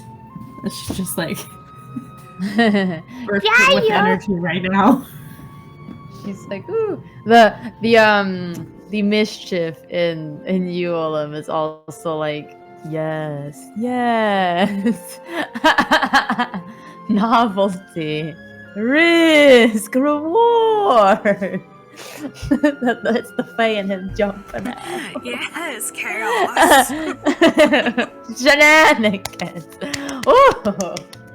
Love good I told threats. you shenanigans. The Fae in him is like, Fae. whoa! Meanwhile, V is like, bruh. The Just goblin is like, okay. oh no. All right. Ah, okay. Bro, you need to eat. Okay. All right. Excitement. So, I don't know what they this- would talk about. Yeah, sorry. because it's gonna be like a small Dang, how far are we trek. walking? Oh, you guys Do we are need going off of the university island. You guys are going towards. Right now, you guys are going across the bridge because it still is like Oh. you have to go farther. You Oh have my. to go towards Ashenwild. Oh my goodness, do we get to use our brooms? If you want to, you guys could break out those brooms. Oh my god. Or you guys can just walk to Ashenweld. Can You we gonna- walk to Ashen? Yeah, you guys can walk. Where the heck is it? Where Ashenweld is is actually closer than Brindlehaven, which Brindlehaven is your guys' like Hogsmeade. Ah, okay. Walking, I don't mind walking. Yeah, you guys can. Little Celia's probably floating along. Excellent. Mm-hmm. I don't mind walking, I got long stride. You guys, of course, can see, because I'd say it probably is now, like, getting towards, like, afternoon, like, 2-3 o'clock. So it's still pretty bright and shiny here. Like, it's not getting too late or anything. You see people walking around. Some people are coming back from Brindlehaven. Some people are coming back from Ashenweld with, like, bags of what looks to be, like, specialty herbs and stuff. You guys would know that Ashenweld is very well known for their apothecary. It is a location that is known for, basically that's what they're known for, is their apothecary. It was once a thriving village. Ashenweld was known for its bustling community and vibrant trade with the university and Brindlehaven. However, a devastating fire swept through the village over 50 years ago, destroying most of the buildings and forcing many of the residents to flee. Only a few families returned, dedicating their lives to the careful cultivation of the medicinal plants and magical herbs in the very, like, now nutrient soil because of that fire. And the Ashen Lane soil left behind by the fire. Today, Ashenweld is a quiet, nearly forgotten place with only 6 remaining buildings, most of which are private residences. Though small, it has gained a reputation for producing the highest quality herbs used by healers and potion makers in the surrounding regions. They have Ember Root Apothecary that is there, very well known. Their little mascot is the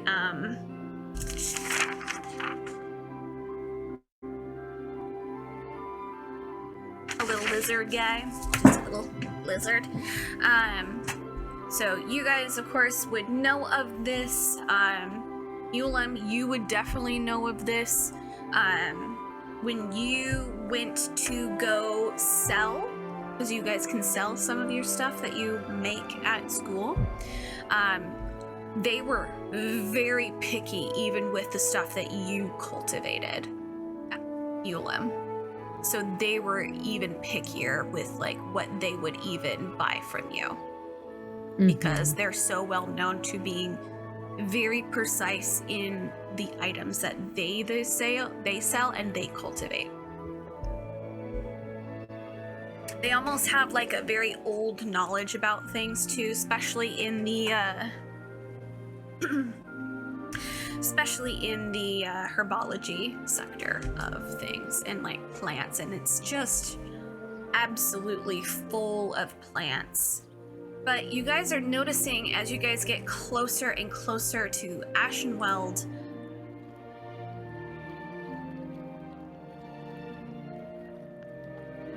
there's, looking around, it's still pointing west. It's pointing further than what you expect. to the point that you're on the outskirts of the Veilshade Forest. Ah. Veilshade Forest. But you notice the arrow, instead of pointing west, it's now pointing a little bit further south now. So just on the outskirts, you are finally able to find where it wants you to go, which is very close to Veilshade, but very close to the roadway. You guys are on a cliffside right next to the lake oceany area. This area is steep, and you can see that you guys have to make it down the cliffside to go on a lower patch because that is where the arrow is wanting you to go. So you're going down a cliffside to a small patch of trees that seem to have been untouched for years. Now, Celia, you can make it down there no problem. You have your wings. V and Euwalim, it might be dangerous for you to try to rappel down there. However, if you did bring your brooms, you could easily get down there. Would you say you have brought your brooms? Only if they were shrinkable. Brooms are not shrinkable. Damn. Well, I guess it slipped my mind. I Hey. guess I'm not crawling. It's time to do some put these long arms to use. The long arm's gonna try to make it down the cliffside as Yup. safely as possible, or both of you could do magic about it if you wanted. Oh yeah, magic. That's the thing. Do somewhat of like think of it as like a feather fall kind of spell, or you could Oh try my gosh. a flight spell if you wanted to. Oh my gosh, I have fur from those kittens that can be used in a potion for a feather fall potion. Or you could just do a spell about it. You could either make a potion, which would take time, or magic, or you can go back to school, get your broom, and then go. Nah, it's too much walking. It's a lot of walking. That's a lot of walking. I guess I will do the spell. Gotta put my learning to use. Taking out my wand, my hawthorn wand.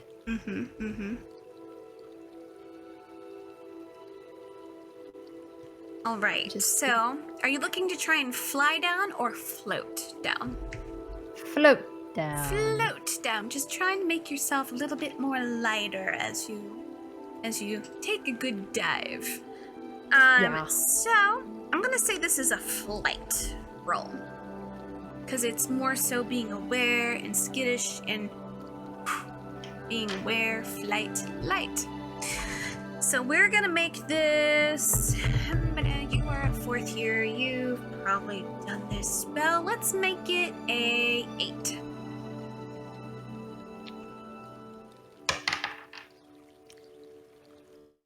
Ooh, yeah. 8 plus my 1, so that's a 9. Did you roll an 8?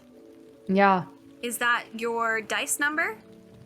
Yeah, my dice number was an 8, So and you then plus my exploded. stat is a 9. So you exploded, so roll that d8 again. I thought it was only if I couldn't meet the stat.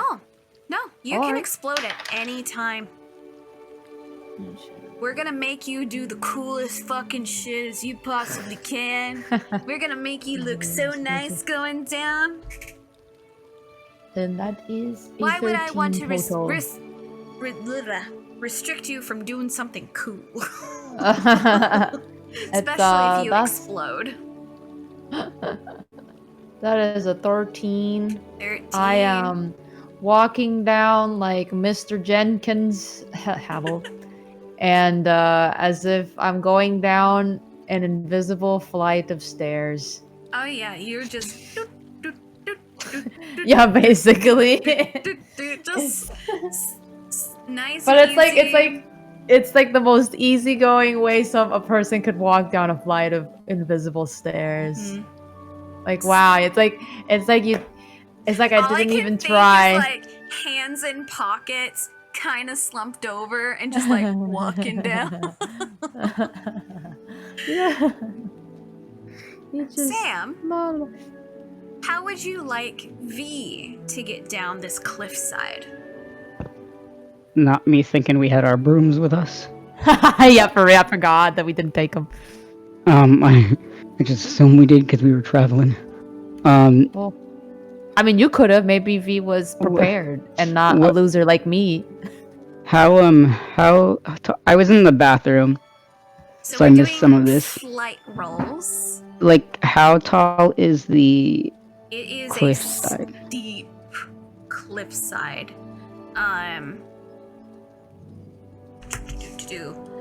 So the way that they do, like, how you would get hurt, you would probably get a moderate hurt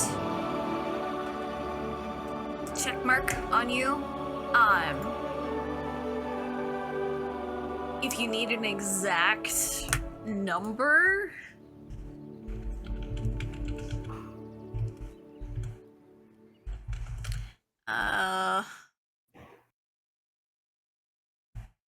I'd say probably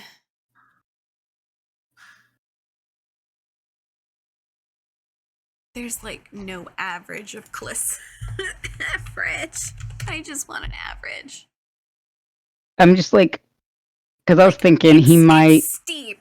I would not recommend just like trying to like climb down unless you have something to help you climb down.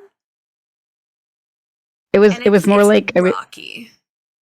It was more like I was thinking, like how high was it, so that like if he could put something at the bottom to catch himself, how bad of an idea that would be. Okay. It's gonna depend on how you roll. Like you can try and make that happen, Sam, but if you don't roll, I mean more like, would that be a stupid idea? Like even if I if you rolled roll high well, enough, it's gonna go great. If you roll bad, then something bad's gonna happen. That's just how Kids on Brooms works. There's no like in the middle things. I guess the question you should be asking, Sam, is what is the DC if you were to if you were to do the spell where you're just you're free falling and landing on something soft? Like how badly will you break? Yeah, that's what I mean. Like, would V look at that and be like, "That is a stupid idea. This is too high to even try that." Yeah. Or would he be like, "Could work"? Falling onto something, I'd say that's a DC of 12. Walking down like Euwalim did with like a hover kind of spell, probably safer bet. V, be safe. V, be safe. That's up to you. May I remind the underclassmen that Professor Pinewhisk's Axel's job is at risk there if you get hurt. I know. I'm just trying to think of like how V. But I mean, aside from of course you're important too, but just saying. Axel and Euwalim will be in grave trouble if the underclassman gets grievously injured. I just feel like a cliffside. The thing that I like See, I'm it's here. more like Do I it, don't. do it. No, it was more like I don't know if V trusts his ability to succeed a spell that well, and that he can just trust himself to step off the cliff and not fall to his death. Okay.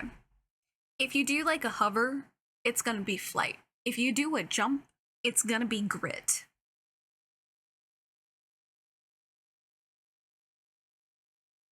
Mm.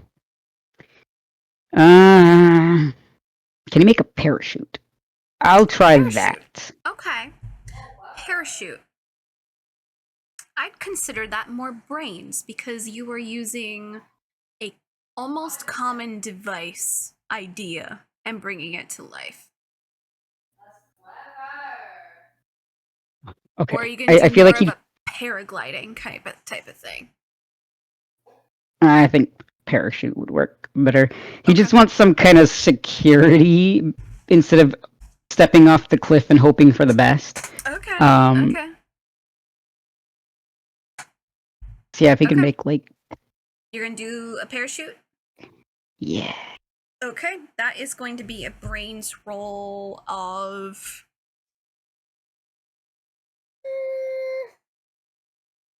I'd say parachutes are kind of like a common device, so that's kind of well known. The idea of going off a cliffside that's like straight down, there's no really trajectory of being pushed. Airflow right now probably be fine, so I'd say that's probably a 9.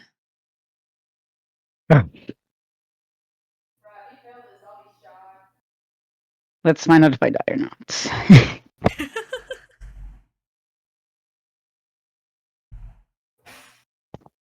Like, fuck. And remember, this I did is not magic. die. You're doing magic about it. Cool. So I got a 14. 14, you were able to Oh, thank you. do a small little run, a jump, and you activate the parachute and you kind of start to float down.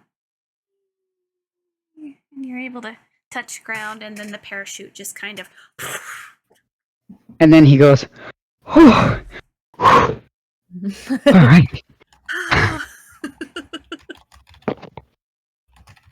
All right, so taking that moment, that breath, Celia, you probably did like a dance down. You're like, just vibing. So you guys are able to touch base, and you're able to see that the multiple arrows, it gets shorter as you seem to get closer to whatever this is. It gets shorter as you get closer, and it just lights up the center eventually. You start looking around, and all you see is lots of ferns covering the ground. Ferns, and there's some boulders here and there, but like that's really it. Ferns, trees, and boulders.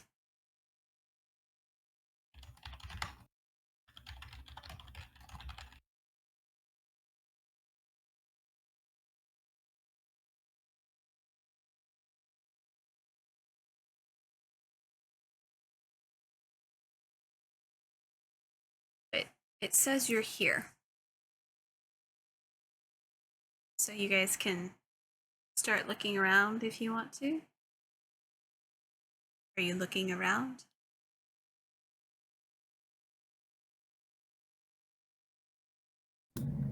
Celia would probably be wandering through the ferns, flapping her little wings to like push them out the way and look for something. Mm-hmm. Was there any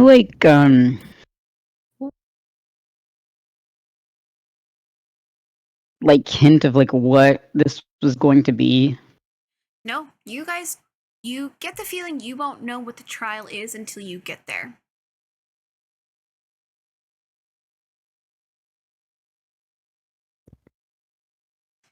But the stone says you're here because it lit up that center portion and is no longer having an arrow of going like this way, that way. It just says you're here. And there's ferns all across the ground. There's some boulders here and there, and then you have the huge, old-looking trees. Ooh. So we are at the location. Yes, you guys are here, but you don't see anything that would indicate, like, magic! Other than my the gosh. stone saying... Part of the trial is finding the trial. Woo! So you said Celia is, like, using her wings to kind of, like, flutter back the ferns? Yeah, because she doesn't want to, like, touch them with her hands, so she's, like... Letting them. Pushing them out the way, yeah. I'm gonna say this is a brawn for you to see if you're able to do a big gust with your wings, and it's just gonna be a quick one. It's gonna be like a 6. Well, I will need to explode then It's doable. to get that one. It's a D4, right? Yeah. Mine's a D4. Yours so is a D4. I believe. +1. I believe.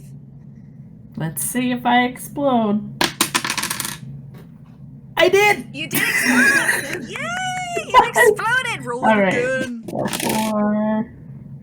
I exploded again. So you got an 8. Do it again. Do it again. Do it again.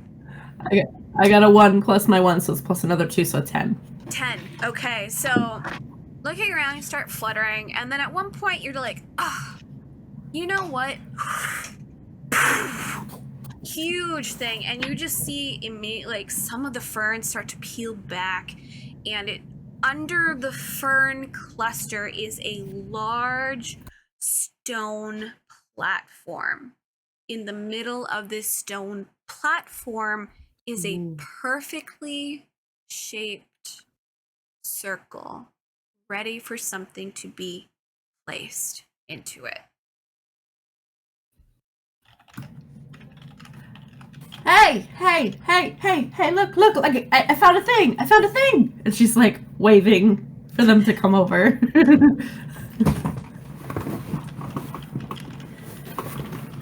Hold on. All good. Okay. Euwalim will oblige. Excellent.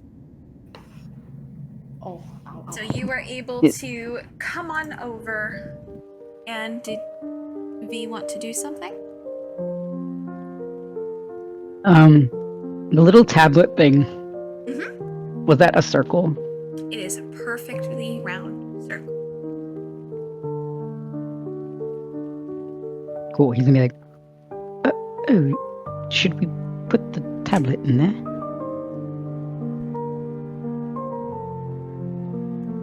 Euwalim will kneel to put the tablet in there.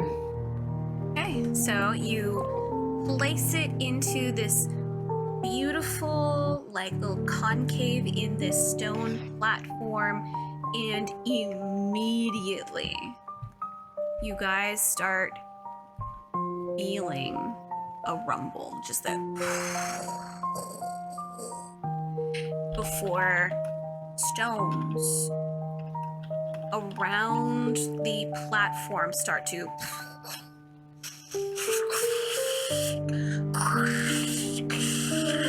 arise around the platform that you are on. The platform itself has enough room that all 3 of you can stand on it. And so these large stones start to appear upon it. And they kind of... and they stay for a moment. You see in that script, V, that you had read before, that kind of Latin-y, ancient way of learning magic. You see the glyphs start to light up around the perimeter of the platform that you are all on, and you guys are able to read trial of the elemental stones. So you guys obviously know now. It's the trial of the elemental stones. And then as that activates, you see magic burst. And it kind of seems to resonate with the 4 large stones that had arisen from the ground, which now have 4 different symbols on it. And you are able to notice that one seems to have what almost looks to be like a flame, like fire. Another one has what looks to be waves on it. One has a cluster of leaves engraved into it. And the last one has what looks to be a swirling mass of what is an illustration depiction of air. Before you start seeing one other script on the platform that you guys are on start to light up.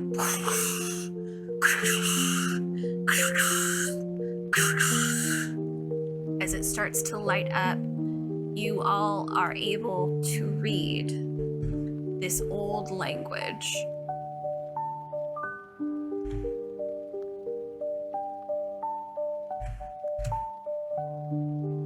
To conquer earth and sky so high, begin where rivers run not dry. When flame arise, the air shall mend, and only then shall earth defend.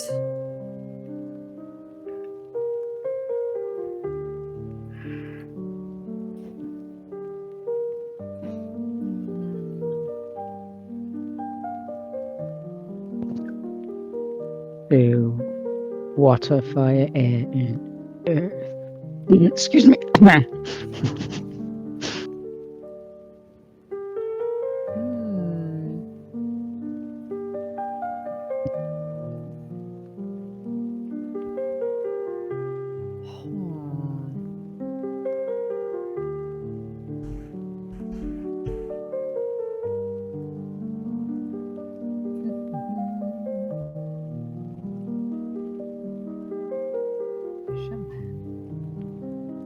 Okay, but what do we do? Do we just use elemental spells on the rocks?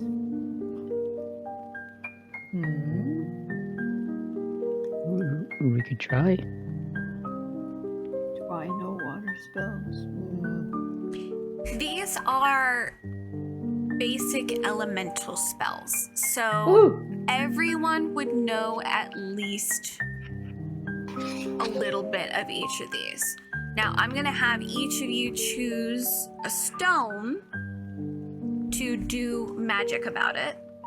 And then the last one you guys can choose whoever to do magic about it.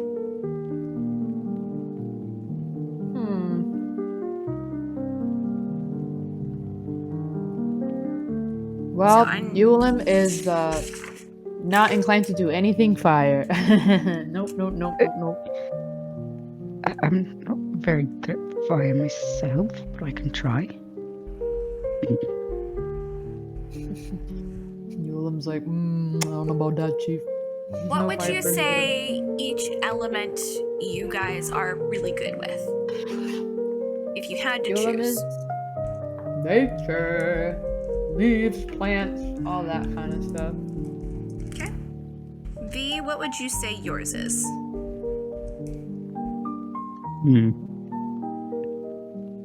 Not sure.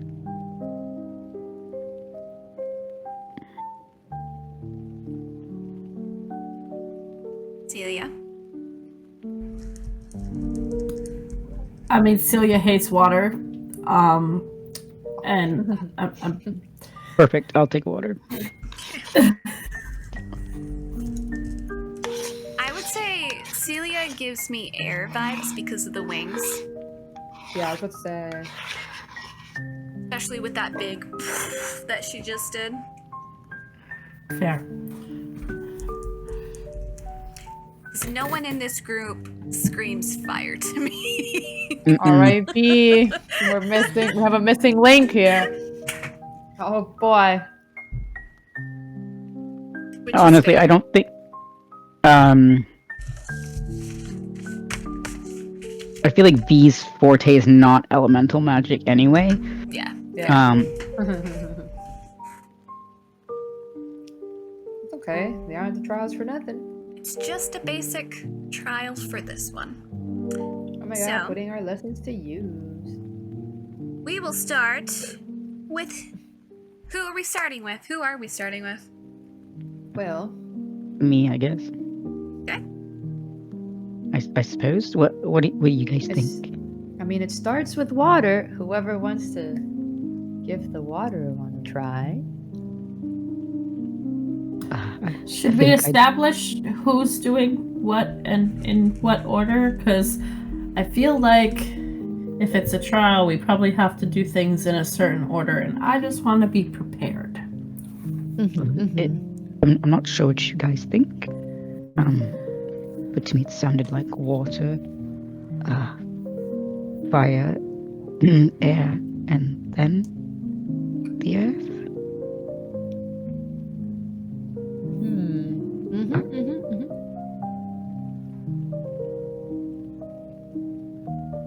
I don't know. What do you guys think?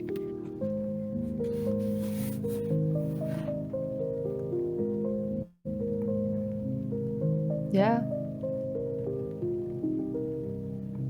Celia's like looking at the stones, and can they all read that inscription? It It's might like take some common of language? you a Okay. little bit. It might take some of you a little bit longer because it's like Latin, but you guys are all magic people, so you all had to learn how to read it. So it might take some of you a little bit longer than others to decipher it, but you're all able to come to the same ending. Okay. So Celia's like looking at first, and she's like, "Okay, I think that makes sense. Yeah. So who's good with what? Because I'm pretty sure I'd be okay with air, but do neither of you like fire or? I could try. I mean, I know the basics of this all. It's just not my normal type of magic.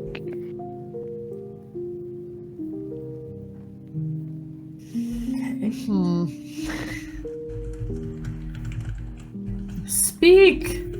What was the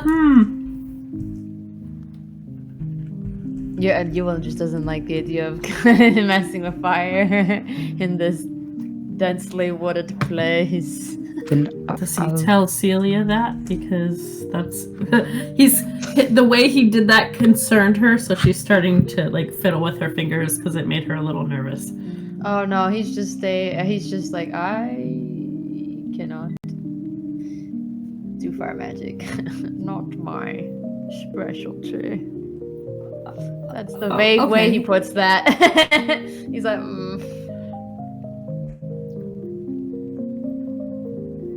Okay.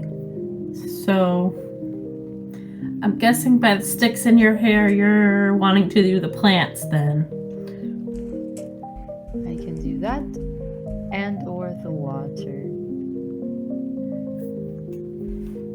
Okay. Pretty sure I could do the air. I'm pretty sure. So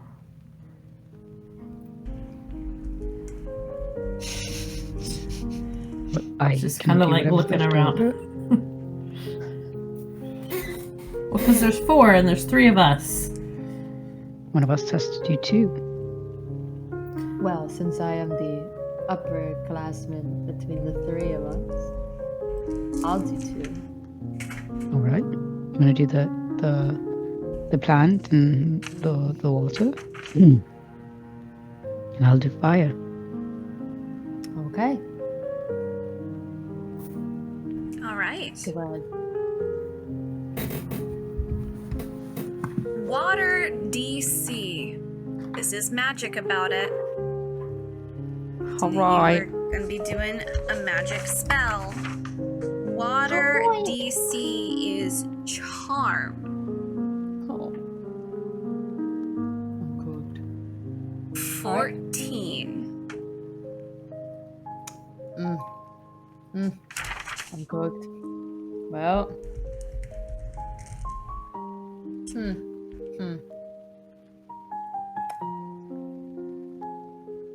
Shoots. Well, I'll take a risk, I guess.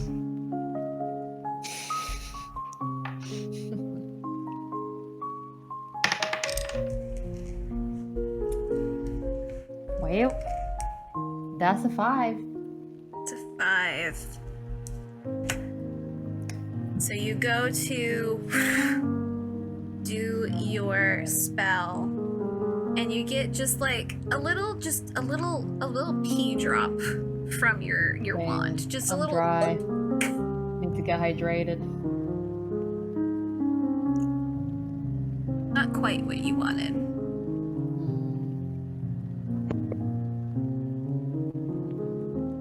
You could definitely try again though, because you've already learned that maybe doing that spell wasn't exactly good for you.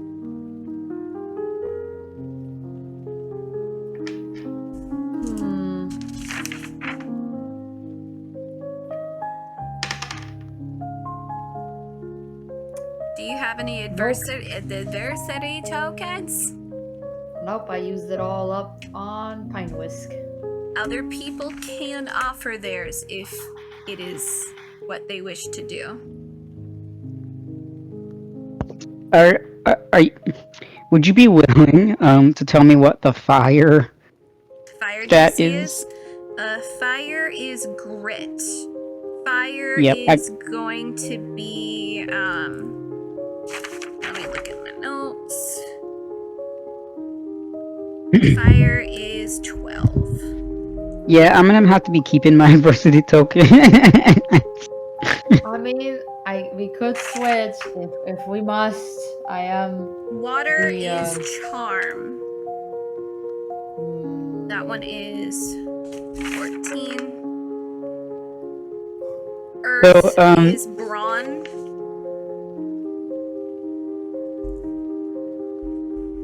That one is 10, because you are surrounded by earth.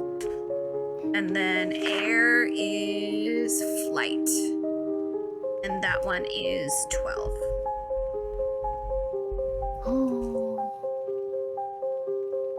These are trials that are meant to be difficult. Unless you guys I wish can't do the to water. combine spells. You do things together, it can be easier. Would you like some help with the water? I guess so. Okay. Both roll your water. This is going to be still that 14, not moving, but together. I like how as soon as my dice are like, oh, you're doing this together. We work! You're gonna explode now! Ha ha ha! That's. I got a 12, so. Okay, perfect. Wow. So Together our powers together, combine. you both do the spell, and the burst of watery energy kind of intertwines with one another. Describe to me what both of your water magic looks like. Is the water tinted? Is one more fey-like? Is one more abyssal-like? Or is it just plain old water? Not abyssal, abyss. It might be a tad bit sparkly. But otherwise, like the way bioluminescent stuff sparkles in the water. But Has other those than like that, it's little just straight glimmers. Yeah. But other than that, it's just water coming out his wand. Yeah, just. So you guys see it kind of jam onto the stone that you guys basically are attacking. and you see that immediately the kind of waves that are on this stone light up in a magnificent blue, and it is just kind of pulsing in that color.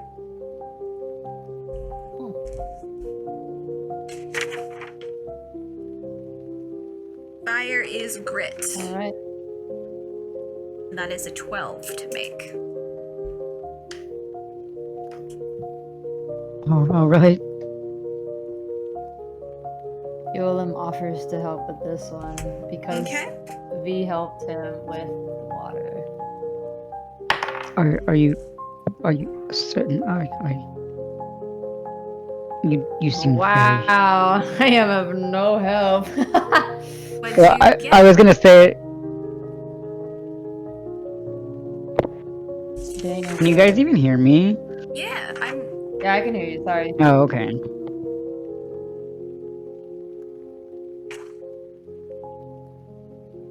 It's okay. You didn't need to help me. Okay, cool. Nice. Never mind. I didn't know. Wait. What? It was a 10, right? 12. 1, Wow. 2, 12. Oh.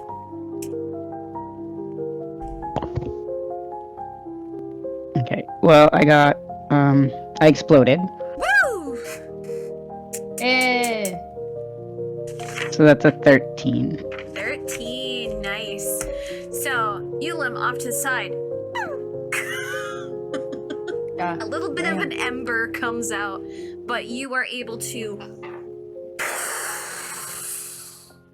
let out that fire as it just slams against the stone, and you're able to see that it lights up in a magnificent looking orangey reddish color. It has I feel that- like he would have been really careful about it. It wouldn't have been like. It would have been more like a. just like a flame. Just kind of like a. No, like. I don't know. He would do it gently because he doesn't want to set anything on fire. That's fair. That's fair. So you were able to do that. It lights up.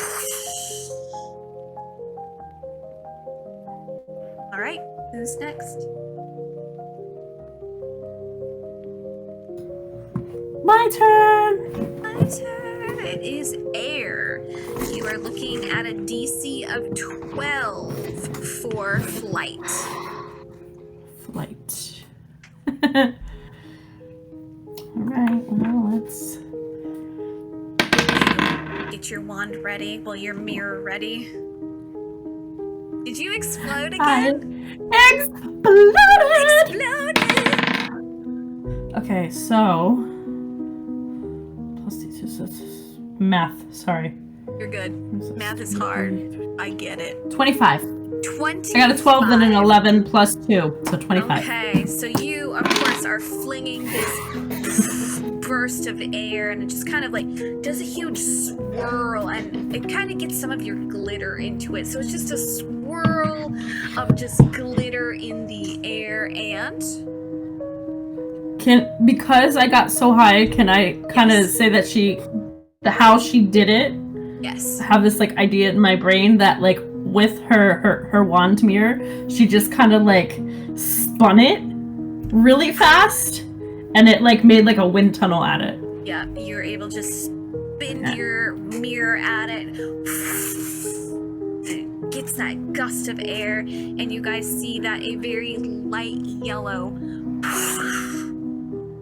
bursts as that air collides with that stone. Last but not least, the final one.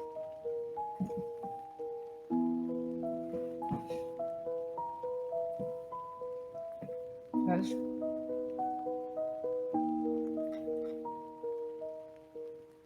DC of 10. Ron. You guys can help each other for this one. Everyone struggles Yeah, with I'm gonna Ron. need help, yo.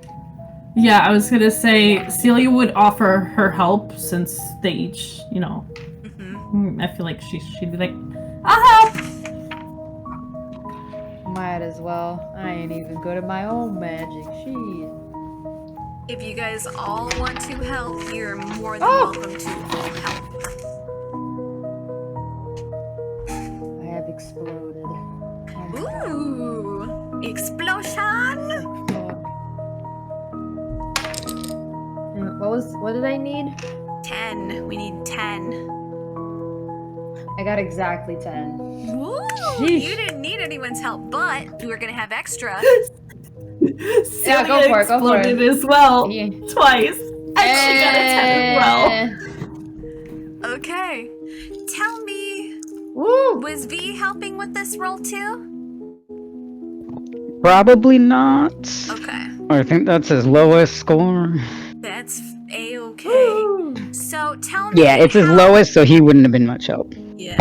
Tell me how both of you, how your magics collide to do earth magic. It can either be ground or it can be growth. 'Cause both of that is earth. What was it? I'm sorry.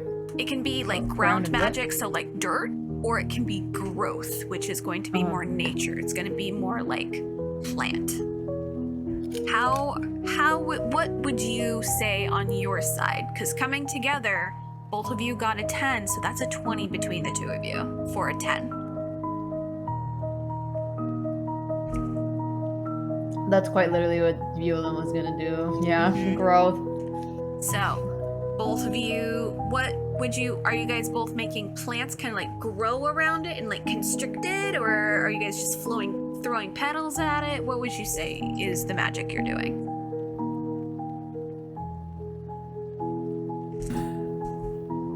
For Celia, I really like the idea of throwing petals. That's really amazing. funny to me. Okay. Just very anime of you. How would you say Euwalim is doing their earth magic? Whatever is the closest thing around, that's what's gonna grow out of control around this and like encompass stone.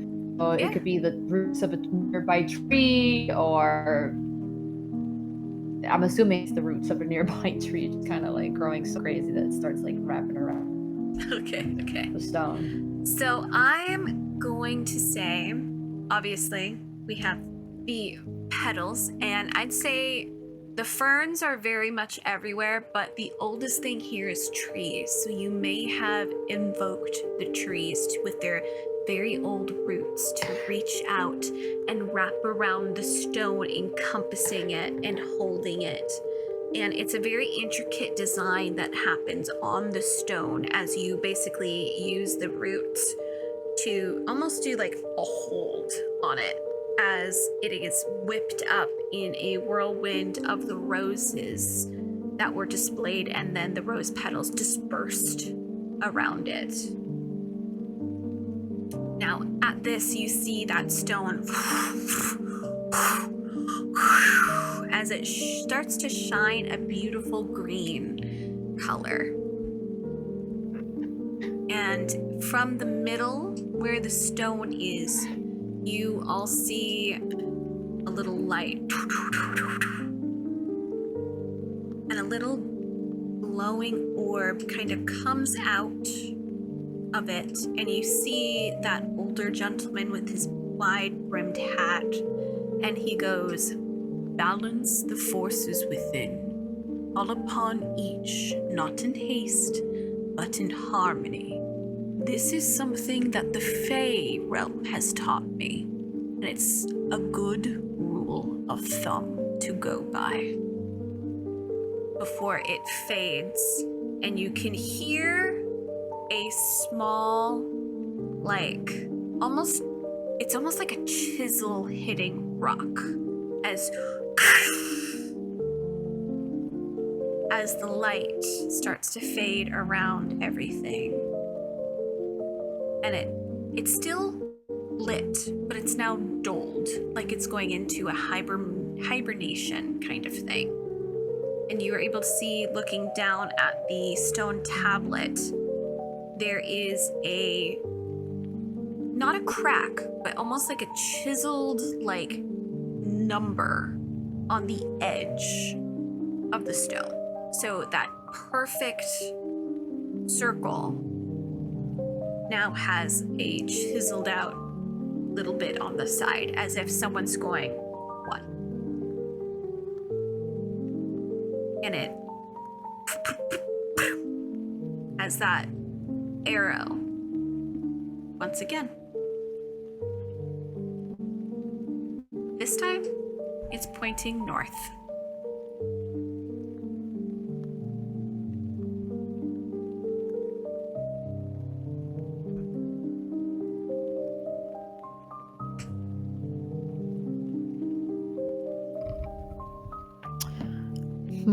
How are we getting out of, out of here? How are we getting out?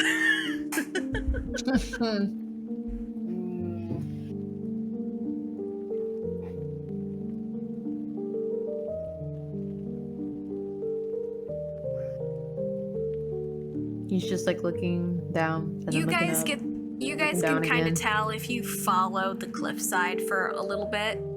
Eventually, you'll probably get to a beach. It might just take a while. But you don't have to try to do magic to get back up. Walking you sounds can like just an excellent idea. Swim across to the other No. side. No.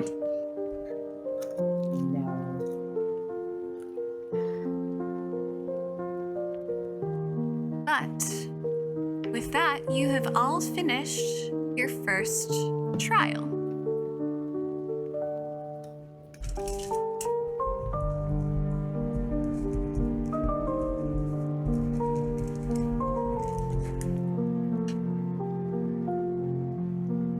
As you all are walking, you're able to kind of look at that tablet that you have, that little nook on it. You get the feeling that eventually you'll get 30 nooks around the entire thing to complete it.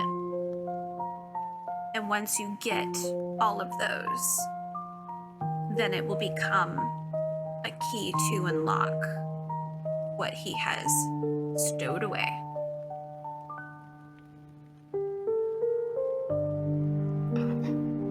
Your next trial is the arcane reflection pool.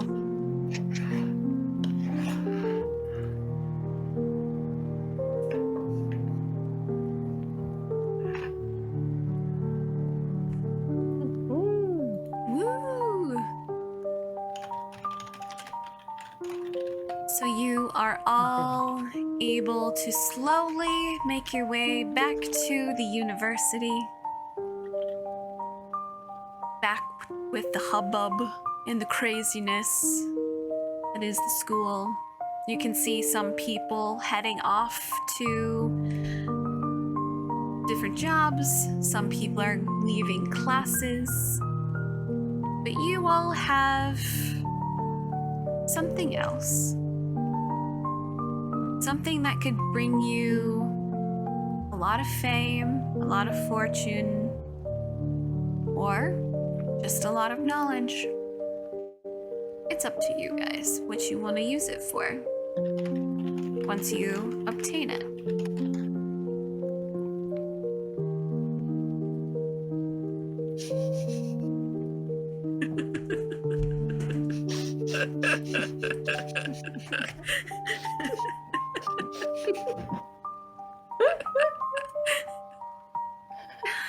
But I am going to end this session early just because we have finished this first trial and we only have 1 hour until we'd normally be done. But that kind of is like our sneak peek into things. If you guys ever want to look into more of the lore for the university and for this, you can. It's here. I have a lot of it because I went overboard, as I do. You guys can also go into the university if you so choose. Because technically you guys can take your little icons and you guys can hit the little areas to go to place to place to place to place to place to place to place. They should be all open for you to see. Let me see.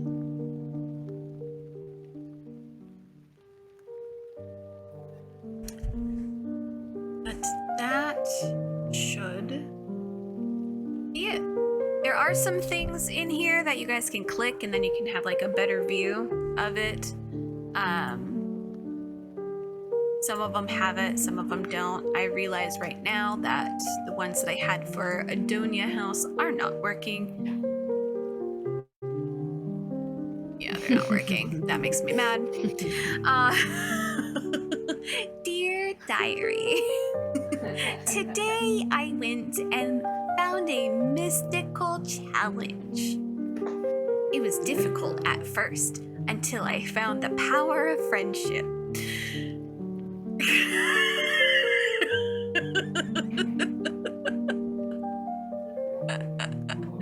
But hopefully you guys enjoyed it. I know it's not what we normally do. It's a little bit, it's different. I know. But it's fun. But this way, if we decide to bring in other people, we can. Because this is an easy one to be added into. Because it is trials. Trials and errors for funsies. Trials and tribulations. But yeah. And then we'll come back in 2 weeks to do this again. Which will be, oh god, it's gonna be a while because it's that time of year.